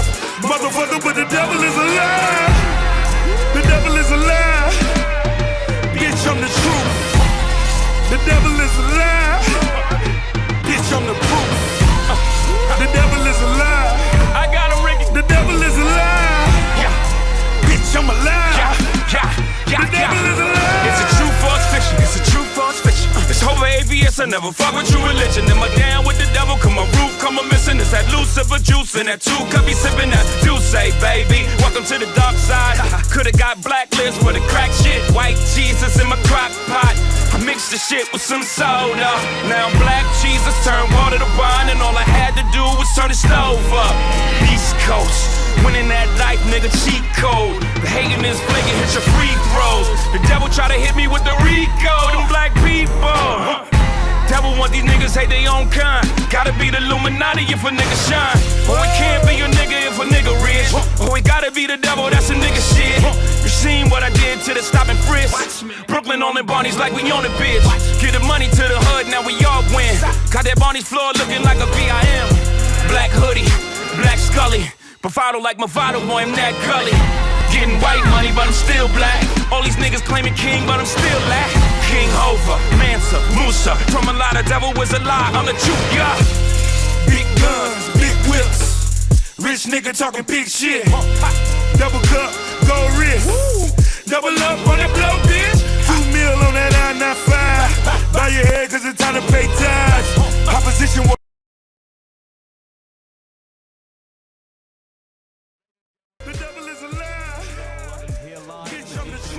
my name's Bryce, and we've got another big game.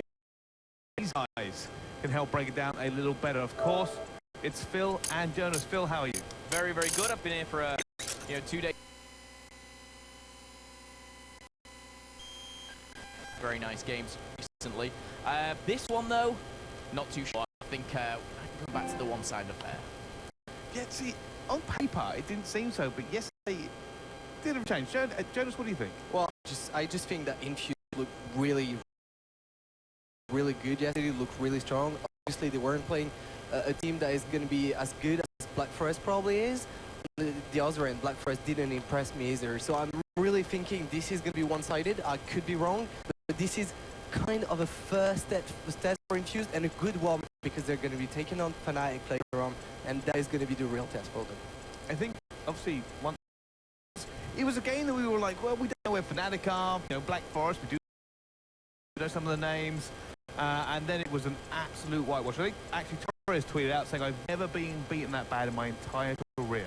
Yeah, I think it was a bit of a wake-up call. Black Forest, I think for them, hot yesterday. And it's just a strange kind of team that know how to play the game. They play clean and they're going to be able to finish for their mistakes. They might not be the most impressive, but they will do things right. They will do the rotations in time. They will be potential to be a really good. Well, let's take a little look at the maps and see whether or not that looks just so disciplined. They're a really good game because Fnatic shut them down. Infuse prior to this matchup on their ability to win. Black Forest Gaming, they've got a few well-known players, but I'm pretty sure we're better than them, and I think we're going to 3-0 them. Good luck to them, though. Great stuff from Petey there. No surprise that he's confident in his team. But we'll go ahead and get into the action with Infuse currently up 13-0 in this game. Yeah, and see, it's going to be Moose trying to fly into the hard point, go over the top. Sad, not able to do so, and we will actually see Pete spawn up. He'll go back over towards that cathedral area because that is the next hill that Infuse is going to want to lock down, and you're already seeing Black Forest games be better than they were yesterday. Yes. Yesterday was, as the desk was saying, a very awful performance from them. Well, let's quickly touch on Infuse so far this weekend because they wind up getting themselves a great first series of this weekend, and now they've had a lot of downtime. They're playing their second match later tonight against Fnatic. I'm taking this more of a warm-up, like, hey, we haven't played in 24 hours. Let's get a quick game in versus Black Forest, see how we do. And then we'll have our real test, which will be later tonight up against Fnatic. Yeah, and that Fnatic match is going to be extremely important, obviously, probably for number 1 or 2 seed in the group. And then I think Fnatic personally obviously looked the strongest out of the teams we saw yesterday. For sure. I would say like Splice and Fnatic look the 2 best. Well, we'll see if it works for them here, as they're currently down by about 12 seconds at the moment. Still nothing too much going for them. We're on board with Nelson, who's at 6-2 currently, just playing from this top patio area, NV4 in hand. Infuse have what they want. They do have hardpoint control. They want to begin to rotate towards this back cathedral side, and they have the spawns already for the new hardpoint. So this is where you can see this team really kick it into gear, really take this game over, and go for the full 60 on one of the money hills on this hardpoint. Let's see how it all develops now as players begin to push towards curb, and Nolson knows that as he throws out that pre-grenade. Yeah, this is going to be a huge hill. If Black Forest is able to break this, they should be able to get inside of the hardpoint, and you do see it's going to be Black Forest getting control of that Cathedral hardpoint as Moose starts to fly in, and he's going to have some teammate assistance in the form of Nolson, and it's Infuse able to take it right back. Yeah, and Moose is just, he's got, what, 1 kill so far this game? Quiet stuff from him. Not as bad as Baldy on the other team, who's currently 0-8. We'll see what's going wrong. It's a battle for these two. Typically, we watch the team that's holding, but let's wait and see how the team that's trying to break goes for this objective. He's trying to go for the high wall run right now. Nothing from Baldy as of yet. Cars blowing up in front of him. Does finally get his first kill, but he's immediately traded on out as the entire kill feed so far for this hardpoint has been red for Infused. PD on a 6 streak. Moose now with a kill of his own in this life. The rotation over towards this new broken hardpoint, though, as Infused has doubled the score. Yeah, now Black Forest Games, they elect to rotate over towards that broken hardpoint, so they get set up for this one. Infused going to take the rest of the time over by Cathedral. Now you'll see Infuse jump up 100 to 45, but now it's going to be Black Forest Games trying to rack up the score, but PD picks up a few big kills, earns himself full streaks. We'll see how they use those coming up. Well, Baldy inside the hard point with the MV4, probably not the weapon of choice that you really want in this scenario. At 2 and 9, Infuse still holding on to about a 40-second lead, but they've actually stuck 3 players in towards this bottom tunnel, and now Baldy's got to watch his back as pressure's coming in from everybody from Infuse, but they've already gotten behind him, they've already got the spawns, and just like that, it's a quick collapse and break. No streaks needed from PD to make that happen. 14 and 5, he's picking up the weight that that Moose isn't carrying right now for the team. Yeah, and Infuse gives up the first about 30 seconds of that hill, and as long as they take the remainder of this time, it's going to be a break-even hill for them, which is an ideal scenario. PD picks up another 2 as they line up. Currently on a 4 streak, 16 and 5. You know, Black Forest Games was holding on strong there at the beginning, but I feel like this may be where things start to spiral out of control. I feel like the Europeans, and Matt, you can got to talk to me a little bit about this. I feel like more of them elect to use the Scarab than in North America. I feel like in North America and Hardpoint, I mean, for the most part, I feel like I've seen a Scarab basically just eliminated because of how few kills you actually get with it. Yeah, I feel like last year, obviously, with the HCXD being so powerful in respawn game modes, I think it just kind of has carried over into you know, Infinite Warfare, but I feel like in North America, that Scarab has just been thrown out the window. Definitely. I mean, it's just not used in respawn game modes. It's not even really used in Search and Destroy quite frequently. No, and it's just because it's not as good of a scouting tool. You get way less kills with it. You can see it's actually a 2-2 split on this team for who has it on and who doesn't. Doesn't matter what they're using right now for streaks. So as they're up 163 to 66, a perfect hold in the hotel hallway so far, as Torres and crew just haven't been able to get anything going. Baldy's now 3 and 14, an abysmal start for him.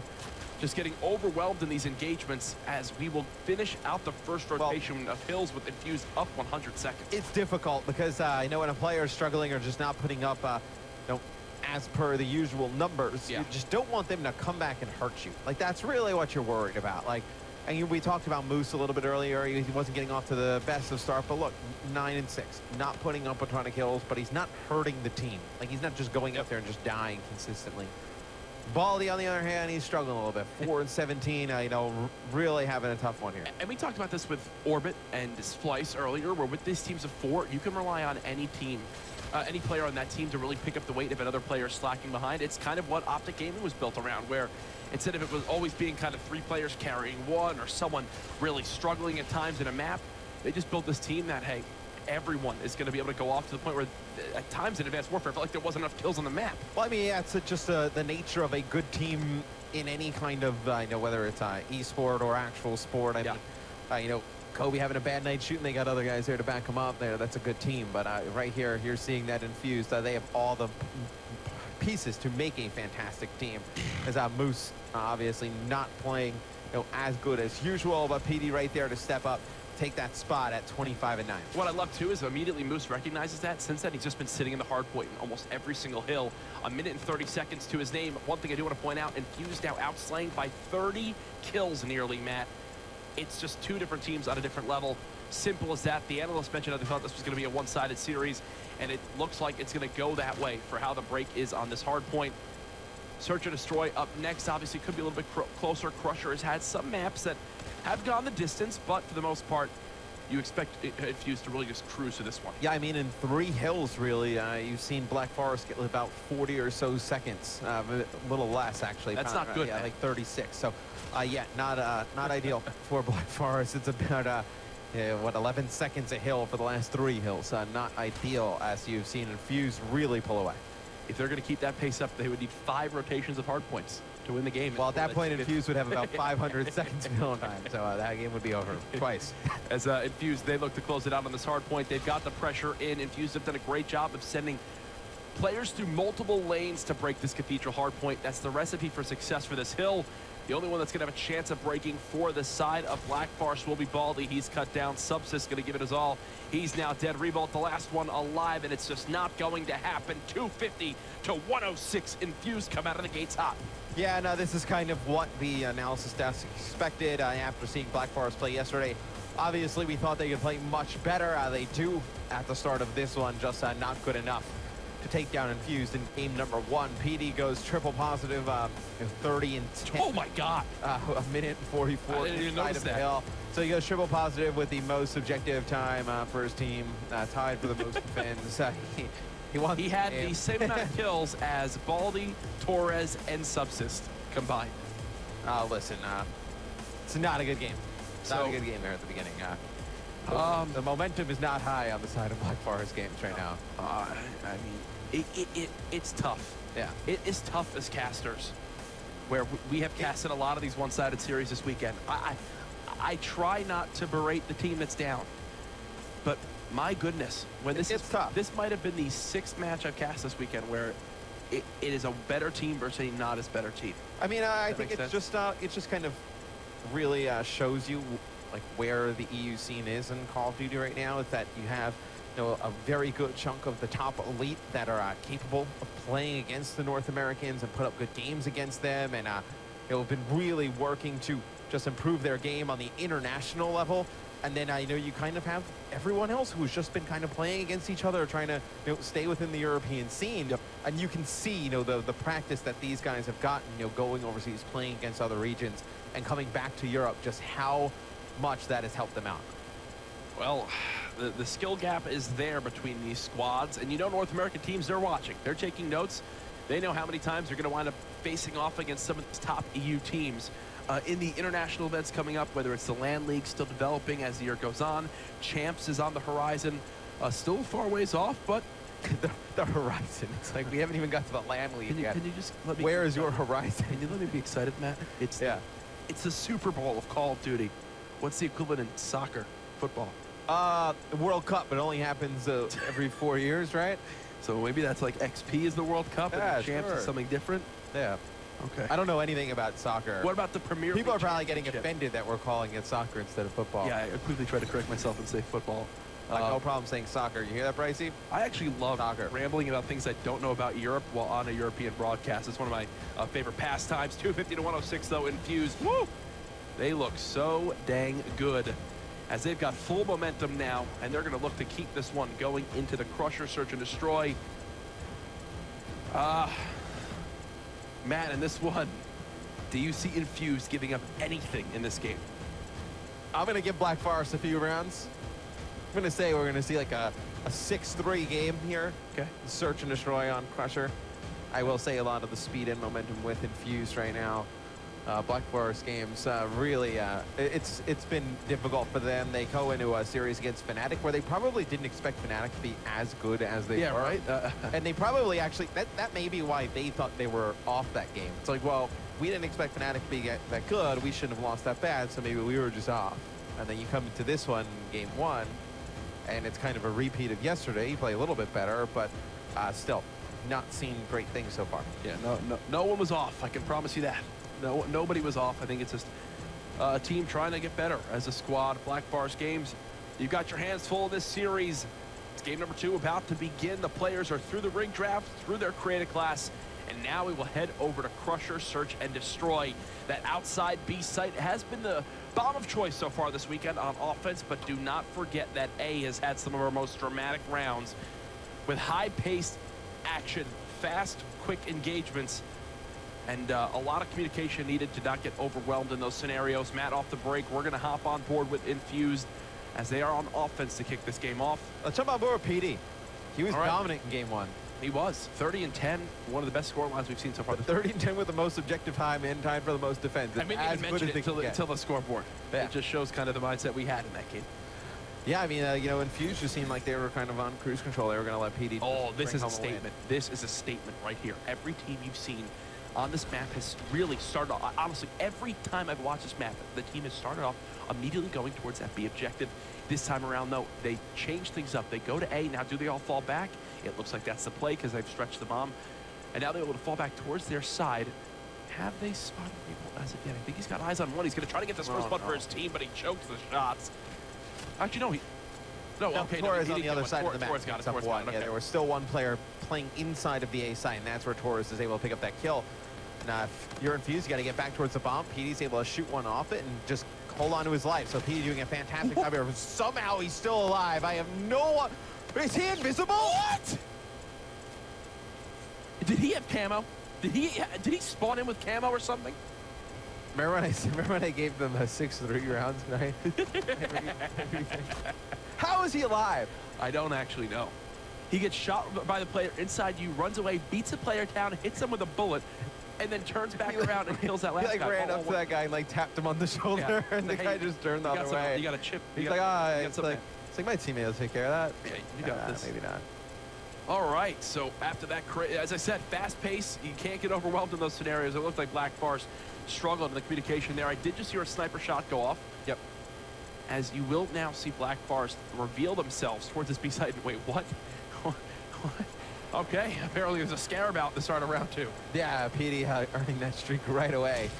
Nah, he's going to gain some information. Obviously not pick up a kill with it. We talked a little bit about how Scarab not as good as last year's HXC. No trophies, so Moose is going to be able to pick up one on the bomb. And that, I mean, you gotta have a trophy. Well, that player did. He just used it earlier on when pushing up the street. Winds up using it when it wasn't really needed yet. 2v2 now as the player peeks on out. It's going to be Torres. 1v1 PD up against Torres. Torres 4-1. PD 4-0. Who's going to be better at the stat line? Looks like it's going to be PD, the power of the beard. He's summoned and is put into play here in your final kill. Beards are powerful, man. Can change an entire life. You know, I actually had one for an event, but I was so good with it that to give you guys a chance, I calmed it down. I don't even remember that. It was then I had food poisoning, and you always make fun of me for that. Oh, I didn't even realize you were there. Yeah. Okay, thank you, Matt. Shows how good our friendship is. PD at 5-0, 1 kill off 2 more streaks and a reactive armor in round 3. Yeah, he's having a crazy series. This is like he's 35-10 in 2 games. Yeah, if he like ever ends off of Infuse and like needs to like submit like a demo of like how good he is, like this is the tape that he probably sends in. Oh, for sure. It's one of the better series I've seen. I think this is a round 1 for Black Forest games. And why do you say that? They've already got the pitch. The objective is being planted. They're just going to fly at the site in 3, 2, 1. Here it comes. Marky B gets killed. Somehow Moose finds one of his own. They're challenging another 1v1 gunfight for PD. How is this round gone in favor of Infuse? There's no way this should have happened. They had the players. Oh my goodness, PD. They had everything they wanted. They had 2 players on rock. They had 2 players pinching. Someone was mid-bomb plant. And somehow, kills all come in favor of Infused, and they swing the number advantage into their favor. They had first blood. They had first blood. They had the first blood. They had the members of Infuse trapped on the bomb. They were doing a good job coming on a flank, a pinch from both sides. Somehow they let them get away from the bomb, and they end up on top of the bomb, and they end up losing that one. PD. Oh gosh! And with the reactive armor right here, he should just fly out with this. The dominance continues for PD here. He's going to pop reactive, not get anything for it. Kills traded out from both teams. It's going to be Infuse coming out on top. I couldn't even keep up. 4-0 rounds. I couldn't even keep up with what Jack can't figure out who to go on board with. Things are happening so fast. Thankfully, the round-ending kill cam's a thing, so we can at least watch 1 kill in that round, and it's moving. You'll get 2, actually. You'll get 2. You guys caught all the action you need to see. We watched a reactive get used for nothing. Which is actually... it's quite ironic, like, you know, PD's just mowing down through all these players, and the one round he has reactive where you figure he would mow down more than one, he gets taken out easily. I think now the play call every round for Infuse is put the pressure towards B, use the streaks to force the players off the bomb, and go from there. Well, now this also eliminates Black Forest from going over towards B because they know that PD will have these streaks, and he'll just be able to streak them off the site. So and now... it's almost like Marky B is thinking that same with the angle he's holding for his team. Yep, and I believe he sees players cross. PD picks up 2 here, just kind of... It's going to be 5-0. in favor of Infused. All right. That was a close round. That was one where, see, it's tough. It's tough, it's tough, it's tough, because Infused are a well-led and well-organized team. And right there, they get the streaks, and they read the play from Black Forest, like, well, yeah, I mean, so easily. Black Forest has no option in that scenario. I mean, they have to go. Let's see what they do on this round. Let's see if they try and just contest through these streaks and push straight through over towards B. It looks like what they're going to do here on the mini-map. Let's go on board with P real quick, see what he has at his disposal. So he has everything. Yeah, he still has Trinity. He's got the bombardment. Trinity will be called in once they get everyone cleared through A. They know, hey, the pressure's got to be on B. Let's try to stop them from planting. First blood does come in. Immediately traded on out. There's one kill on the bomb. 1v3 now for Revolt. As he's, actually gets a hit marker with propulsion. Now the play will rewind back, and that's the game. 6-0 Infused. Smoke Black Forest games in map 2. Yeah, I thought Black Forest was going to put up a better fight. Win 3 rounds, I believe I said, does not prove to be true. PD goes triple positive in game 1, 9-1 in game 2. He is playing absolutely unreal here. PD, 3.0 KD map 1, a 9.0 map 2. Is that a record? Doubles to 8 It's a record. Uplink? Is he going to go like 36-2 in Uplink? That's the pace he's at right now. Woo, okay, let's go ahead and take a look at our scoreboard again. It's one that tells the story of the game. 9 kills alone for PD, 11 combined on the side of Black Forest games. Yeah, I mean, PD was starting to get streaks in round number 2, and I believe kinetic round 3. He had a reactive in round 3. That is like reactive. The fastest I have seen somebody get the reactive armor in Search and Destroy in a round number 3. And now we will go over to Uplink. Seems a little bit to me, Jack, like the writing is on the wall a little bit here for Black Forest games.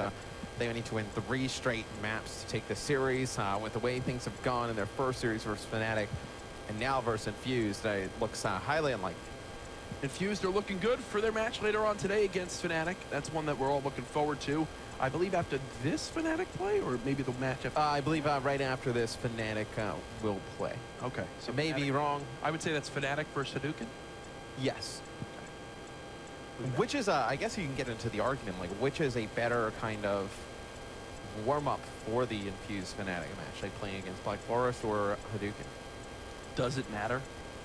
And by that I mean they're just getting a match in. I feel like when you're going up against a top team like later, you want like a good match earlier to kind of fix some things that are just wrong, whether it's comms or just kind of strategies you want to try and do, and then maybe just get like some good shots in against like top caliber players. I feel like that's kind of where my mind would be. Yeah. And then I also feel like Fnatic playing the later of these 2 teams and then just having one match off and then going into the final match. I feel like they're in a pretty good spot. I think that both of these teams are more than excited for their match later tonight. That'll be the final game of our 12 this evening. This is match 9, I believe. So 10, 11, and 12 up next. From everything you've seen this weekend, we talked a little bit about it yesterday, but I'll flip the same question at you again today.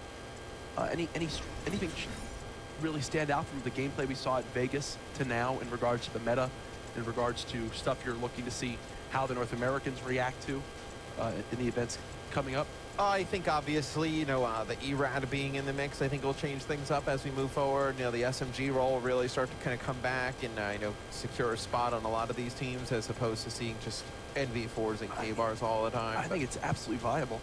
Absolutely. I think you can absolutely wind up using it. It's not on every map, but... Yeah, I think it'll end up ultimately falling into something where it's just kind of like map dependent on what map you get, like will determine whether you run the submachine gun or not. With ERAD being back in play or submachine gun presence being back in play, who does that help the most in North America? That's tough. In North America, I feel like honestly, if you're a team like Envy who hasn't put in a ton of time, any changes you're more than okay with, because that kind of sets everybody like kind of a little bit further back, where now you can kind of catch up a little bit easier. What about EG? Submachine guns are back. Maybe they'll go from being trash to being half decent. I said it, Nagafen. I don't really believe it'll help them that much. I think there'll be some teams that are able to put together Nope. Some S&G lineups are probably a little bit stronger. Okay. Matt taking the political answer. I go with the brutally honest. EG are trash.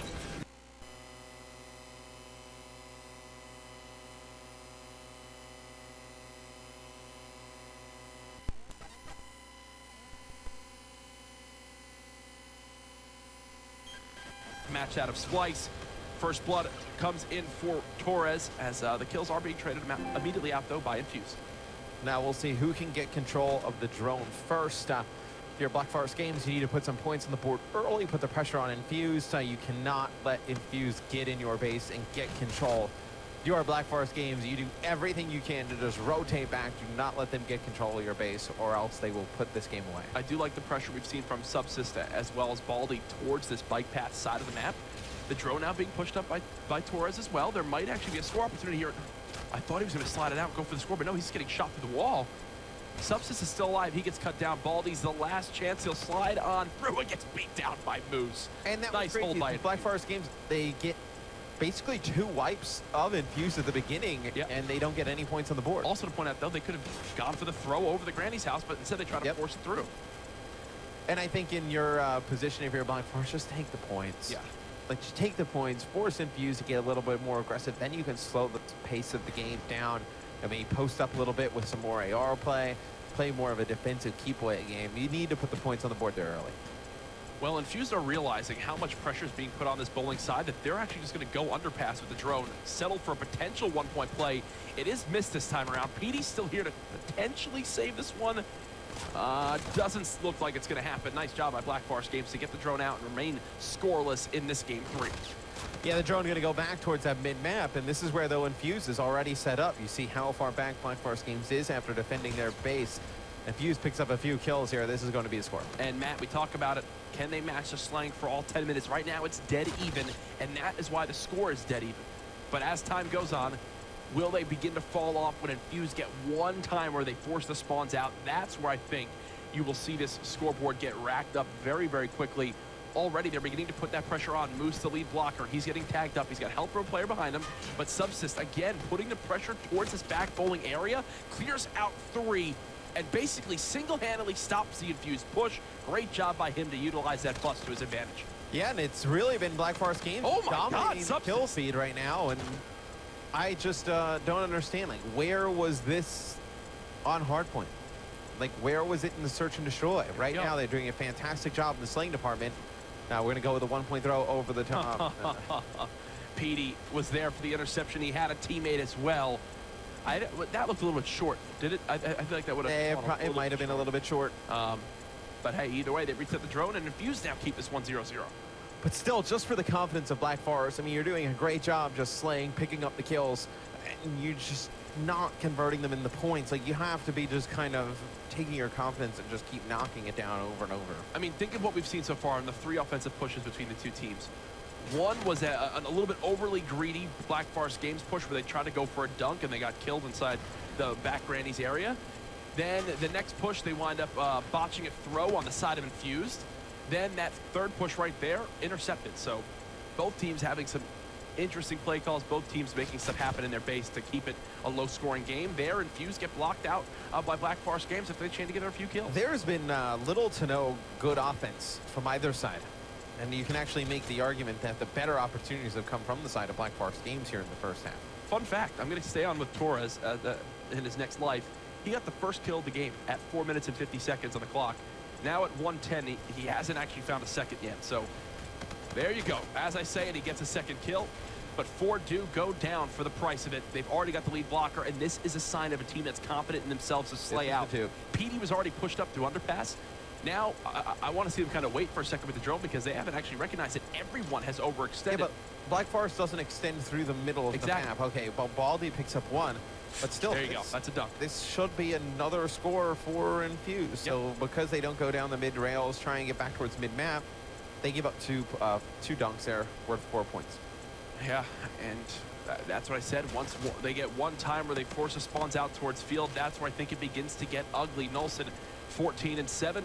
He's had a quiet series so far. We haven't talked too much about him. Really been focusing a lot on his teammates. But hey, when he needs to, he's stepping up for his squad. Double positive right now. Now 15-7 on a 3 streak, 16-7. Subsist, the one doing really everything he can on the side of Black Forest Games at 19-11. Nearly has himself a 4 streak to end this side. Yeah, he's had a fantastic first half here on Throwback, but it does not matter as it's going to be Infuse up 4-0 going into the second half. So we did see a lot of good things from Black Forest Games there in the first half of Throwback, but it'll be Infuse up 4-0. Just one small mistake, and they give up 2 dunks. I think this is an example of what Black Forest Games is capable of, keeping it close and things along those lines, but missing some key opportunities. This could very well be a one-possession game, Matt, if they were able to capitalize on some of the pushes they had earlier. So far, though, the performance from Subsist, while it's been heroic, has really, it's tough to say, just not been enough to get. I mean, you can kind of break down the gameplay of some of these blowouts that we've seen broken down just kind of into 3 parts. Hardpoint, they're just not able to sustain for an entire game. They start off good, and then they just kind of fall apart. Once the game gets chaotic, they just can't kind of get into a rhythm. In Search and Destroy, you just do not see effective just baiting and switching and effective trading between players, not really great team coordination. And then in Uplink, I feel like it's just 1 or 2 decisions that end up just letting the other team have their base and just run crazy on it. Oh, here we go. The drone now being moved up, and this should most certainly be a score now for Baldy. He's going to settle for the 1 and get Black Forest on the board. So there you go, 4-1 now. The score to the first minute, they've got a little bit of pressure on their side. Revolt sees to stay alive, though. Does actually get 1 kill through the jammer, which is nicely done by him. I just don't like how he's sprinting right there. Hold an angle, wait for your team, and keep some mid-map positioning instead of going out and trading a kill and just dying immediately. Yeah, in that position, he needs to secure mid-map so his teammates can get back to it. He does need to push through. Clay top bending, watch the underpass area. Said he sprinted right through middle. He's the only one available at that time to watch that area of the map. It's the most important area, obviously, over the drone spawn. Needs the security. He just plays in that top bending area, picks up 1 kill, kind of changes that entire play scenario for Black Forest. 4-1 still the score, though, for Infuse. They've still got a 2-possession lead. Torres heating up a little bit more inside, too, now at 8-15. You need to make his presence felt. It goes back to what we said this entire weekend. If you're going to beat Infuse, if you're going to beat Splice, if you're going to beat Orbit, you need all 4 players going off. And right now, they do not have that. Still a very winnable game. I do like, again, what we're seeing from Infuse. Look at the heavy pressure towards this lower street side. You've got Nolson still just sitting near this bus area. You had PD and Marky B pushed up towards the train side. Now Nolson will just hold this angle, wait to see if he can get himself a free kill to try to relieve some of this pressure towards his base. And I will say Black Forest does look much better than they did yesterday. Still, it's just not enough right now. You're going to see Torres just try and throw the drone forward. I believe it looked like he was trying to pass this in. 4-3. Will be a dunk. So now Black Forest only down 1. They do have control of the Infuse base. Yeah, and you see that kill right there. It's going to help give Baldy a chance to potentially move with this drone. Instead, no, he'll play for positioning, which I do agree with here. Unfortunately, gets spotted before he can get comfortable. So, Moose and crew, what are you going to do to stop this bleeding? You've been up 3 straight points inside 2. You really haven't had a single chance to go offensive because all the kills that you're getting are actually in your own spawn. Slaying inside 2 is absolutely in favor of Black Forest Games. You got Revolt +3, Baldy at +3, Subsist at +6. For the most part, they're out slaying Infuse at the moment. Yeah, now Revolt was doing a nice job. He was up in the opposing team's window, then on their side of the map, just picking up kills, stalling them from getting back to that mid-map control. And now with 2 minutes left, this is where Black Forest can take over this game. They can get drone control and throw over for some yards and then spawn out Infuse in the field, but that is not looking like what's going to happen. You see the drone in the hands of Marky B. Going to pass it to a teammate. They're going to try and push out, get a 1-point throw. This is reminding me so much of the phase optic game on Uplink on this map, where it was like scoreline like this until the final minute. The team just said, let's just go towards field and make something happen. Camo used at the perfect time. He does get body blocked, which is a smart play. Remember, we used to see that back in the CWL Season 1 and Black Ops 3. There, a similar tactic brought out. Basically, you're just trying to stall him until his camo runs out to then be able to see him and get the kill. Unfortunately, does stay around for just long enough to get that score, so Infuse bring it back to a 2-possession game. And we mentioned, what are they going to do to stop the bleeding? Well, it came down to just getting kills in the middle map. And that just shows you, I mean, what type of game-changing ability something like active camo can be. I mean, when you get that type of ability, whether it's active camo or reactive armor, you can use that to just make an individual play that separates you from the opponent. Do you remember when pro players didn't really know how to use it at the first Invitational for the CWL last year, and we were just bashing anyone who used the active cam. We were like, there's no way. Yeah, this is gonna be a good thing. Last year. Yeah, and then as the year went on, it was like, oh my, camo's the best thing. I swear by the argument that active camo was more powerful. I know overdrive got banned out a lot in Uplink. That active camo was more powerful in Uplink than overdrive. Active camo most of the time led to points, as where overdrive you could either hit it mid-map and just hit overdrive and just die instantly or whatnot. I just felt like active camo was a little bit more consistent with in terms of getting points out of it. As now you're seeing this game basically done, folks, as Infuse should take this 6-3. If you remember, Optic Gaming were actually a team that shared that same sentiment, where overdrive would be left in and they would still just pick camo. They wouldn't actually even use it and still make plays happen off of that. GG's though, folks. Infuse, they get the 3-0 as expected. They remain with the perfect map count, and they continue to look like that elite team that many think that they should be on the same level on. Yeah, and I feel like this is a team, Infuse, that's kind of been under the radar a little bit. We've been talking a lot about the likes of Splice, Fnatic even, Elevate as well as Orbit. I feel like Infuse, they've just kind of been forgot about in Europe's elite, making a statement with their first 2 wins here at CWL London. Infused take the victory. As with that 2-0, I mean, they basically secured themselves a spot, or they're I believe so. I don't see how they wouldn't have. So, congratulations to Infused on a big game there. That'll now put them at 2-0 in their pool as they will continue to move on. Matt, looking forward to the night. Fnatic, do they need what do they need to do to beat this Infused team if they're going to later on in their matchup? Look, I think you're going to need big games at Tommy and Scraps for that Fnatic squad if they're going to take down Infused. Definitely well priced. Apparently, someone's on strike now on the analyst test. They just decided, I no longer want to be near Momo. Take it away, boys. All right, welcome back to the analyst desk. And I know what you're thinking. Jonas really is that small, and he turned up late. He was having a little cry in the corner about French Call of Duty. It was over, he went fast. We were trying to persuade him to get back. He said, no, Millennium are out, I am out, I'm done with this. I was still crying from the French losing earlier. He was having, they almost you were having a group call. He was like, the target broken.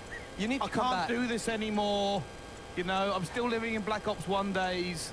It hasn't been good since then. They need to I come miss back. you. I'm miserable. I'm miserable. I mean, it's been a terrible weekend for the French, and I'm having a hard time recovering. Hey, in fairness, you should be used to it by now.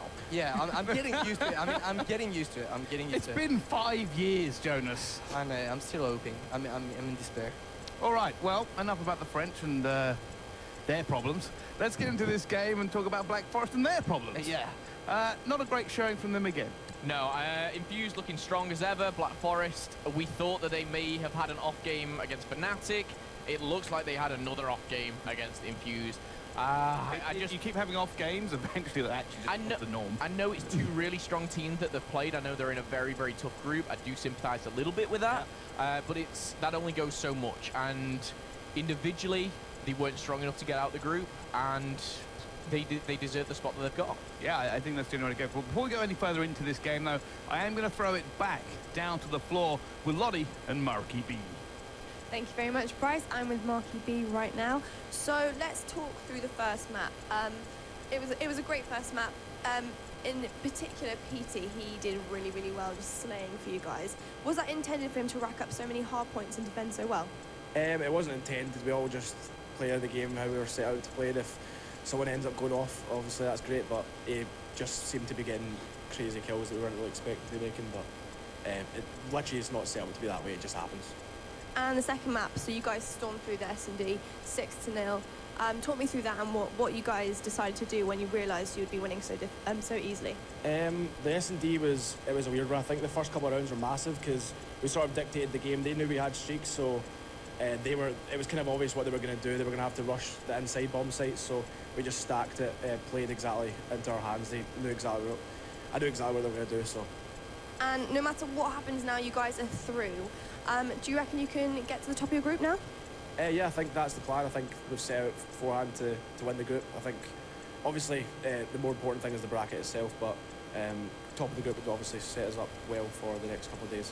And who would be your biggest challenge in the winning bracket? I think there's a lot of good teams. I think there's the likes of Elevate, Splice, Orbit, etc. I mean, all the top UK teams. I feel like everyone has a chance of doing well at this event. So no one in particular. I guess Splice, but yeah.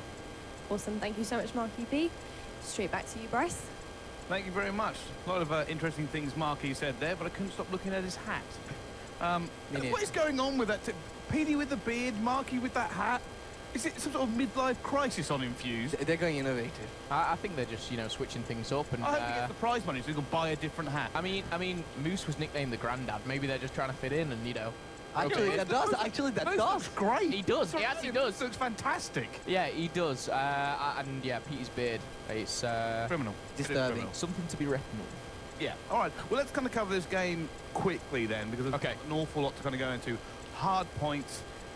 More or less, it's the same story. Get up to about 80 points, both teams, and then one team goes, all right, that's over now. And then they can't keep up. It's just warm-up time, I guess. It's just the teams, you know, getting used to it, going through that first rotation, and then again panicking once, you know, the great teams locked on one hardpoint, then they just panic, forget to go for the scrap that matters, they forget to go for the rotations, or they go too late, like very basic mistakes that they keep on making. It's extremely frustrating to watch.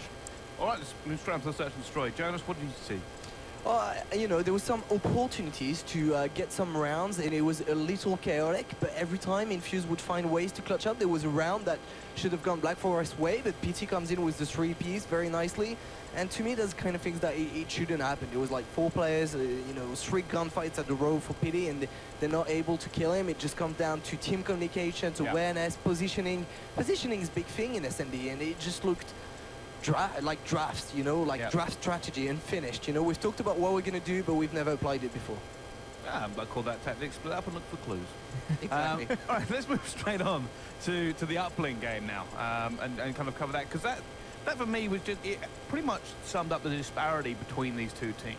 Is that Infuse just looked pretty strong. They kept pushing forward. You saw a little bit come back from Black Forest that we know they can do, but then Infuse, yeah, we're just going to end this game out. It's not going to be a blowout, but it's not going to be comfortable for you guys either. Yeah, consistency was the key for Infuse here. All 4 players having, you know, a pretty average game. No one really excelling. On the flip side, though, Black Forest, they didn't have all 4 players firing on all cylinders. They had a few lacking back, and for them to even stand a chance in this game, they don't have to have all 4. They need to, you know, have a couple going off as well. And it just got from bad worse. They were at 0-0 for quite a while, to be fair to them. But as soon as Infuse broke that deadlock, as soon as Infuse got those abilities, the payloads, it was game over. I'm coming back to what I said at the start of the game. Infuse play textbook, very clean, they know the game. So even if no one is going off, and the other team is playing great, but not like amazing, and they don't have the individual skill required to beat those teams, like on a consistent level over 10 minutes, Infuse is necessarily going to win. Not by a great margin. I thought that was going to be a more convincing win than it was in the end, because it was quite close at some point. But in the end, you know, just that clean way that Infuse play just pays off every time. Well, it has paid off. It's paid off once again. Let's take a little look at the groups now so we can catch up where we are in this tournament so far. Well, here we go. Group A, Splice, topping that group, followed by Aware Gaming, Fab Games, and Bando, 0 and 2 apiece. They will actually play later on. Group B, Elevate and Epsilon. What a game that was. Certainly set the Twitter sphere alight with it. And then you've got Imperial and Intuition. Intuition obviously out of this tournament, 0 and 3. Group C, Orbit 2-0, Team 3G, also 2-0, but it was not comfortable for Team 3G against Millennium. That game could have gone the other way, but didn't, unfortunately. And then Cyclone sitting right at the bottom after a bit of a beasting by Team Orbit. Then we move on. Team Infuse, which we just saw, took another win against Black Forest Games, who are now sitting bottom of the group. Then we've got Fnatic and Hadouken. They're obviously going to play soon as well. The French team can still qualify. Hadouken, I trust you. You can do this. Not. Yeah. Yeah. Nah, it's not gonna happen. let me have hope. That's all I've got left. Well, let's just move on. Let's get you out of this dark place. Let's look at the schedule as we go into this final 3 games of today. All right, as you can see, coming up, Fnatic, Hadouken. Jonas knocking on wood there. Not going to help. I'll start praying. Match 11, Orbit versus Team 3G. Now, that's going to be interesting, mainly because Team 3G didn't look as strong earlier as maybe Orbit did. And then one of our matches of the day, Infused versus Fnatic. So, a lot of stuff coming down. Well, we're ready to go for a break. When we come back, though, another big game. Don't go anywhere. We'll see you soon.